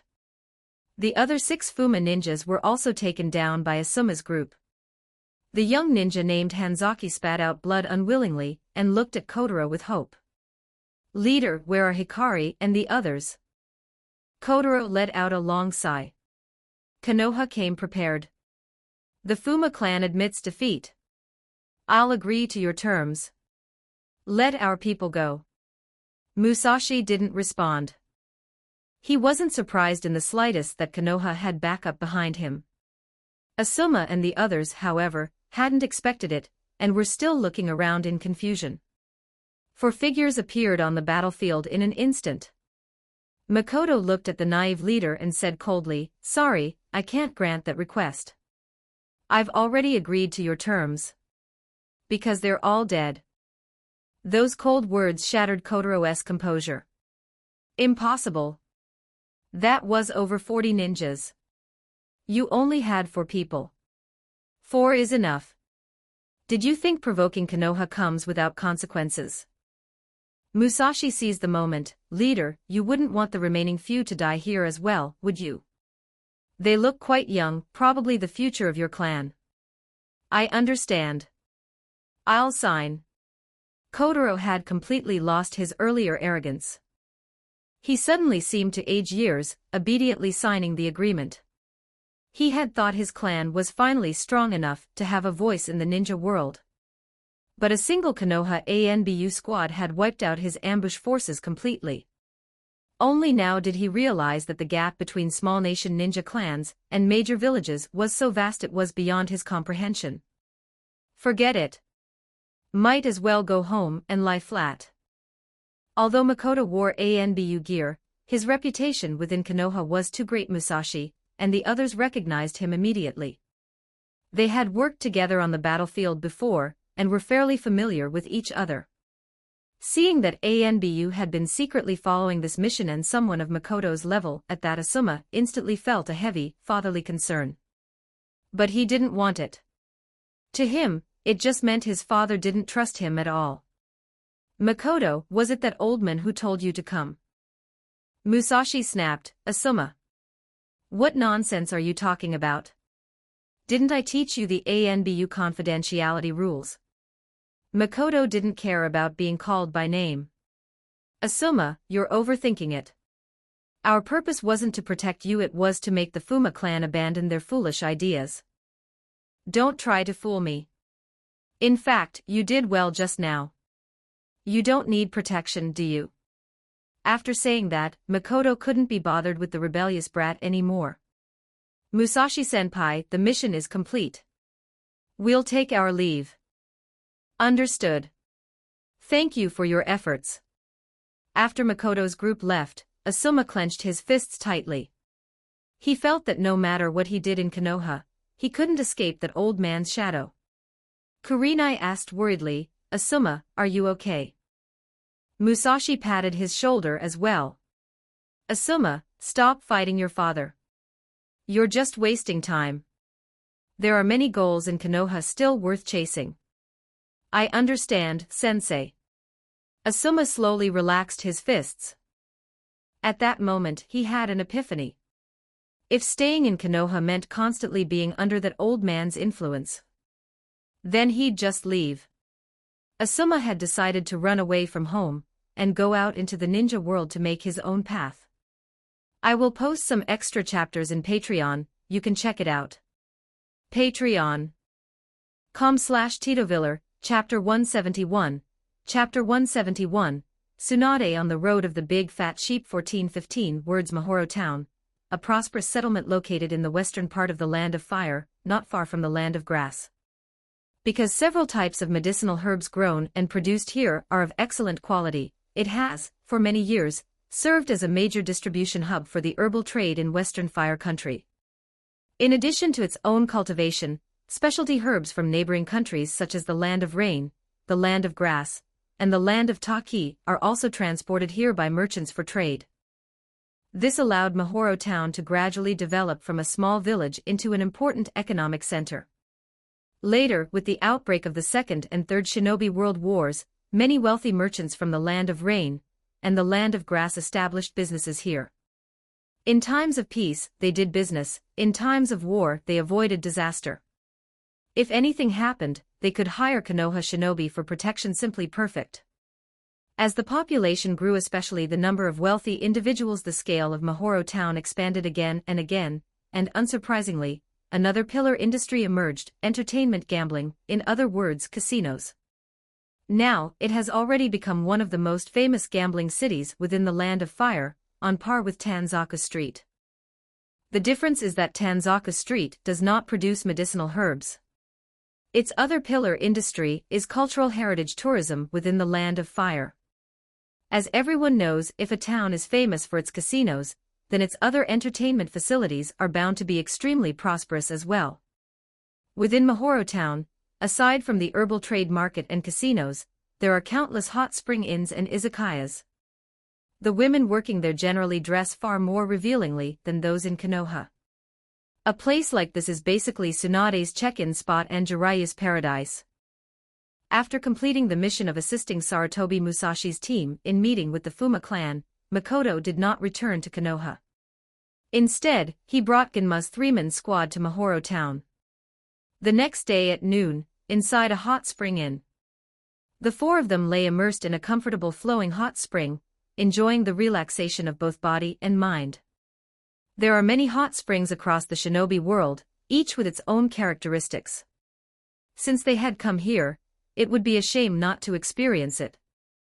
After every bout of killing, one must relax mentally. This was experience passed down from Gekko Komomi, and it had now become a habit of Makoto. Mainly because of his age. Aside from soaking in hot springs, what else could he even do? Tatami Iwashi looked a bit nervous. We're Anbu shinobi, right? Is this really okay? Makoto, that's why I had you all change into normal outfits before entering the town. Gunma didn't care. Iwashi, you need to fix that weak personality of yours. What are you afraid of? It was the captain's idea, weary, just following orders. Namishi Rado chimed in, exactly. Just enjoy it, Iwashi. We can't turn into mission machines like Root, that kind of life is too boring.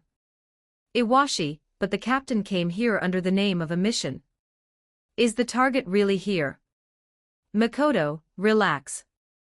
This has been confirmed by intelligence. I also sensed things after entering the town. Trust me, our top priority right now is to relieve our fatigue first, then have a proper big meal. Iwashi, what else can I even say?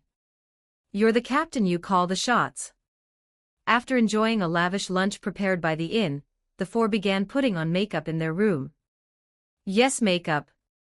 Although shinobi can use the transformation technique, it produces obvious chakra fluctuations. Anyone experienced can spot it at a glance.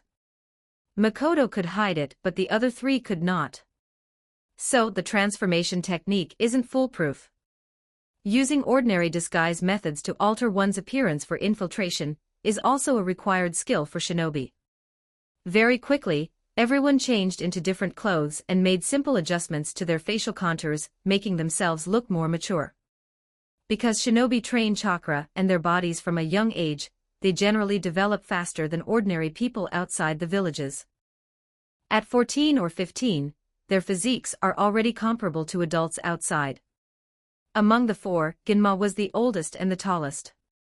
Although Makoto was the youngest, his height was second only to Gunma. Now, with a change of appearance, he became a wealthy young second-generation rich kid out on a trip. Gunma played the role of the steward. As for Rado and Iwashi, naturally, they became loyal lackeys. After getting ready, the four walked out of the inn and entered the largest casino on the street. Before them, a bold and big-hearted older woman with twin ponytails had already gone in. Behind her followed a timid black-haired girl, clutching a box of money tightly in her arms. The girl knew that this money would soon no longer belong to her. By nightfall, she might even have to sleep on the streets. This was Tsunade and Shizun. At this point, it was still just the two of them. The pet pig Tuntun had probably not been born yet. Only after seeing the mission target appear did Iwashi finally let out a sigh of relief. Sure enough, the captain was reliable. But he still didn't understand why they had to enter the casino. Wouldn't it be enough to just approach Tsunade directly? They weren't even adults, they shouldn't be allowed into a casino.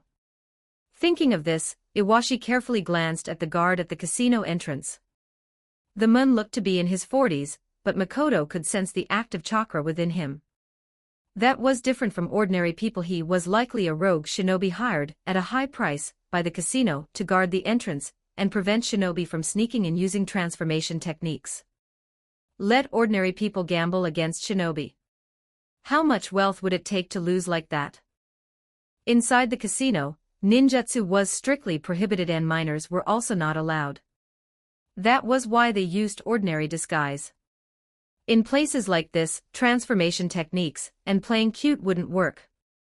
The guard glanced at Makoto and the others, especially at the large money box carried by Gunma, then didn't bother with them and let them in directly. People like them, the rich, foolish sons of landlords, were exactly the kind the casino loved most. Makoto carried himself with an air of arrogant stupidity. Inside the casino, at a dice table, Makoto sat opposite Tsunade, while Gunma and the other two stood behind him like his personal flunkies. Soon, the game began. Everyone's attention only fell on the table when the dice were revealed. The rest of the time, their eyes would drift intentionally or not toward Tsunade. There was no helping it, she was too beautiful. More importantly, she was too big, causing everyone's line of sight to focus excessively in one place.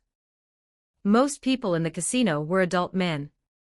It was hard for them to pull their eyes away from those towering peaks. Makoto was an honest man. He didn't look around randomly. He simply placed a few casual bets, losing more than he won. But soon, someone noticed something was off. Why was that beautiful woman losing every single round? At this point in time, Tsunade's reputation as the big fat sheep had not yet spread widely. Not many people in gambling circles recognized her.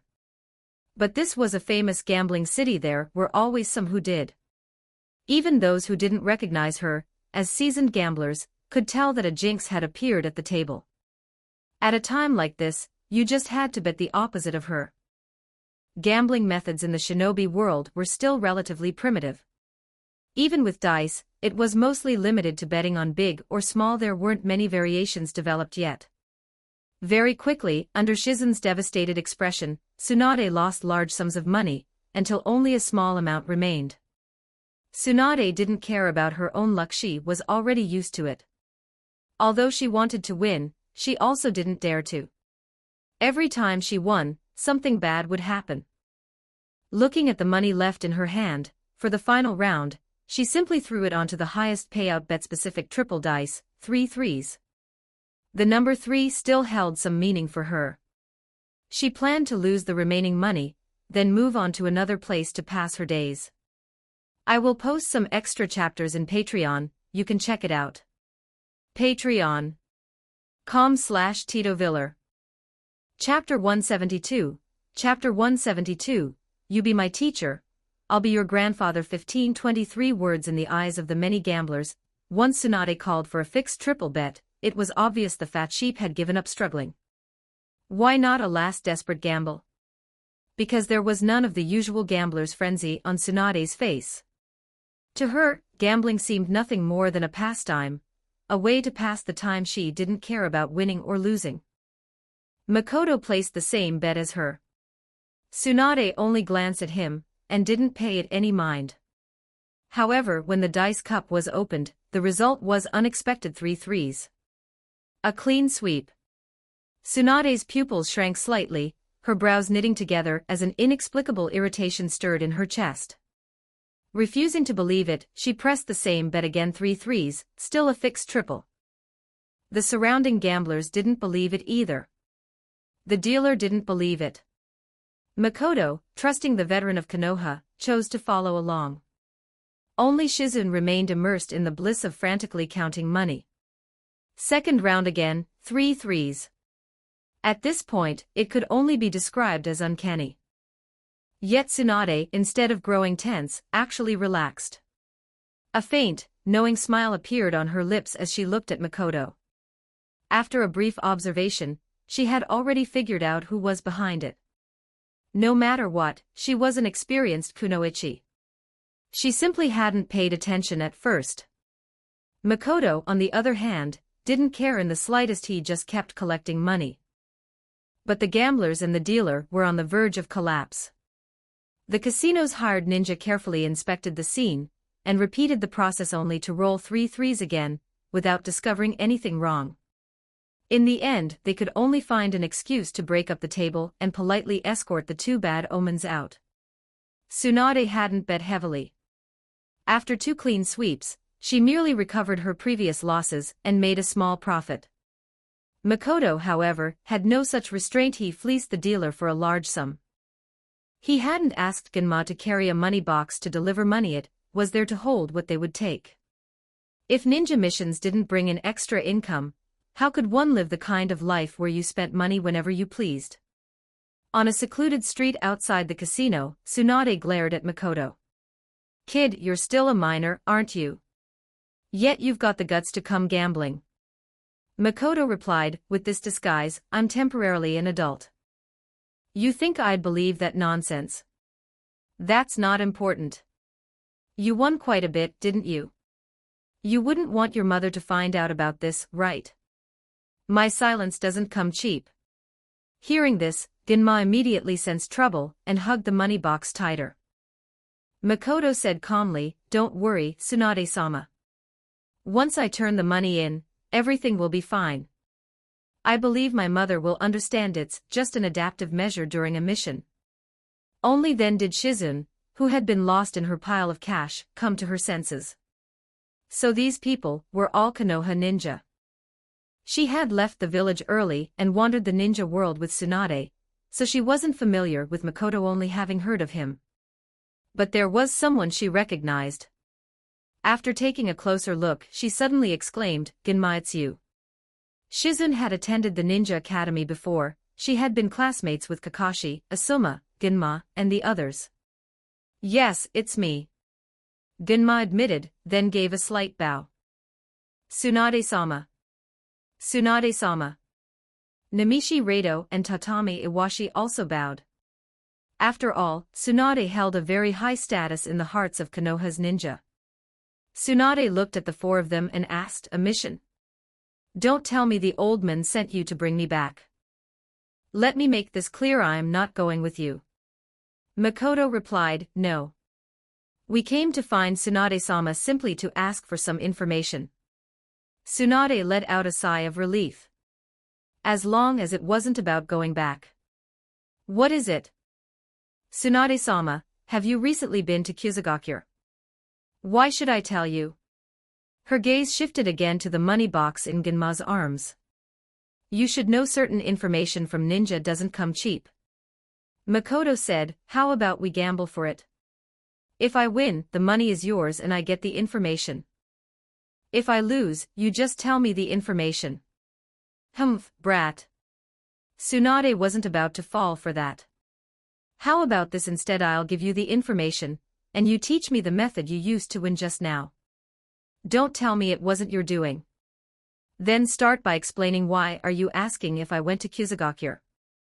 Makoto briefly summarized, "As you know, many small ninja villages have been restless lately, especially Kyusugakure. They're aggressively expanding their sphere of influence. They've not only fallen out with Amigakure, but have also set their sights on Takigakure. The two sides are already clashing at the border." Tsunade thought for a moment.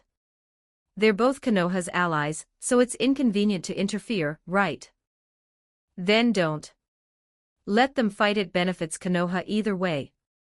From her words, it was clear when Tsunade became Hokage in the original timeline, it wasn't because there were no better candidates. Small villages couldn't break free from Konoha's control. If they fought each other to exhaustion, they would only end up relying on Konoha even more. Makoto continued, "That was the original thinking. But recently, Takigakure reported that Kyusugakure seems to have obtained help from a powerful medical ninja. Some of their key figures recover quickly from injuries and return to the battlefield. So Takigakure wants to know whether Konoha is secretly supporting Kusa. That's why we came to you.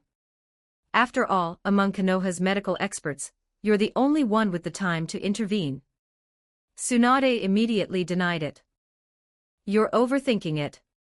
Why would I help those fence-sitters? Is that so? The village thinks it's unlikely to be you as well." Tsunade wouldn't lie about something like this, and she had no reason to help Kyusugakure. Besides, she still suffered from hemophobia. Makoto naturally knew the real reason it had to be that Kyusugakure had obtained a living, healing battery, Karen's mother. But he couldn't say that outright. He had to at least put on a show of investigating. "If you already knew it wasn't me, why bother asking? Stop wasting time, teach me your trick. It's simple. Just use chakra to quietly control the dice as they roll." Tsunade clenched her fists, on the verge of exploding. "Kid, are you messing with me? Do you think the casino doesn't have countermeasures? Even if it didn't, do you think I wouldn't notice?"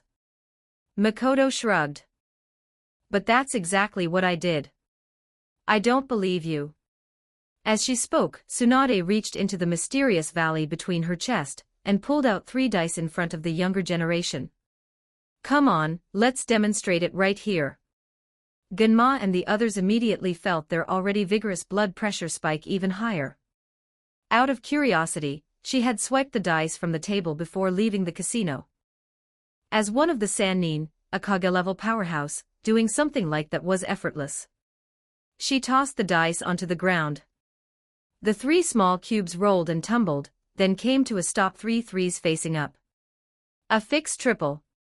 Tsunade's large-scale perception relied on Katsuyu's divided bodies, but as a member of the Senju clan, she still had some sensory ability. Even without it, they were practically face-to-face. Any ninja should be able to detect chakra activity. Yet she felt nothing. Refusing to believe it, she threw them again. This time, I want 3 sixes. The result was obvious. Even when she had Shizen throw them the third time, it was the same. Makoto said, "See. I'm cheating right in front of you, and you still can't detect it." Of course she couldn't. Makoto's method was to use the chakra within his body to communicate with a trace of white natural energy from the outside world, attaching it to the dice and controlling them at will. How could ordinary ninja detect natural energy? Even Senju Hashirama might struggle, let alone Tsunade, who didn't have sage mode. Tsunade muttered, "What the hell?"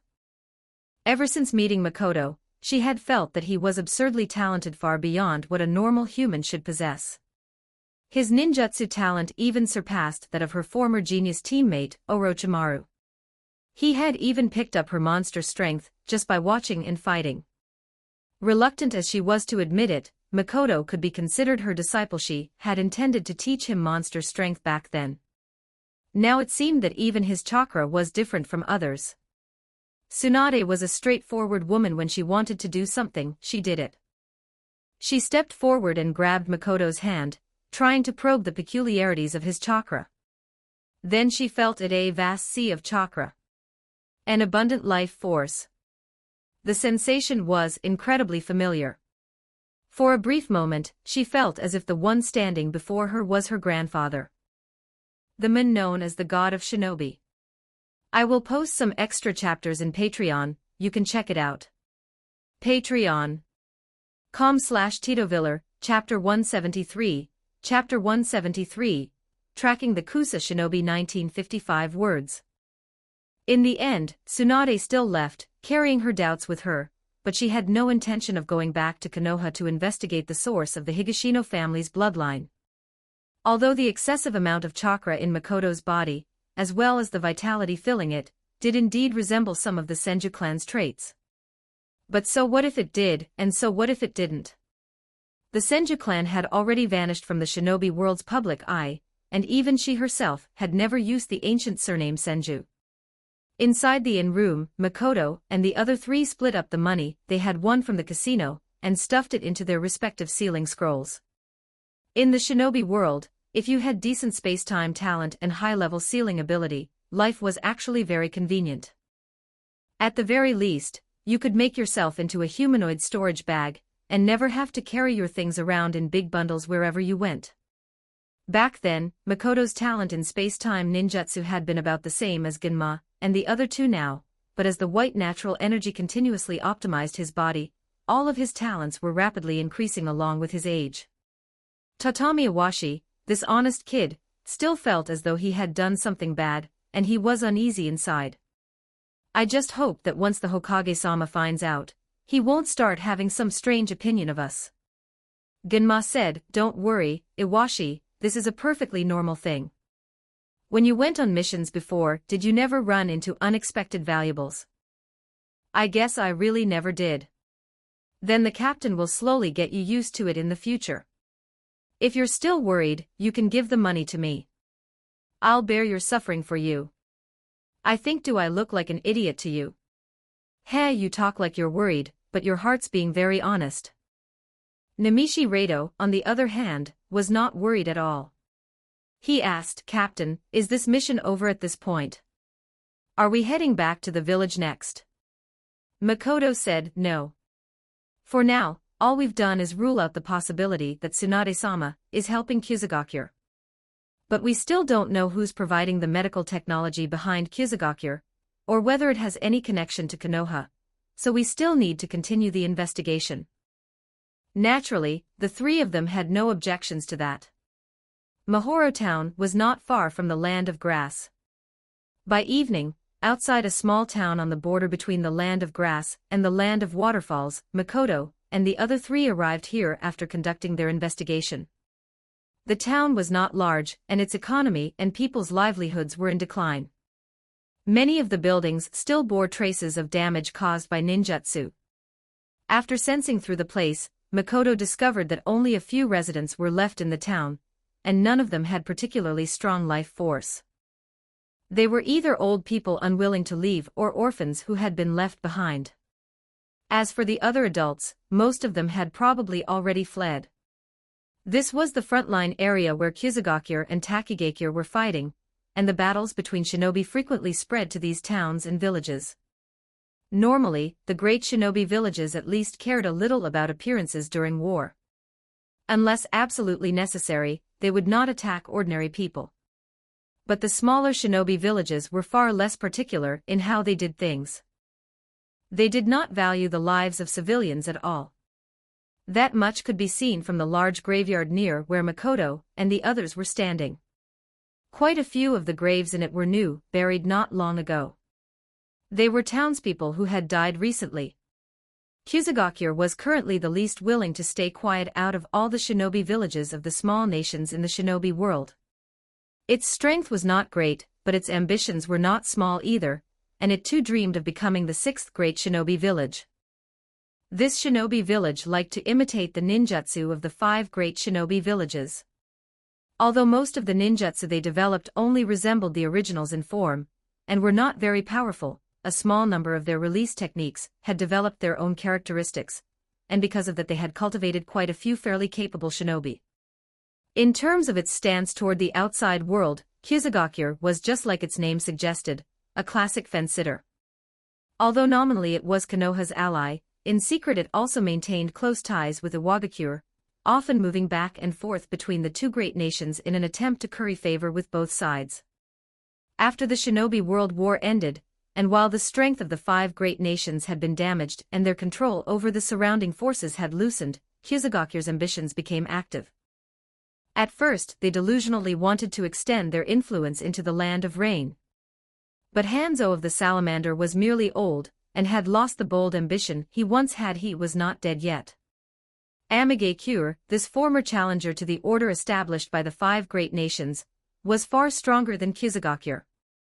After being viciously taught a lesson by the Rain Shinobi, they shifted their gaze to Takigakure instead. Takigakure had once been the strongest shinobi village beneath the 5 great nations in the generation before last. Decades ago, it had even been allocated a tailed beast. Outside the 5 great shinobi villages, it was the only small shinobi village that possessed a Jinchuriki. But the past was the past and the present was the present. Takigakure's strength was no longer what it used to be. It had withered badly, and the crafty Kizugakure set its sights on the tailed beast. A Jinchuriki was a very good thing. Treasure like that naturally belonged to the virtuous, and Kizugakure now felt that its virtue was very great indeed. At present, the two sides were tearing at each other along the national border as a matter of routine. After leaving the ruined little town, Makoto and the other 3 advanced in the direction of the Land of Earth, searching for traces of grass shinobi along the border between the Land of Grass and the Land of Waterfalls. Their preliminary plan had been to capture a lone squad of Kizugakure shinobi and wring out the location of the enemy command post from them, but things did not go as planned. The shinobi they encountered were a bit too numerous. As the sun was setting, Makoto sensed the presence of a large number of shinobi. Shinobi are coming from the direction of the Land of Waterfalls. Their numbers are a bit high. Let's hide first. Not long after, a Kizugakure shinobi force of roughly 50 or 60 men crossed the border between the two nations not far from where the 4 of them were hidden, and advanced toward the Land of Grass. This force clearly seemed to have just gone through a major battle. Many of them were seriously wounded, and they were even carrying quite a few corpses on their backs. Judging by the forehead protectors, most of those corpses were their own comrades, and only a small number belonged to Takigakure. The corpses of shinobi were also quite valuable. From them, one could analyze the ingredients of secret medicines used during their lifetime, and the traces left behind by ninjutsu. Many of Kizugakure's ninjutsu had been gathered through precisely this method. Unlike Konoha, small shinobi villages lacked the foundation in sealing techniques, and talented sealing shinobi were even rarer. They did not have that many sealing scrolls to use for collecting the dead, so they could only carry them back by manpower. It looked extremely shabby. These Kizugakure shinobi were moving in a great hurry, and did not notice the 4 unfamiliar shinobi hiding nearby at all. Not long after they left, Makoto led his squad in concealing their chakra fluctuations with natural energy, then quietly followed behind them, tracking them all the way to the frontline camp Kisagakure had established here. Outside the camp, Makoto closed his eyes and carefully sensed within it, trying to find anyone in Kisagakure's frontline camp whose chakra stood out as unusual. The chakra reserves of someone from the Uzumaki clan were far greater than those of ordinary shinobi. In particular, a pureblood Uzumaki like Karen's mother, with her special abilities, possessed chakra that was even more abnormal than normal. When Makoto opened his eyes, Ginma asked, "Captain, did you find anything?" "I'm planning to infiltrate and investigate. You stay here, avoid Kisagakure's patrol squads, and don't get into any meaningless clashes." Very soon, Makoto infiltrated Kisagakure's frontline camp. In the temporary hospital, he saw quite a few of the wounded shinobi who had returned earlier receiving treatment. But it was basically all very ordinary cleaning and disinfecting, applying medicine, and wrapping bandages. Very few people there could use medical ninjutsu. Compared with Konoha's medical conditions, it was the difference between heaven and earth. That was completely normal. Among the people providing logistical and medical support, he did not see a single woman with a vivid head of red hair, and everyone's chakra was entirely normal. Makoto knew that Karen and her mother were in Kisagakure, but he did not know whether they were at the front line or in the village itself, which was why he had come here to scout things out. Now it seemed that the people of Kisagakure were not stupid. They had not casually thrown someone with such a special constitution onto the front line, but were instead keeping her under strict guard inside the village and using her as a hidden trump card. Afterward, in the corpse processing section of the temporary hospital, he saw shinobi sealing enemy corpses into scrolls and handing them over to a fairly capable middle-aged shinobi. This middle-aged shinobi was also badly injured, but he had only received simple treatment and had not recovered any real combat ability at all. After coming out, the middle-aged shinobi left the camp that very night together with 7 companions in roughly the same condition as himself, heading in the direction of Kisagakure. Among the buffer nations between the great countries, the land of grass was on the smaller side in terms of territory, and Kisagakure was not all that far from the frontline camp either. From the looks of it, they were planning to return to the village for treatment. With the existence of a super blood bag like Karen's mother, they could be healed that very night, and continue fighting for the village on the battlefield the very next day. This was the secret behind what Takigakure had described, how those enemy fighters with formidable strength always seemed able to recover from their injuries so quickly. Seeing this, Makoto used the Flying Thunder God technique to return to Ginma and the other 2. "Let's go. There's nothing special here. We're heading to Kisagakure." When Ginma, Rado, and Iwashi saw that Makoto could now already use the Flying Thunder God technique skillfully, they were all extremely envious. Unfortunately, they could not learn it. For now, the few of them could only settle for the next best thing, like Hiate's squad, and study the Flying Thunder formation technique that Namikaze Minato had specially developed for them. Even so, their progress was slow, and they still could not successfully use it. Without enough talent, learning certain special ninjutsu was just that difficult. I will post some extra chapters in Patreon, you can check it out. Patreon.com/TitoViller, Chapter 174, Chapter 174, Karen, from now on, I'm a Konoha Shinobi 217-24 words. The scale of Kisagakure was not large, and its economy was not very developed. Unlike Konoha, where at night lights shone everywhere, presenting a bustling and prosperous cityscape. In a shabby wooden house in a remote corner of the village, the furniture was worn, and the furnishings were simple. The dim yellow light bulb could not provide sufficient illumination, giving the interior an added sense of gloom. The young woman's expression was numb, as if she were waiting for the judgment of a predetermined fate. Yet whenever she glanced at the child tightly held in her arms, her eyes were filled with worry. She had red hair, cut to about neck length, similar in color to Uzumaki Kushina's, but slightly dry and far less vibrant. Like a red flower on the verge of being dried out by the sun, ready to wither at any moment. She was a rare healing physique that Kisagakure had discovered by chance. But she knew no medical ninjutsu. Her method of healing others was simply to let injured shinobi bite into her body and drink her blood. She was nothing more than a walking blood bag, using her special Uzumaki physique to support Kizugakura's external wars all by herself. But no matter how special her constitution was, she was still just one person, not the Sage of Six Paths. Her chakra would eventually run dry, and when that time came, it would be her end. She was not afraid of death. She even saw it as a form of release. The only thing she could not let go of was her daughter. This child had inherited that cursed special physique. She knew that after her own death, her daughter would walk the same path, continuing the same miserable fate. And if, in the future, her daughter gave birth to children who also possessed this same physique, then this fate might continue for who knew how many years. This was a road to hell with no end in sight. Kizugakura had blindly launched wars outward. Shinobi were often injured. The pain of being bitten by others, of watching her own life force drain away little by little, she endured it every few days. The only preferential treatment Kizugakura gave her was practicing a kind of sustainable exploitation. Those who required her healing were all relatively strong shinobi. Ordinary genin did not qualify. If not for that, she would have already died from excessive chakra depletion. Even the Uzumaki clan's vast reserves of chakra were limited. She could not heal an entire village's worth of shinobi by herself. Even so, she felt she would not be able to hold on for more than a few years. She would not live to see her daughter grow up, nor help her escape this fate. She was powerless to resist any of it. Based on past patterns, she knew that today was probably another day the village would come to use her.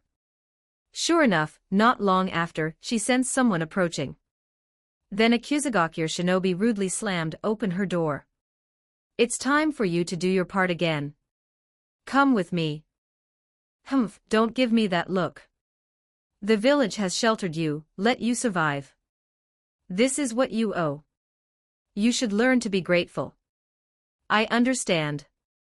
The young woman gently set down the child in her arms. In the shinobi world, infants grew quickly. The little girl had already learned to say a few simple words, though she did not yet understand her own and her mother's special nature.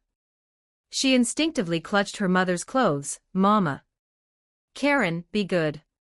Stay at home and wait for me. Mama will be back soon." The Kizugakura shinobi grew impatient. "Hurry up. Don't dawdle, you stupid woman." After soothing her daughter and placing her on the bed, the woman noticed that the shinobi urging her moments ago had gone silent. He stood there blankly, eyes empty. Kizugakura was not on the same level as Konoha. Its core area did not have top-tier barrier protection. To Makoto and the others, this place was practically undefended. As he approached Kizugakura, he sensed two chakras full of vitality similar to Uzumaki Kushina's, yet fundamentally different. Makoto knew these must be Karen and her mother.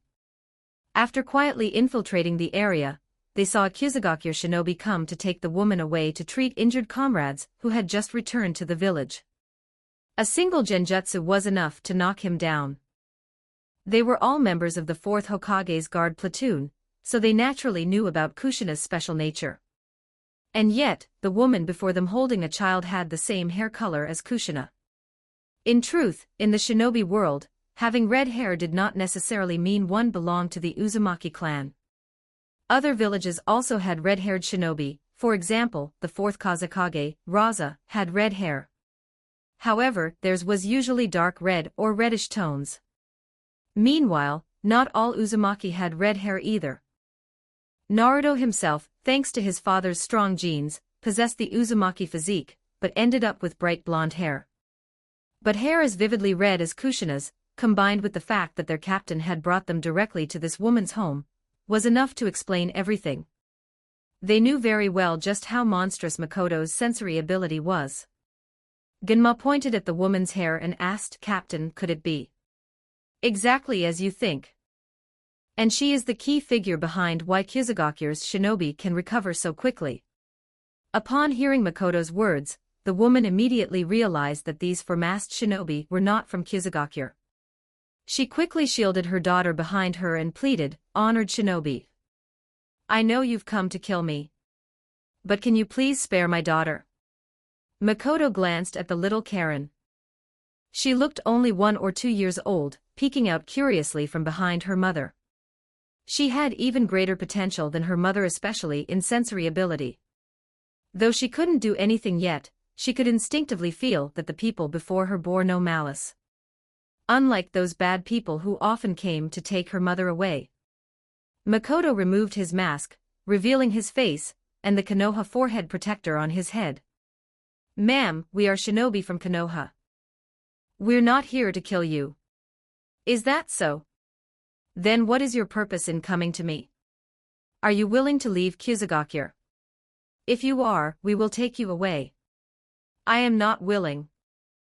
When Yuzushiogakure had been destroyed, she had been very young. She had no real impression of Konoha. Her parents had never taken her there to live. Her only knowledge of Konoha came from vague complaints her parents made when she was a child, memories long since faded. The reason she refused was that she could not be sure whether these people were truly Konoha shinobi. If they were Kyusugakure shinobi testing her loyalty, agreeing would make her and her daughter's lives even more miserable. She did not dare gamble with her child's life. Makoto generally did not use force against those who were not enemies. He was willing to respect others' choices. So all he needed to do was dispel her doubts. "Let me introduce myself. I am Konoha shinobi Higashino Makoto. You may not have heard my name, but the one who taught me sealing techniques is Uzumaki Kushina. Does that name ring a bell?" "Kushina." The woman froze for a moment, then murmured, "I didn't expect she was still alive." Kushina was 25 this year, older than her. Back in their childhood village, she had been a leader among children, always causing trouble with a group trailing behind her. At the time, she herself had been too young to understand anything, only vaguely remembering following behind those older kids to join in the fun. But after Yuzushiogakure was destroyed, everyone had been scattered, and they had never seen each other again. She had not expected to hear that name again today, a name buried deep in her memories. And if she wished, they might even meet again. Makoto asked, "So, are you willing to come with us to Konoha?" The young woman looked at her daughter behind her. Finally, she made up her mind. "I am willing. Take us away from here." "No problem." "Where is the child's father?" "He's already dead." "I'm sorry. Please hold your daughter tightly." At his words, the woman hugged Karen close. Makoto stepped forward and placed a hand on her shoulder, while Gunma and the other two placed their hands on Makoto. The Flying Thunder God technique activated. In an instant, the 6 of them completely vanished from Kyusugakure. After they left, the Kyusugakure shinobi who had been placed under genjutsu collapsed to the ground, dying peacefully. Outside Kyusugakure, the young woman stared in disbelief as the scene before her changed in an instant. The village that had imprisoned her and her daughter now stood before her like a beast lurking in the darkness. She held her daughter tightly. "We really got out.